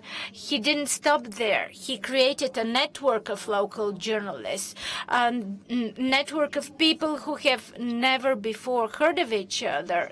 We didn't know each other. And from there, we turned into a team. We started sharing with each other. We started seeking each other's advice and experience. And as a result of all this, a lot of powerful investigations and publications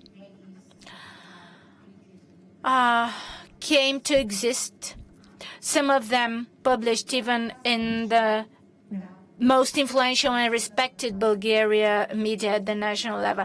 So yes, education is important, qualification is important, courage is important, especially in this type of journalism.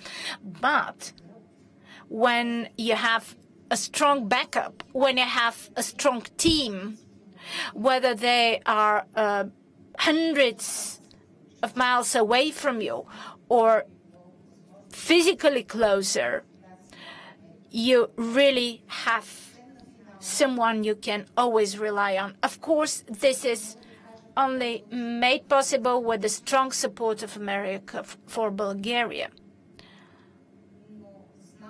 I know that local journalism in Bulgaria has a future, and I know that it needs to be supported because it deserves it. Thank you very much.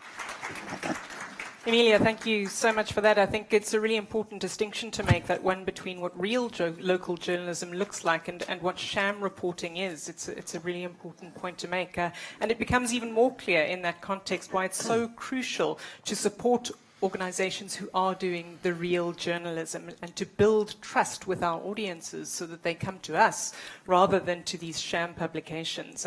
So Brian and Dean, I'd like to bring you guys into the conversation now as well. And building on from what Emilia's been talking about, she's mentioned many issues, especially the issues of funding, training, collaboration and support. And I suppose to kick off the conversation around this, I'd like to ask each of you the same, or a different version of the same question, if you will. Dean, perhaps I can start with you.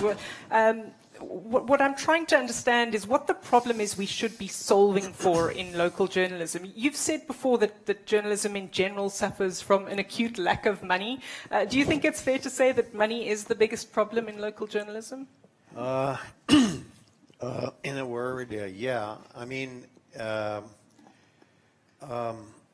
right. So we're sort of 15 years now into this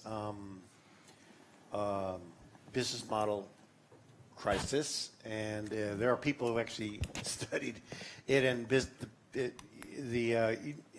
journalism globally, certainly in the U.S., was primarily a byproduct almost of the advertising monopolies that local newspapers had on their cities, right? And and digital and print ads were very lucrative, and the profit margins of local papers were ridiculously high. And they were Google level and Facebook level highs in the mid-30s. And you know, that was we now realize as older generation or whatever realize that this was a moment in time that was ephemeral, sort of a quirk of history, and that has now kind of given way. So since 2000, basically the newspaper's unraveling has been traced to the second half of 2007, when Google became sort of mainstreamed and Craigslist began to take. And so and print ads make no sense in the digital sort of context. And of course, the great financial crisis of 2008 also gave us this massive cyclical crash in advertising, which has propelled the secular crisis that we're sort of living in. So when a lot of the discussion about Bulgaria applies everywhere, you talk about concentration of media workers in Sofia. Well, they're all concentrated in New York and Washington, and the collapse of the print advertising model driven has basically hollowed out local newspapers across the United States. I came from that milieu. Those were my people. My first paper was in Alabama. The second paper was in Rhode Island. The Providence Journal, where I worked, it's like a walking tragedy today. I mean, it just breaks my heart to look at something that was this important and powerful regional institution now become essentially fodder for a vulture fund. Anyway, it's all very sad, and we can all break out our little teeny violins and cry about it, but it's a real deal, and we can. Again, I want to hear from Brian and everybody else, but we, you know, we're now sort of 15 years into this, and we got to stop crying about it and try and figure out which way to go.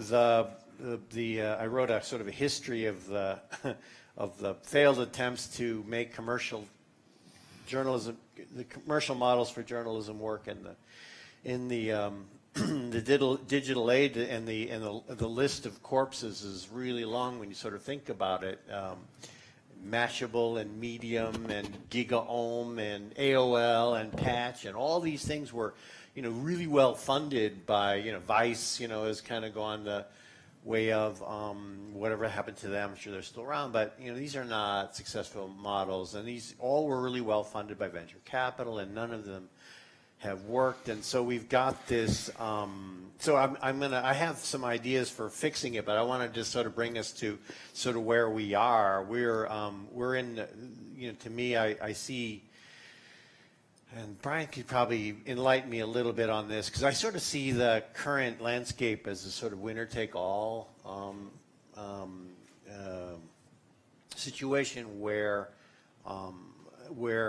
a handful of exceptions prove the rule. So the New York Times has been very successful in growing its subscriber base, but I would argue it's at the expense of the New York Star-Ledger and everybody else who wants to, you know, who would be otherwise subscribing to that. And the Washington Post has had some success, but at the, you know, I don't know if it's at the expense of, but I do know that subscribers, donors, crowdsourcing is only one pillar of a stool that won't stand without others in it. So so we're in a place where yeah, sort of it's a money problem. I mean, because whatever the courage we're looking for and ethics and professional practice that Brian was talking about in his keynote and all of that, first you have to have the bodies in place to be doing their jobs, to be having what they call, a scholar named Ricardo Gondor calls stable platforms of journalistic production. We need stable platforms of journalistic production, reporters with time on their hands who can get into trouble, good kind of trouble, and report the news at the city hall, the police station, the school board.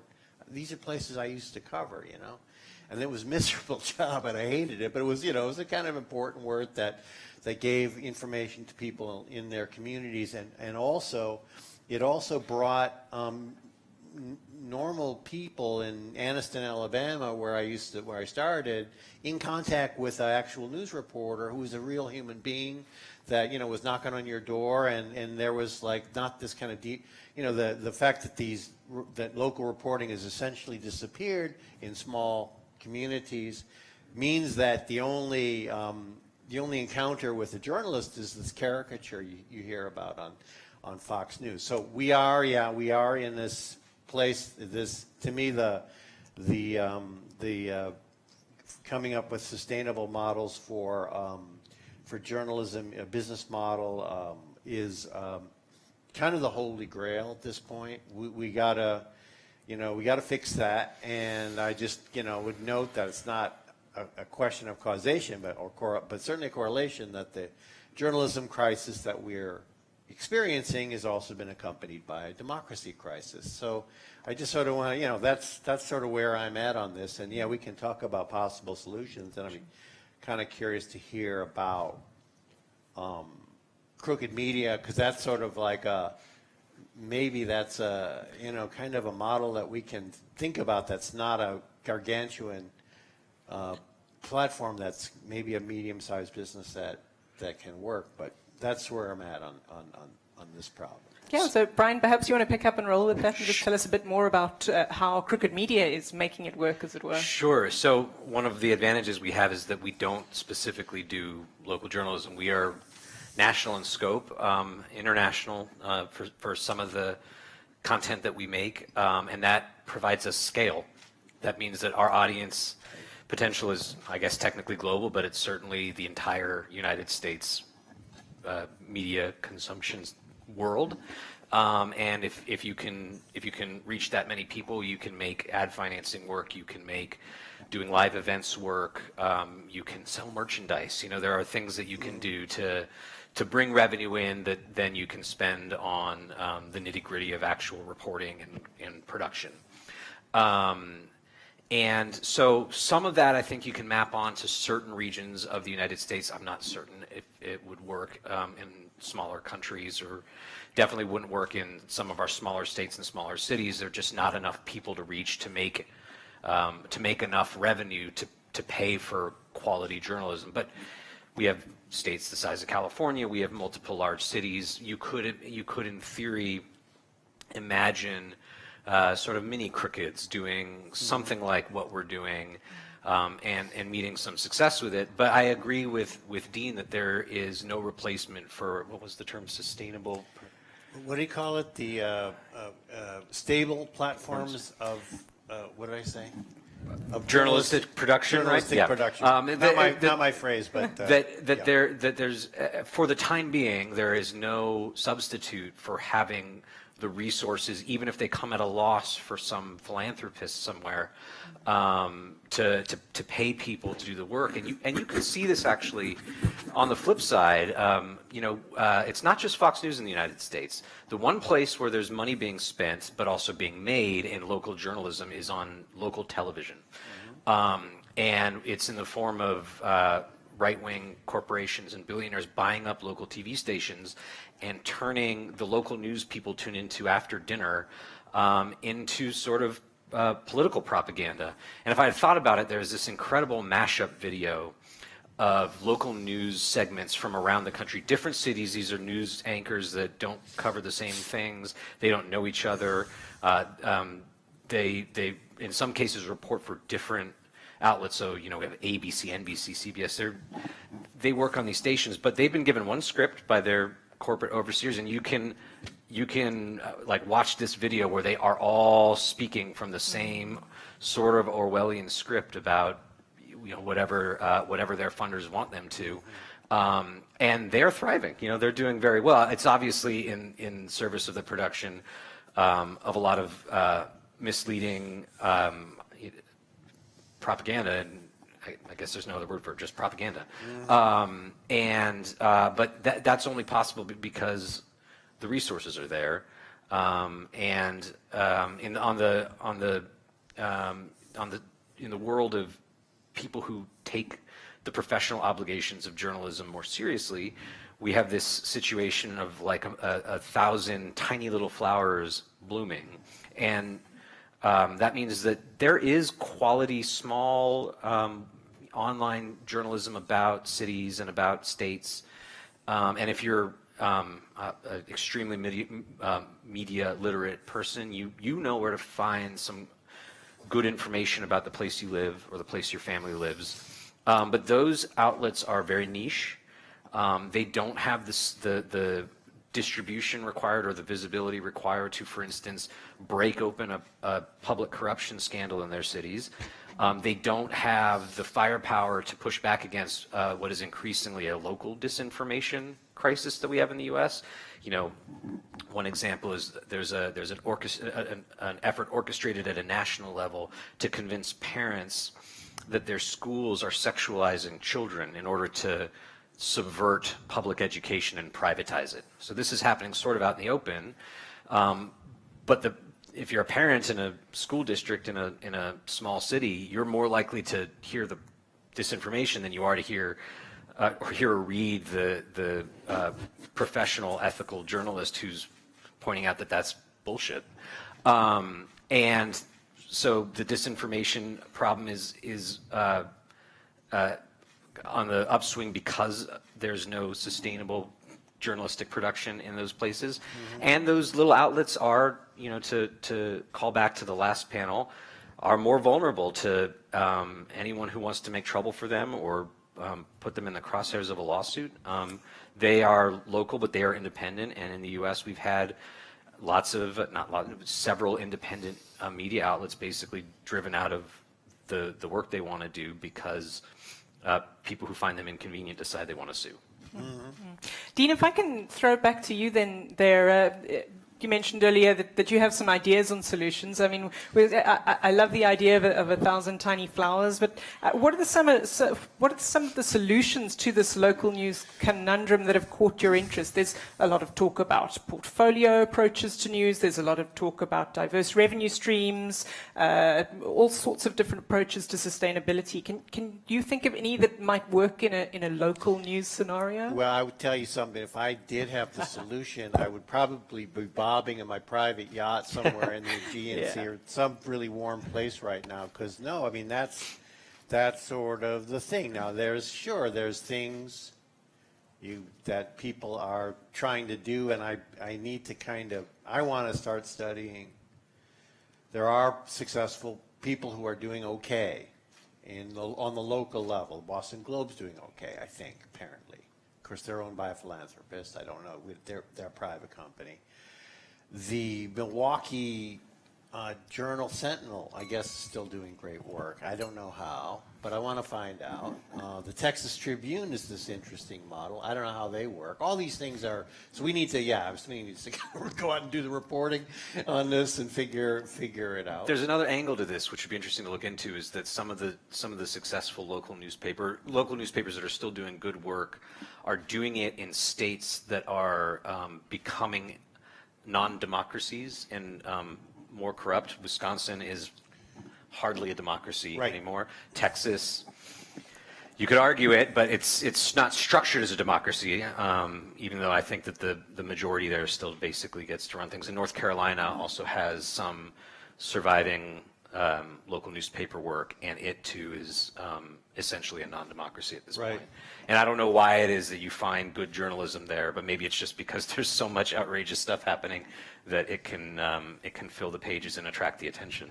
Right. I would say, again, I'm all for tiny flowers blooming and stuff, but really what we're looking for are newsrooms of scale, and news organizations that are powerful in their own right. And a lot of journalists, I think, are a little shy about wanting the press to be powerful. But when you think about it, they're reporting on institutions that are much more powerful than they are, right?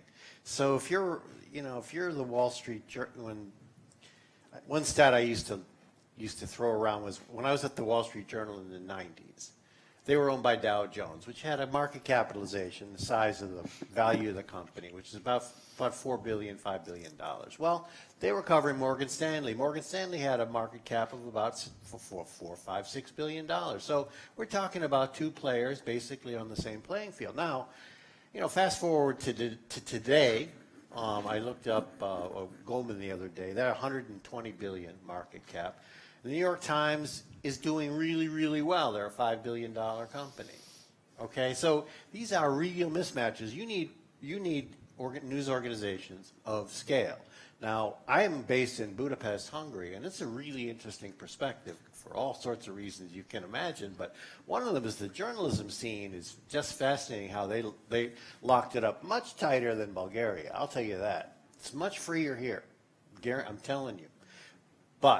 And there are some of my best friends, my pals, are investigative reporters working for great news organizations. One of them's Direct 36, which is run by an American-trained journalist named Andras Petu, who's a good pal of mine. And they do really incredible stuff, but they are just too small.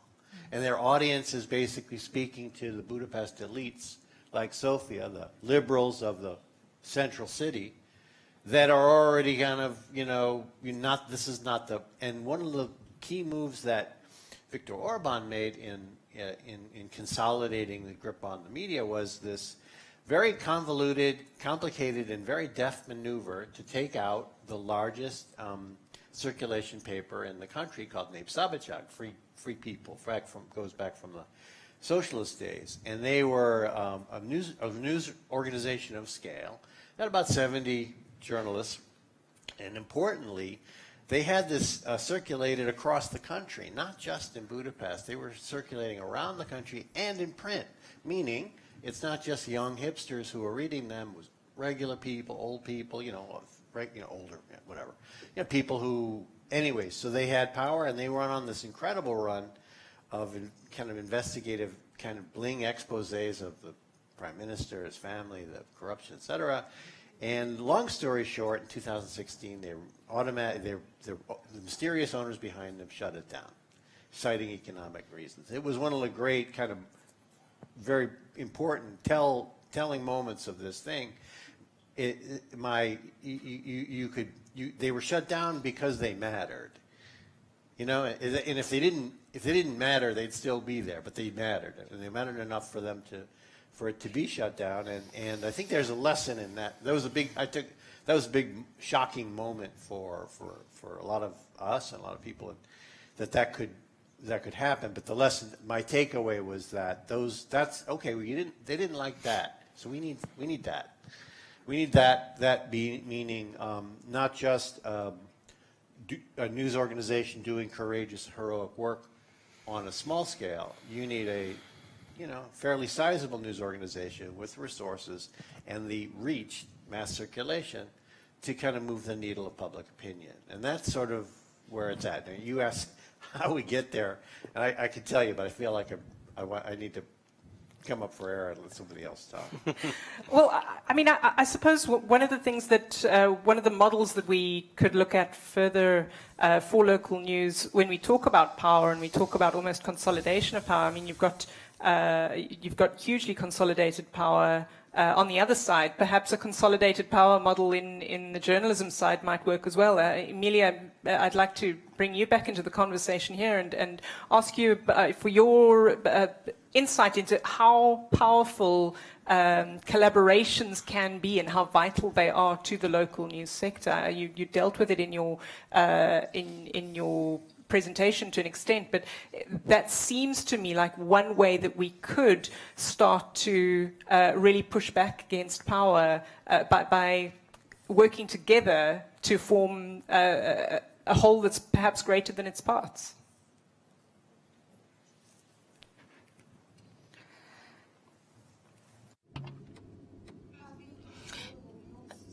I would once again answer by giving an example of creating a kind of association of regional journalists from various parts of the country, which happened through the platform of investigative journalism called Za Istinata, or For the Truth, because this unites journalists that live in 100 kilometers from one another. These are not people from one and the same region, and this proved a successful model.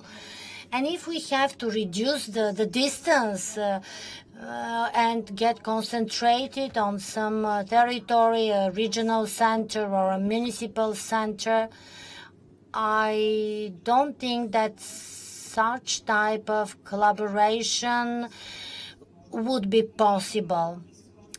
Believe me, at least based on the region where I work. And what's the reason? Well, because regionally there are almost no journalists working there. Last night we spoke with the team of the platform For the Truth. Even in big cities as Burgas or Varna, we have only one print newspaper. And in Sevlievo, which is 26,000 population, there is also one print newspaper. So there are no media, there are no journalists working for the media outlet. And if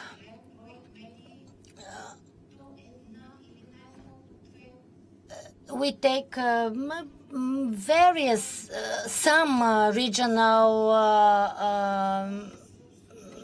centers, most of the media serve the interests of those in power, and only a few, one or two would be critical, and it will be impossible for them to start collaborating. At least that's my opinion. It's absolutely a worldwide problem that you're touching on there as well, Emilia. Dean, I don't know if that's sparked any thoughts on your side in terms of how we can grapple with this problem. I mean, it is an impossible problem, and we're all looking for the answers, but how might we better move towards solutions? Right. I work for the International Consortium of Investigative Journalists, the longest, most unwieldy named organization on the planet, and but we do the collaboration, so it's our business, and I can testify that it's not a model per se. You know, it's a making the best of a bad situation. Yeah. Weekend news organizations coming together to amplify impact. That's probably not the official way we describe ourselves, but that's sort of, you got to be realistic. We're talking about, you know, basically using the tools the internet gives us to try to come up with ways to increase our impact. But really, right now, I think the menu of options for creating money, making the cash registers ring. Because at the end of the day, that's what we have to do. That's where my head is at. And you know, there's going to, you know what, it's limited. It's ads, it's subscribers or crowdfunding, it's events, it's merch, right? It's philanthropy, which is how we keep the lights on. And I've kind of, all of those things, and so and then there's one other one I think we got to, save to the end. But all those things is like, it's not like you don't have to choose, you know, all of the above. Whatever, you know, whatever is sort of ethical and keeps and can kind of keep the lights on, that's what you use. The trouble is, you know, reader support is just not, it's just not enough, and there's only so many subscriptions. I have like 5 subscriptions, and that's too many. You know, yeah, that's well, like, I mean, the huge problem I think there is in so many communities that desperately need local news, they don't have the Right. resources to support a local news organization. and that's after the all, cold fact. after all sort of said and done, and you know, certainly, you know, and you've got to be resourceful and use all sorts of all available means. Philanthropy really is, you know, it's not really a model, is it? It's just people giving you money. You know, it's like, that's not a model. So that's like, I'm asking you for money and you give me the money, and then I go, and the next 3 years comes around and they ask for you again, and they look at you and say, are you back again for more money? And you say, yes, I am, and they decide whether. So that's not a commercial, that's not a real value proposition from my point of view. Long story short. It looks like Brian might have a slightly Well, different... I think there's something to be said to appeal to the humanity of people with the means and the wherewithal to finance local journalism. So, for instance, a few years ago, there was a movie in the U.S. Called Spotlight, and it's the true story of how the Boston Globe broke open the story of child sexual abuse in the Catholic Church.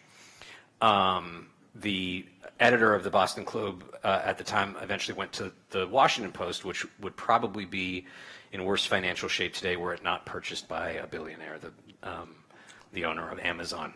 They are now doing some layoffs, so this is maybe not a perfect example, but today there's a similar movie to Spotlight called She Said, and it's about how the New York Times, the sort of holdout in newspaper journalism, broke open the story of Harvey Weinstein and ushered in the Me Too movement. So the New York Times can still do this stuff, and it doesn't need some benefactor to make that possible. But I think today the Boston Globe couldn't do what it did with the Catholic Church story. And the only way to revive that would be for there to be an influx of money from somebody who wanted to pat themselves on the back for having been able to break open something as momentous as that story. And I promise you that in the United States and everywhere in the world right now, there are scandals at that level that are going uncovered because for one reason or another, there's no local journalism there. And if you can get somebody to finance it in the hope that someday they become a legend because they uncovered something momentous, then there will be a lot of other positive externalities from that, and that you have just regular ongoing coverage of the sort that doesn't always yield these enormous stories. Absolutely. So, Dean, I have to go back to you. We're unfortunately running on a tight schedule, but I do have to return to the teaser that you threw out to us a little earlier. You said you had one final suggestion on solutions. I wrote a paper with a pal of mine, Ryan Chittum, about basically reviewing all the failures of commercial models, basically saying let's give up, and we have to go with public subsidies. Now, how do you do that, right? So the fact is there's ways to do it, and the model I chose was something based on, interestingly enough, a Hungarian tax provision that allows people to check off 1% of the amount that they would pay to the government to basically a NGO. And it was started in the 90s for people to give to animal hospitals and other kind of things, but for some reason news organizations were able to become one of these NGOs, and that's become a sustainable sustaining pillar of the news organizations that I've been talking about. Now, if you kind of translated that to the U.S., 1% is way, way more than newspapers that journalism would ever need. It could be 0.1%.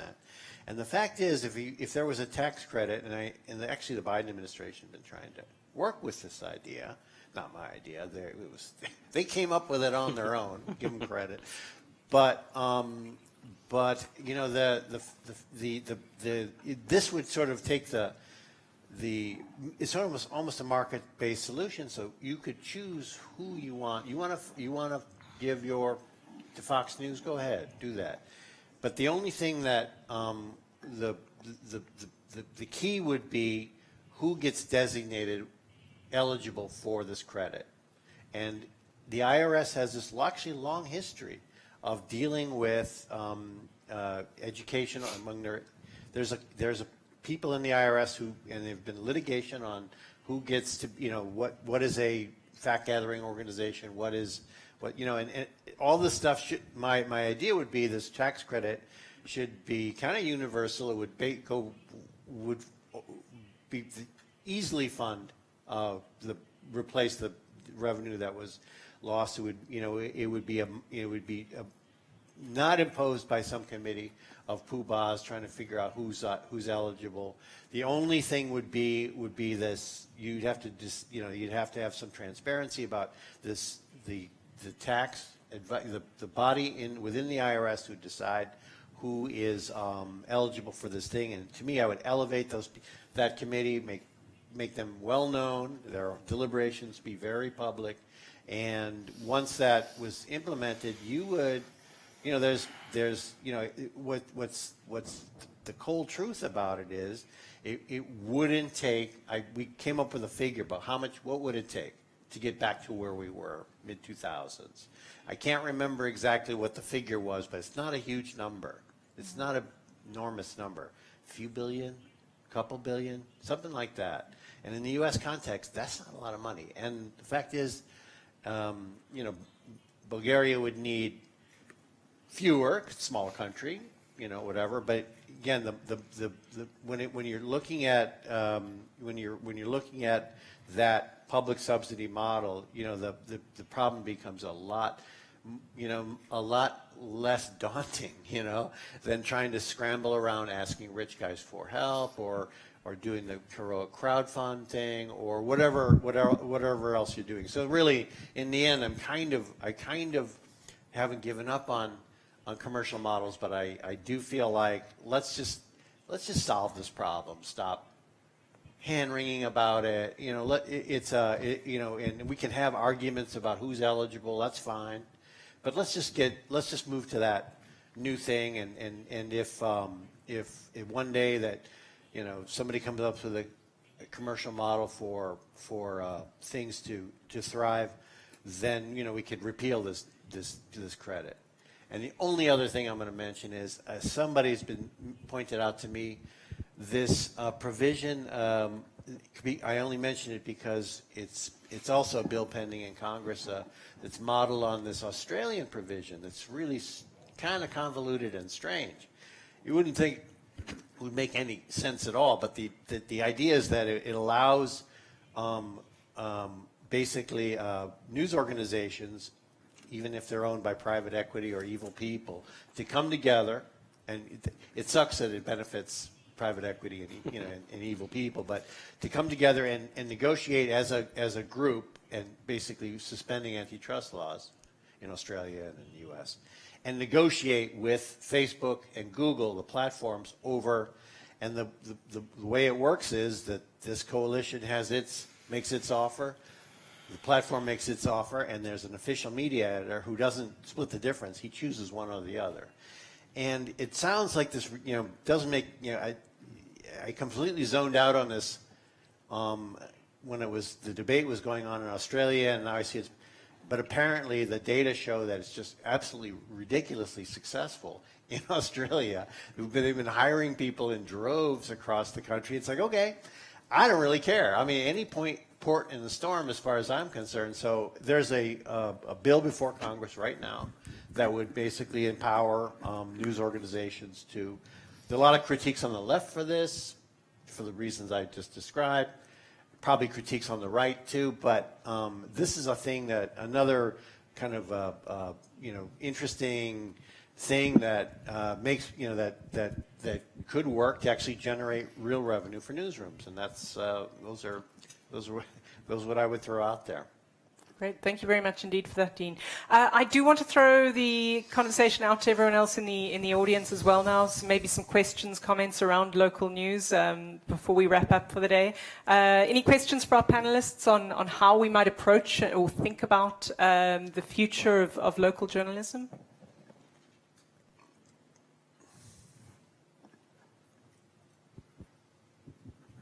Hi there. May I speak in Bulgaria, please, because my English is too bad.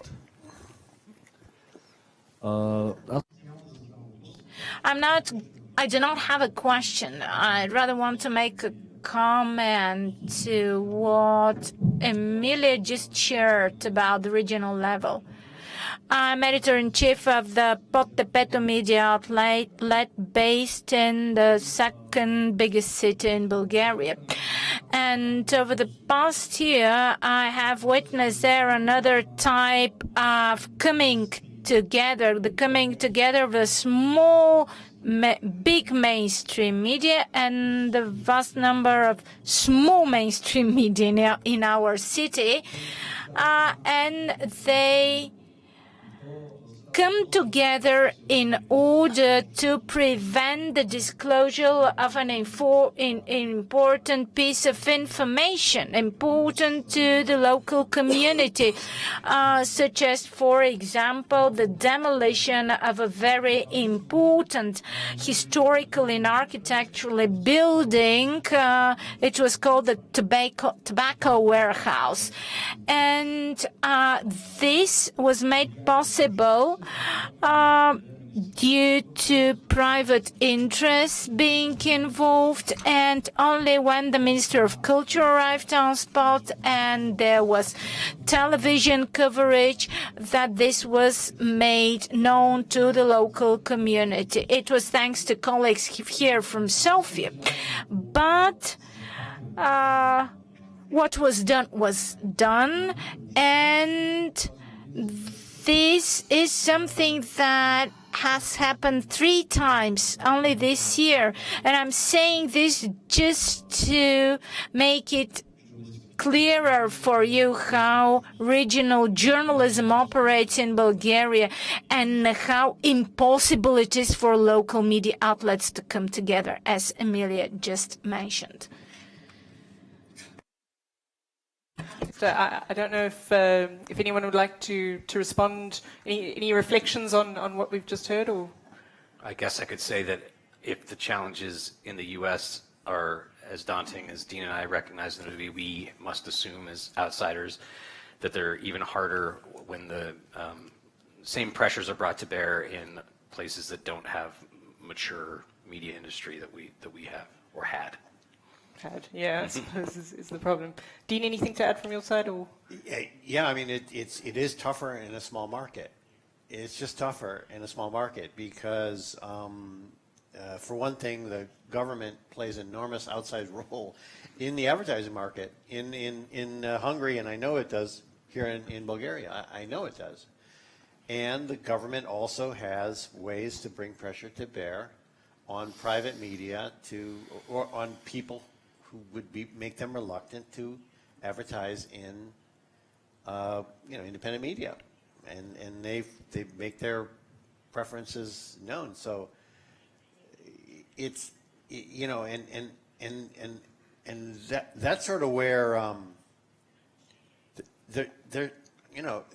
there should be a benefit to being in the European Union, because there should be, if you're not in the EU, okay, you can do what you want. But here you have to you're supposed to be a democracy, right? So the EU has an interest in making sure that there's a viable media system and people play fair. So, and that's I think that's not too much to expect that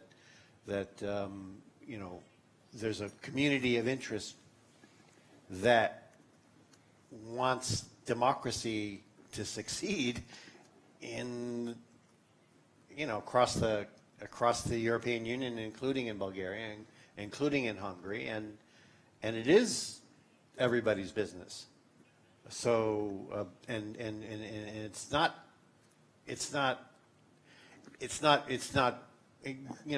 logically it's not okay for the EU to just throw up its hat and say, well, it's a small market, they can do what they want. That's not how it goes. So the fight should be both local, but also there also should be a European Union-wide scrutiny of the market here and really across the continent. Any other questions from the audience at this stage? Anything else? We covered everything. And probably solved it anyway. Oh, absolutely. That's exactly where we were hoping to leave it. Yeah, I think just as a closing comment from my side, I think this issue that we're grappling with local news is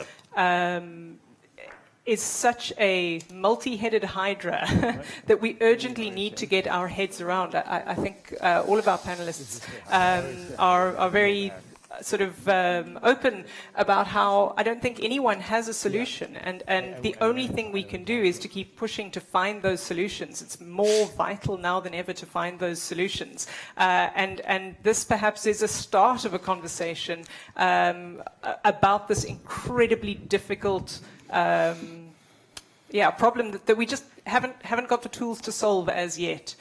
Even in the best democracies and even in the strongest countries. So, yeah, there's a long way to go on this, I think. If there aren't any other questions, though, I think I'm going to wrap up the panel for the afternoon. Yeah, thank you. Appreciate it, Thank Camille, you so and the rest of the panel members.